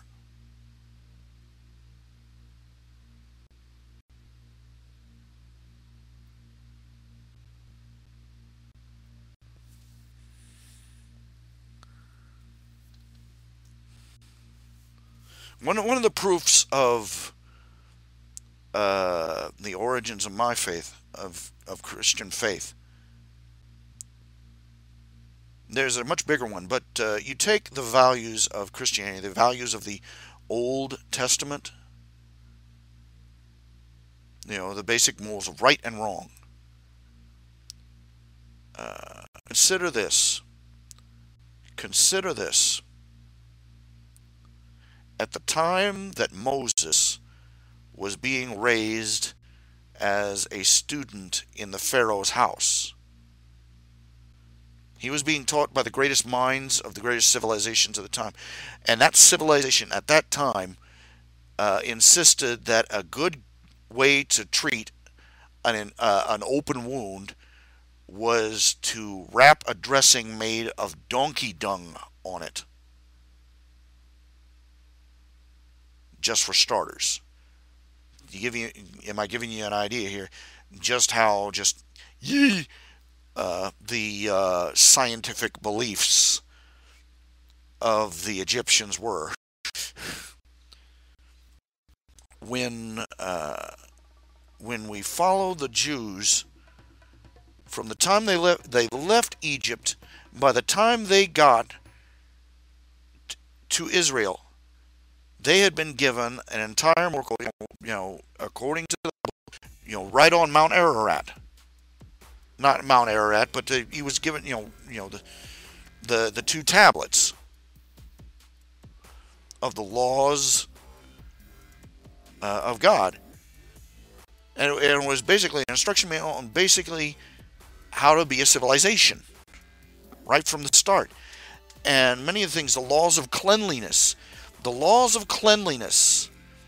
About what was clean, what was unclean, they were directly contradictory to everything that Moses had been taught. They either told, they either told things that he would have never learned, or they said the exact opposite. They taught, some of the laws were about things that we nowadays call things like sanitation and hygiene and quarantine. Things that no other civilization accepted, or were the exact opposite.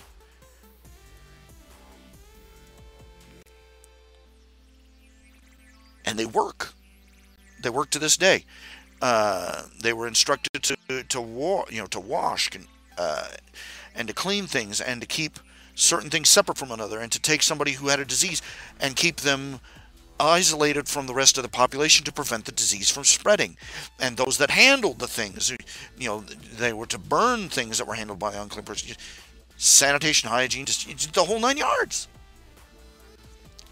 Things, and they were instructed not to marry their first cousins. Genetics, there you go. Surprise. They were taught how to prevent inbreeding before anybody knew what inbreeding was. They were taught sanitation and hygiene centuries before anybody even knew what the germ theory was. Thousands of years before it.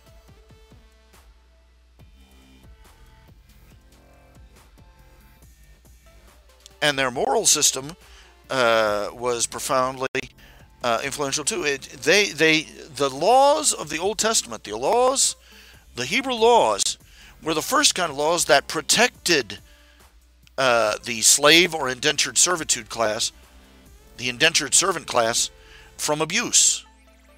That demanded certain rights and protections for women. That demanded that everybody answered to the same codes of law. Now, they talk about, those horrible people, they said you were supposed to stone children if they misbehaved. No, you've heard about that. Here, let me give you a breakdown. The people that talk about that, they're forgetting at what time these laws were written. At the time that those laws were written, it was perfectly common for people to take their children out and sacrifice them to the gods. Up until the age of Rome, people would throw children they didn't want off of cliffs, or leave them out to die of exposure as infants. Or the father would just get angry at them and just pull out a sword or a spear. That'll teach you to talk back.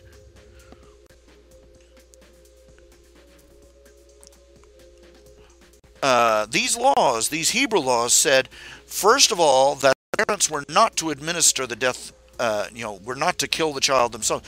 That if the child was uncontrollable, they were supposed to bring the child before the elders of the village, of the elders of the tribe, and tell them, this child is, basically say, this child is a monster. We can't control them. We can't rule them. We can't teach them. We can't do anything with them. They will not obey us.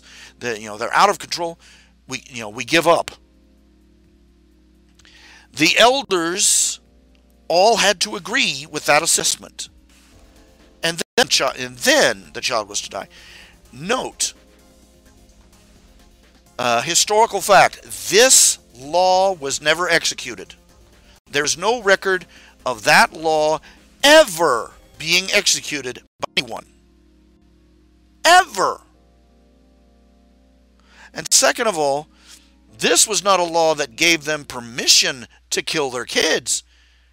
This was a law that took into account that every civilization on earth considered it, perfectly normal to execute kids, and spelled out that if you're going to kill your kid, this is what you have to go through to even think about it.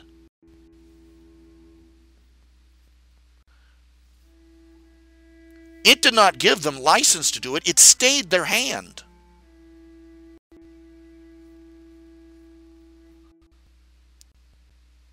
The Old Testament laws introduced protections, rights, and liberties and responsibilities that did not exist until that day. That if a slave was beaten, they were to be let go. That if a slave was injured or maimed or hurt, they were to be let go on the spot. That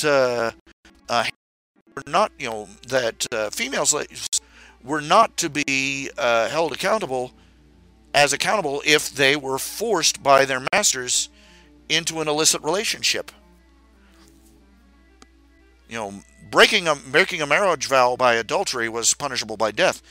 But in this circumstance, if a man forced himself upon a female servant, she would be whipped, but he would be executed. They made it clear that if they passed they had a law that stated that a slave was to be freed after a certain amount of time. And if the slave decided that their life was better as a servant of their master, they could opt to have to be a permanent slave for life. But every 40 years, all debts were canceled. And every 40 years, this was a year of jubilee. All debts were canceled, all slaves were freed, and all fields were allowed to lie fallow. And they basically spent the year resting and celebrating. It gave advice, the laws gave advice on agriculture, letting the land lie fallow once every 7 years, so that the ground could restore itself, so that it would remain fertile. Nowadays, that and just dump fertilizer on it, which I suspect is far less than ideal. My parents, they, like I said, they have their backyard is just at the line, the flood line, the 100-year flood line of their county.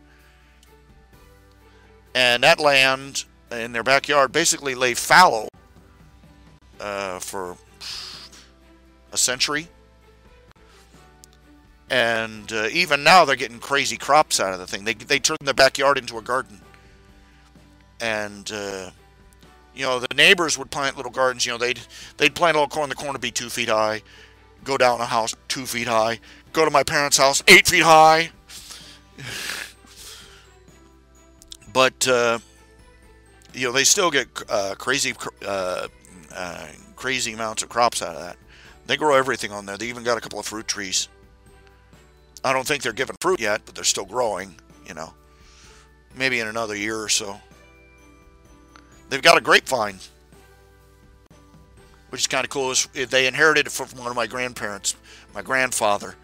They brought it down from his farm, from his old homestead, and brought it down here, planted it in their yard. I'm wondering how many grapes they're getting. He got the last batch, the last harvest got hit with last harvest I know about got hit with some mold. The grapes came in moldy.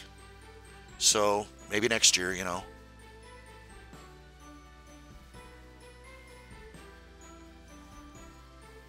Oh yeah. This is the main problem. The main problem with most of civilization is that we ignore the laws and the advice laid down by God, with His own people. His own people weren't so hot about keeping that advice either, but I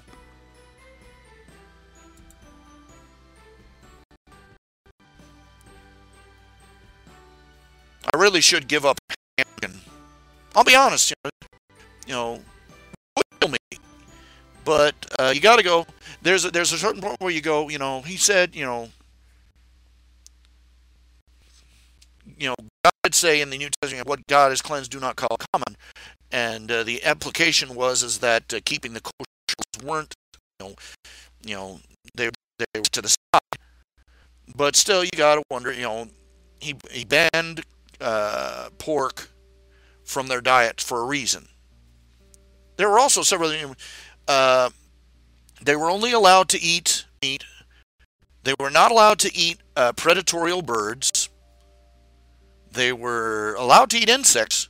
They were not allowed to eat meat from any four-legged animal that did not have cloven hooves and did not chew cud. That's why pigs were forbidden. It's also why rabbits were forbidden. Just basically, it had to be hooved and it had to chew the cud. So, goats, sheep, cows. And found that there are certain health issues with meat, but you want to know a reason I really, really suspect was the real big important reason that they were forbidden from eating pork? Look this up online. Look this up in Google. Look this up in Google and live with the horror of knowing the truth. Pig toilet. Go ahead, look it up. I'll wait.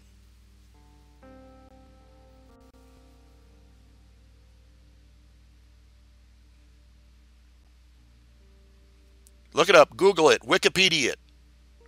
Pig toilet. It was a common practice in the East and Mideast for thousands of years, and it's a practice, I suspect, in certain backwoods countries.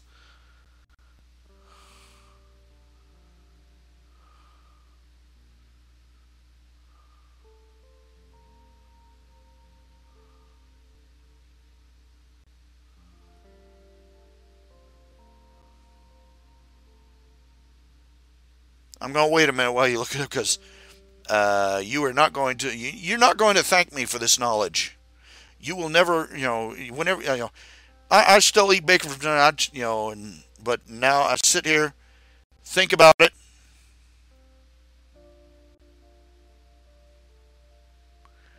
and you never quite look at bacon the same way ever again.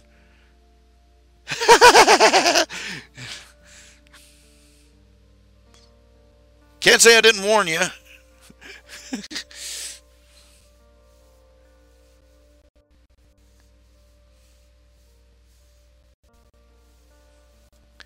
You cannot. I did not warn you.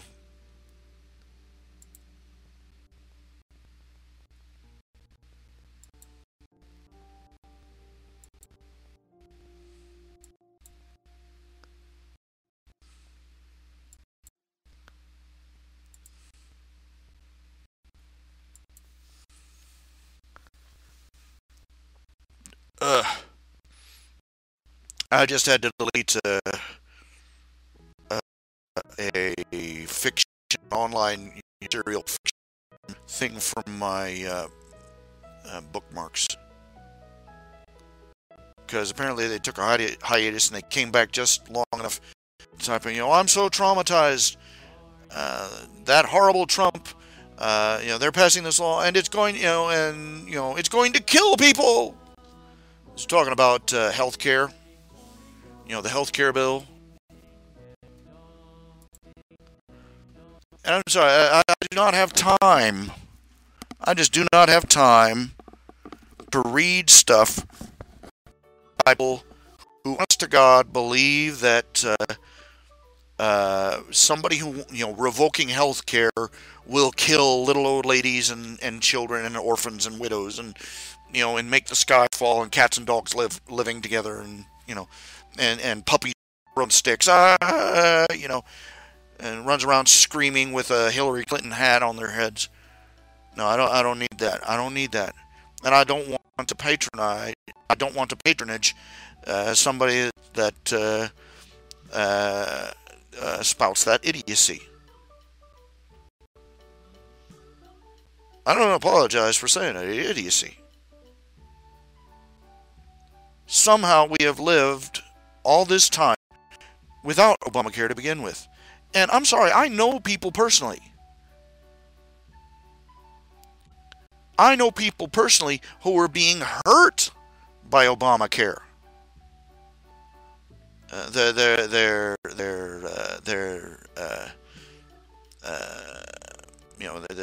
premiums are going through the roof, and basically they're being, it's like they're being shuffled off to the knackers by the insurance companies because they can't, the insurance companies are being ground under by this horrible government-run healthcare. Anybody who thinks the government can do healthcare properly, I submit to you for consideration the veterans hospitals. The ones that they found were overrun with rats.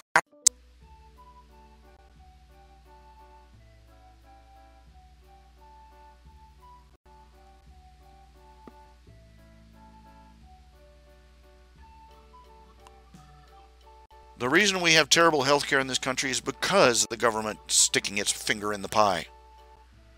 And keeps sticking a new finger in the pie every year. We've reached the point where they got all, both hands and both feet stuck in the middle of Sunday dinner dessert.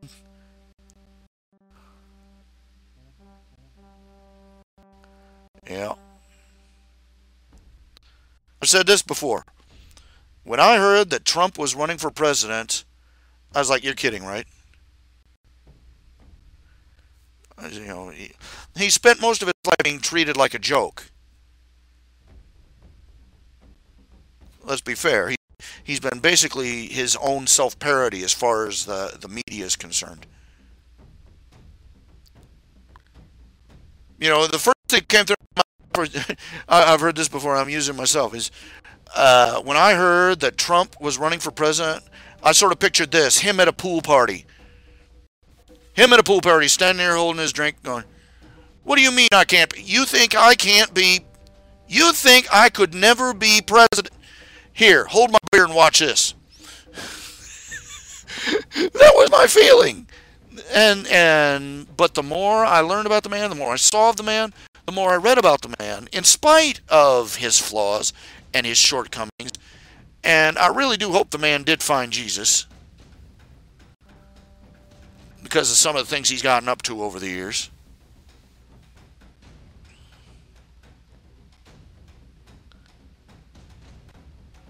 But I came to the conclusion this man it will be a much better president than anybody ever expected. And it's terrifying. He is the first president I have seen since probably Reagan who is actually working to keep his campaign promises.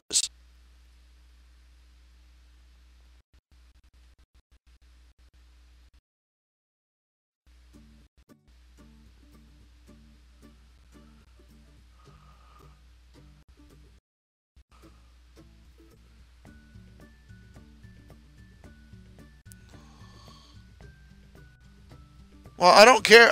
Well, you get it, though. That's the joke. That's the joke. Hold my beer and watch this. The redneck mating call. Hey! Yeah. Well, I assume he used to drink alcohol, but I suspect he quit. Smart man. Ain't got a thing against him if he does that, either way. But they hate him because he's keeping his word.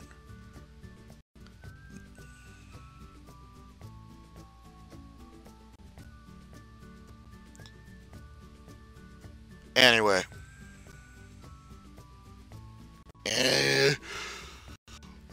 Lost my train of thought. Don't know not sure where I was going with that. And it's sad. It is the most appalling thing I've ever seen. I've said this before.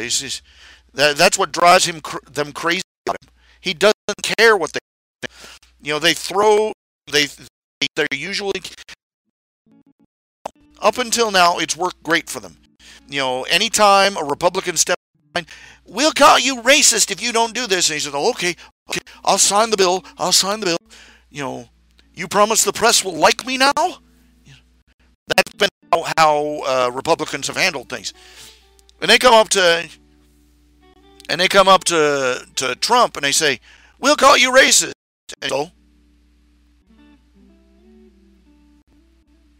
he does not give a rat's behind what the press thinks of him. He does not give a rat's behind what the Democrats think of him or the Republicans think of him.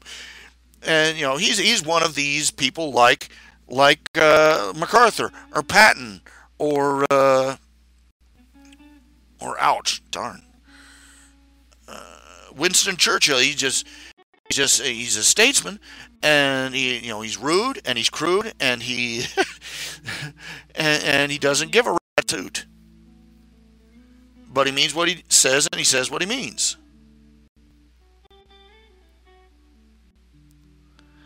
And it drives them crazy because he doesn't care what they say about him. Before he showed up, he was a multi-billionaire. A multi-billionaire with, with a score, with an armload of beautiful kids, successful kids. Well, they're coming up well. Big, beautiful house, nice car in the garage. and a smoking hot wife waiting for him at home in bed. And they attacked him, and they slander him, and they libel him, and they call him bigot and racist and sexist and this and that. And they use every dirty trick in the book that they have ever had for trying to ruin a politician. And when they're done with him, he's still a multi-billionaire with a great big beautiful house and a hot car in the garage and a smoking hot wife waiting for him back in bed at home. There's nothing they can do to him.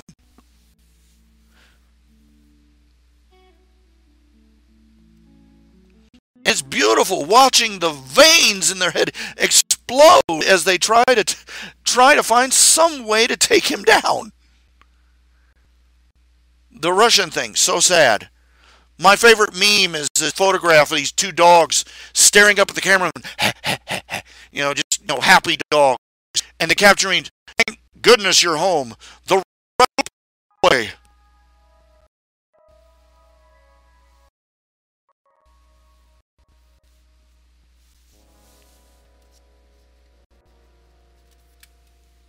Yeah, I know that. If Trump could cancel, the headline would be "Doctors out of work." Yeah.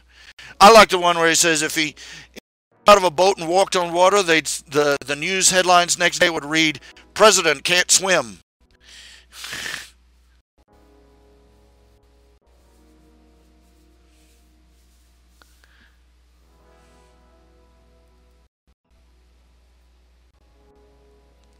What can you say? Oh my.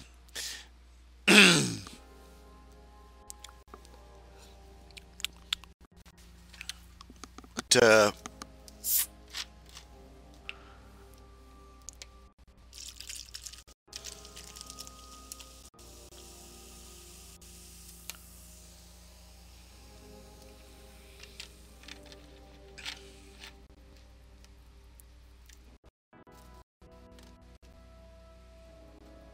I like what Dennis Miller said about one of the other candidates. What is it, Ted Cruz?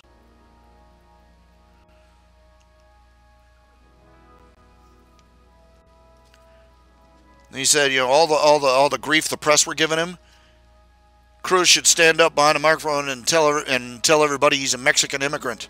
The Democrats wouldn't know whether to shit or wind their watch.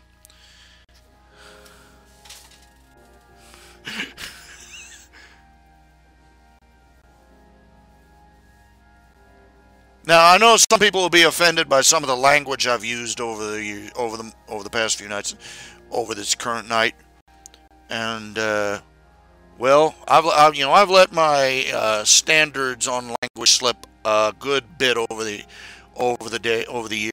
I'm afraid, and I do apologize for that if that upsets or bothers you. But on the flip side, I have a real hard time justifying censoring myself because some pearl-clutching granny from over 100 years ago decided to pick out a list of random words that were forbidden for anybody to use. I find it a sad commentary and kind of enlightening that you can't use the F word on television in our society because of that lingering social taboo, but you can have people doing it and talking about it and talking about doing it and bragging about doing it, with somebody who isn't husband. But if you use the word, just everybody scream, run, fall down, sky falls down, cats and dogs living together, end of civilization. Because somebody, nobody knows who, got offended that a certain word got used, and so that certain word got banned from the English language.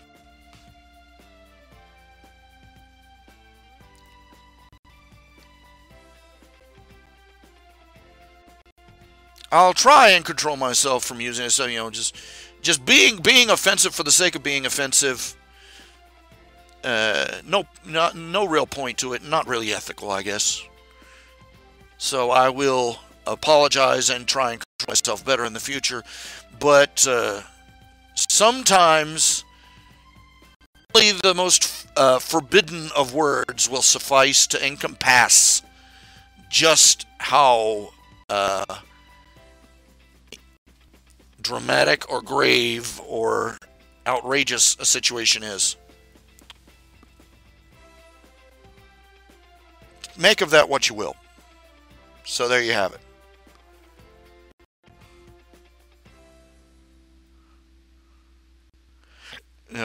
I like what's his name, Carl whatever, Carmen Sandiego. Anyways, comedian.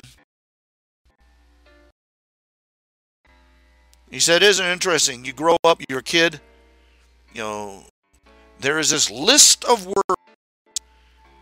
It differs from person to person, but there's this list of words that you're not allowed to use. And nobody tells you what it is. Nobody tells you what words are on this list. You're just supposed to go along as this poor luckless kid guessing.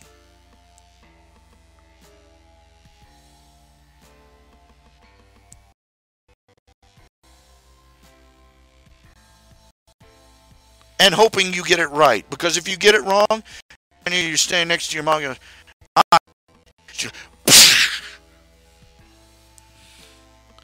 wouldn't it be nice if if your parents, as soon as you were old enough to read, hand you a list? This is a list of words that you're not allowed to say. Kid takes a list, oh, thanks, Mom, thanks. This will save me from a hell of a lot of ass beatings. Oh, geez, just checklist,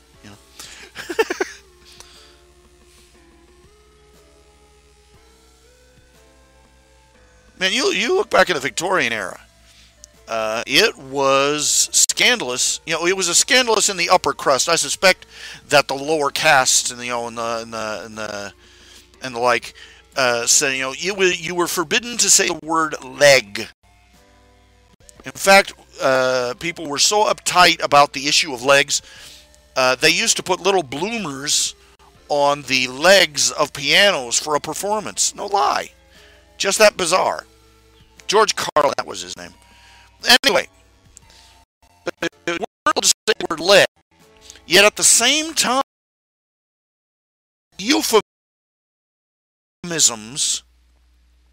for a woman's vagina in the common vernacular that you literally could not say a sentence in English without saying at least one of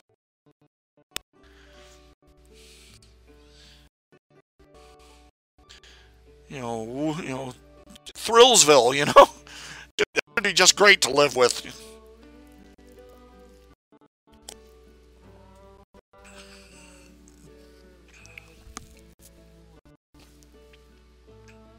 And that's how we become in this society. Our issues.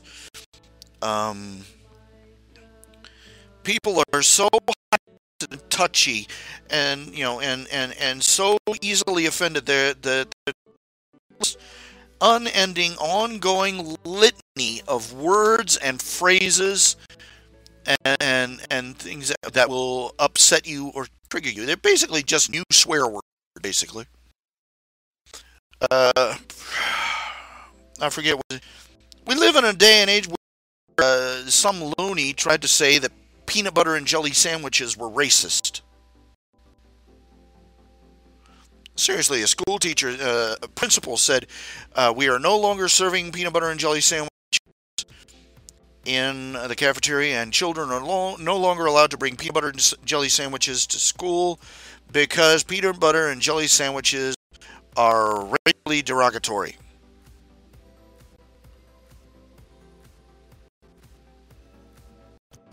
They're smoking. I really do.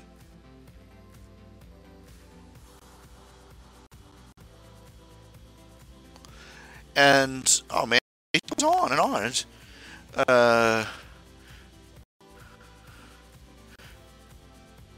it's called the euphemism treadmill. Used to be you called black people Negroes. Then they went for colored people, and then they said it's not acceptable. We're black, and oh black. What can you call it? And then they for years, and then they go, no. We're not black. We are African American. And people point out you've never been near Africa in your life, and neither your granddaddy or your great great granddaddy African. So you say, okay, fine. We're people of color, and you look at me, people of color. Yes, people of color. And you look at me, colored people. No.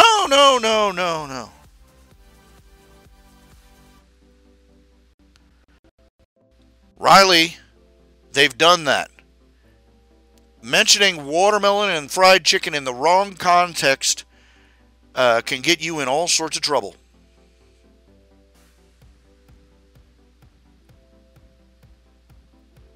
Man, I want a bucket of KFC right now.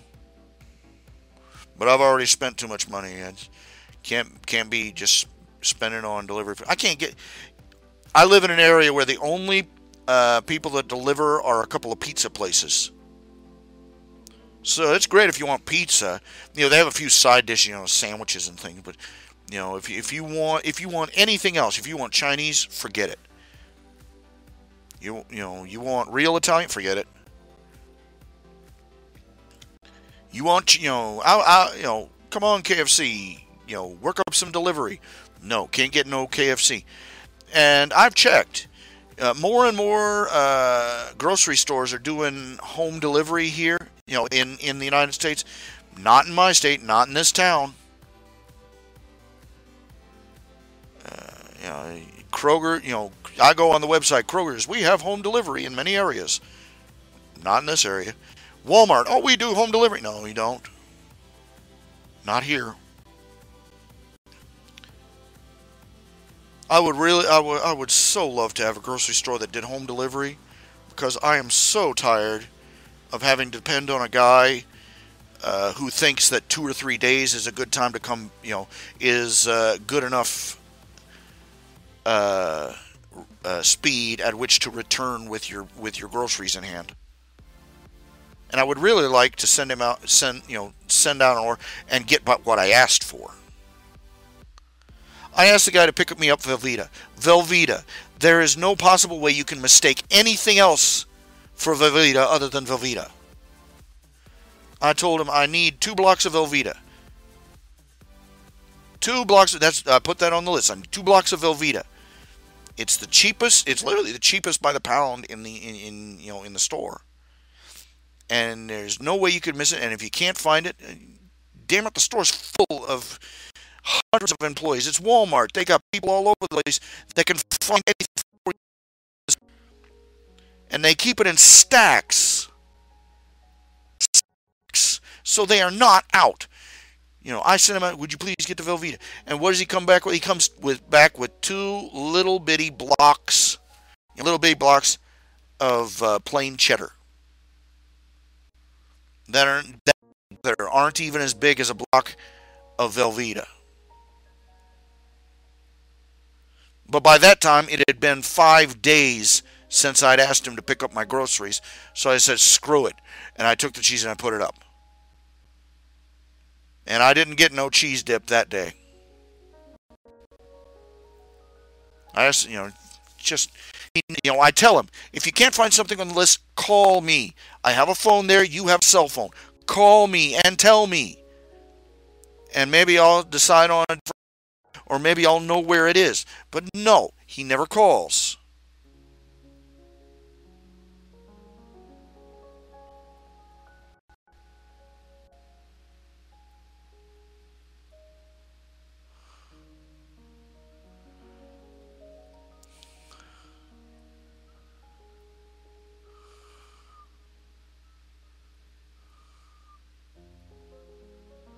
Now here's the thing that gives is they're finally starting to talk about releasing Walt Disney's Song of the South here in the United States. That's racist. That's racist. You're racist. You're racist for having that.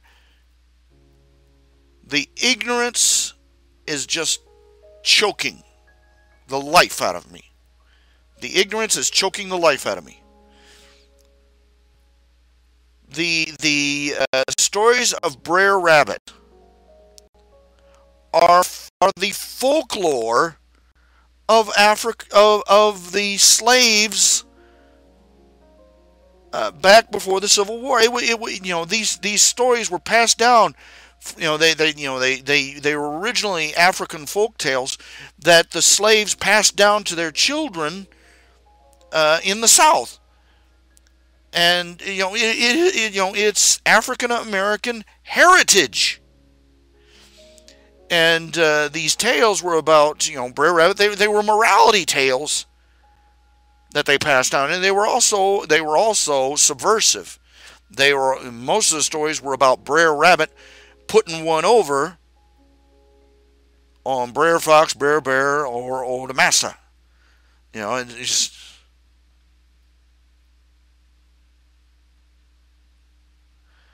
It's not only a period piece. The stuff it's about is part of the culture, pride, and heritage of African American people.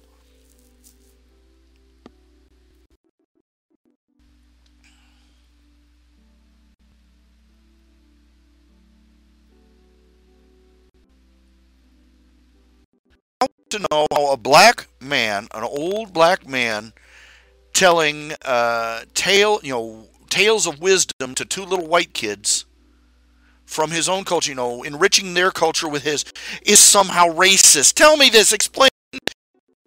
Pull whatever, cognitive dissonance together and try and rationalize it to me.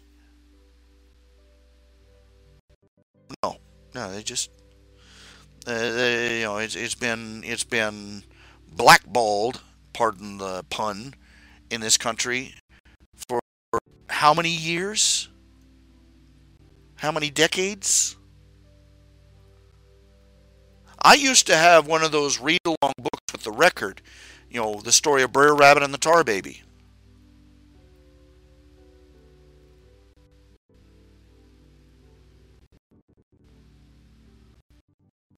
I used to listen to it and read that book all the time when I was little.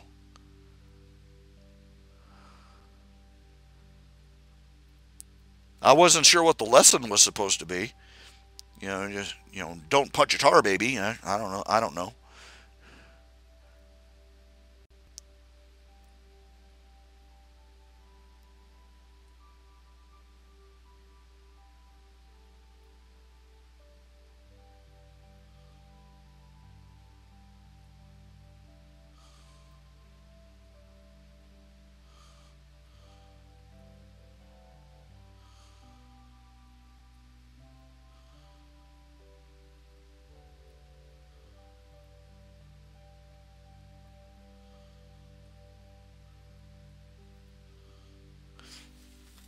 You ever heard that song? Is a gang song came out. Read a book, read a book, read a bleeping bleeping book.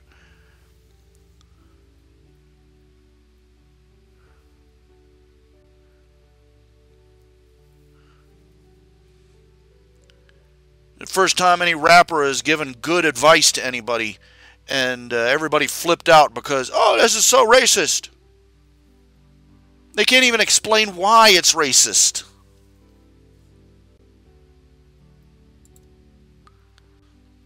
You're trying to tell me they're all gangster rapper. Nigga, hootie, hootie, ho, ho, ho, bitch, hey. Smack a bitch, ho, ho, ho, nigga, shoot a cop, blah, blah. That's not racist.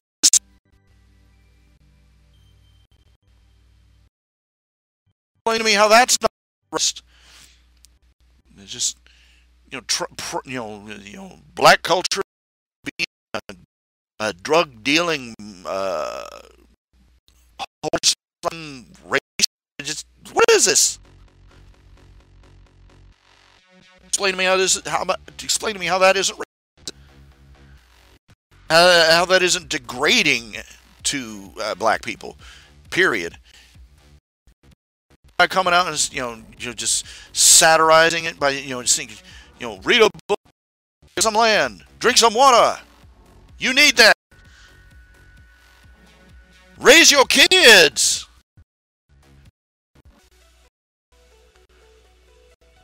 And just gonna make it all these people with trying to be gangsta, black, trying to grow up be gangsta cool. And he coming along, Fulio. This is what you need to do. No, no, no. What gets praised? What gets lauded and put up on a pedestal in front of black kids? Ignorant, mush mouth, gangster rapping, it's drooping around. You know why? You know what? You know where that whole drooping bit got started?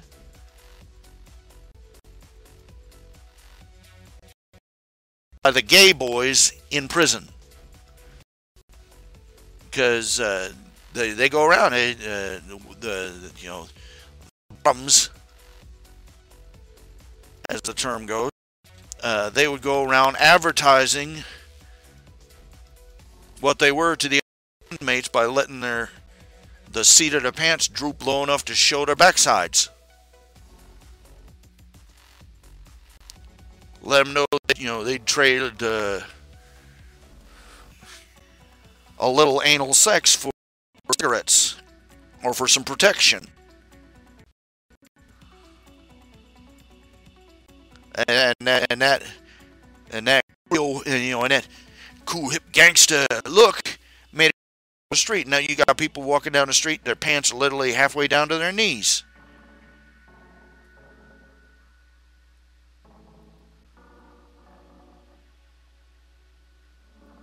I saw a YouTube video. A couple of guys, they're filming out of the passenger window. They go driving past one. He's got a shirt that reaches all the way down, halfway down his calves, and his pants are, his belt, the belt line of his pants is, nowhere near his waist. And they threw ice water at him, and driving off real slow, and he started running after him. He couldn't run. He was waddling like a penguin trying to run after, yelling things. Trip and fall down. Boom. Guys laughing off at the guy.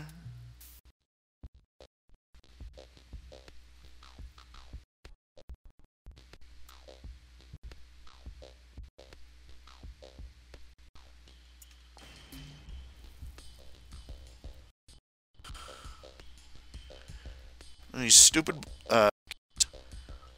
black kids walking around thinking with the pants halfway down their ass, advertising for butt sex and not even realizing, thinking how cool and dangerous they look.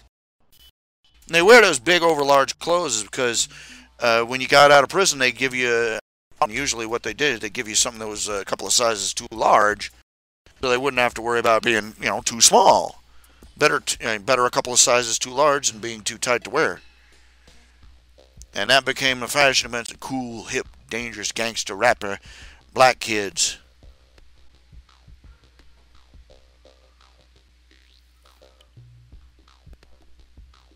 Well, at least, thank God, at least still, it still persists that a white guy walking around wearing clothes like that just looks like a retard.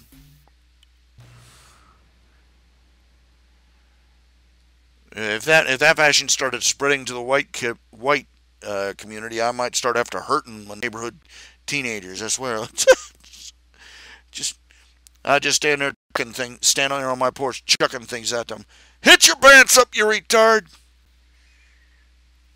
And yes, I say retard too. Does that trigger you all? I hope it does, because anything I say triggers you, you probably have to be triggered. Oh, did I hurt your feelings? Aw. Did I hurt your feelings? Did I trigger you? Oh, bless your heart. Bless your heart. But by the way, for any of those of you who do not live in the South or in West Virginia. Bless your heart is Southern for, oh, you poor idiot. You stuck your tongue in a light socket? Oh, bless your heart.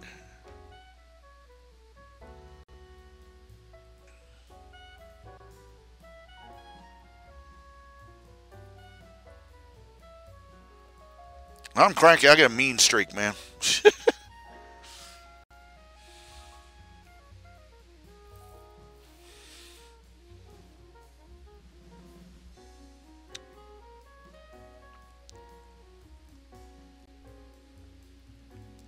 Okay, it is 2:30 in the morning, and I have been going at this for 5 hours. Doesn't feel like I've been at it very long. I'll try and pull something up tomorrow night. I'll see you all later. Time I shut this thing down. You all take care of yourselves. You all have a good night. I'll see you tomorrow sometime. Thank you for tuning in.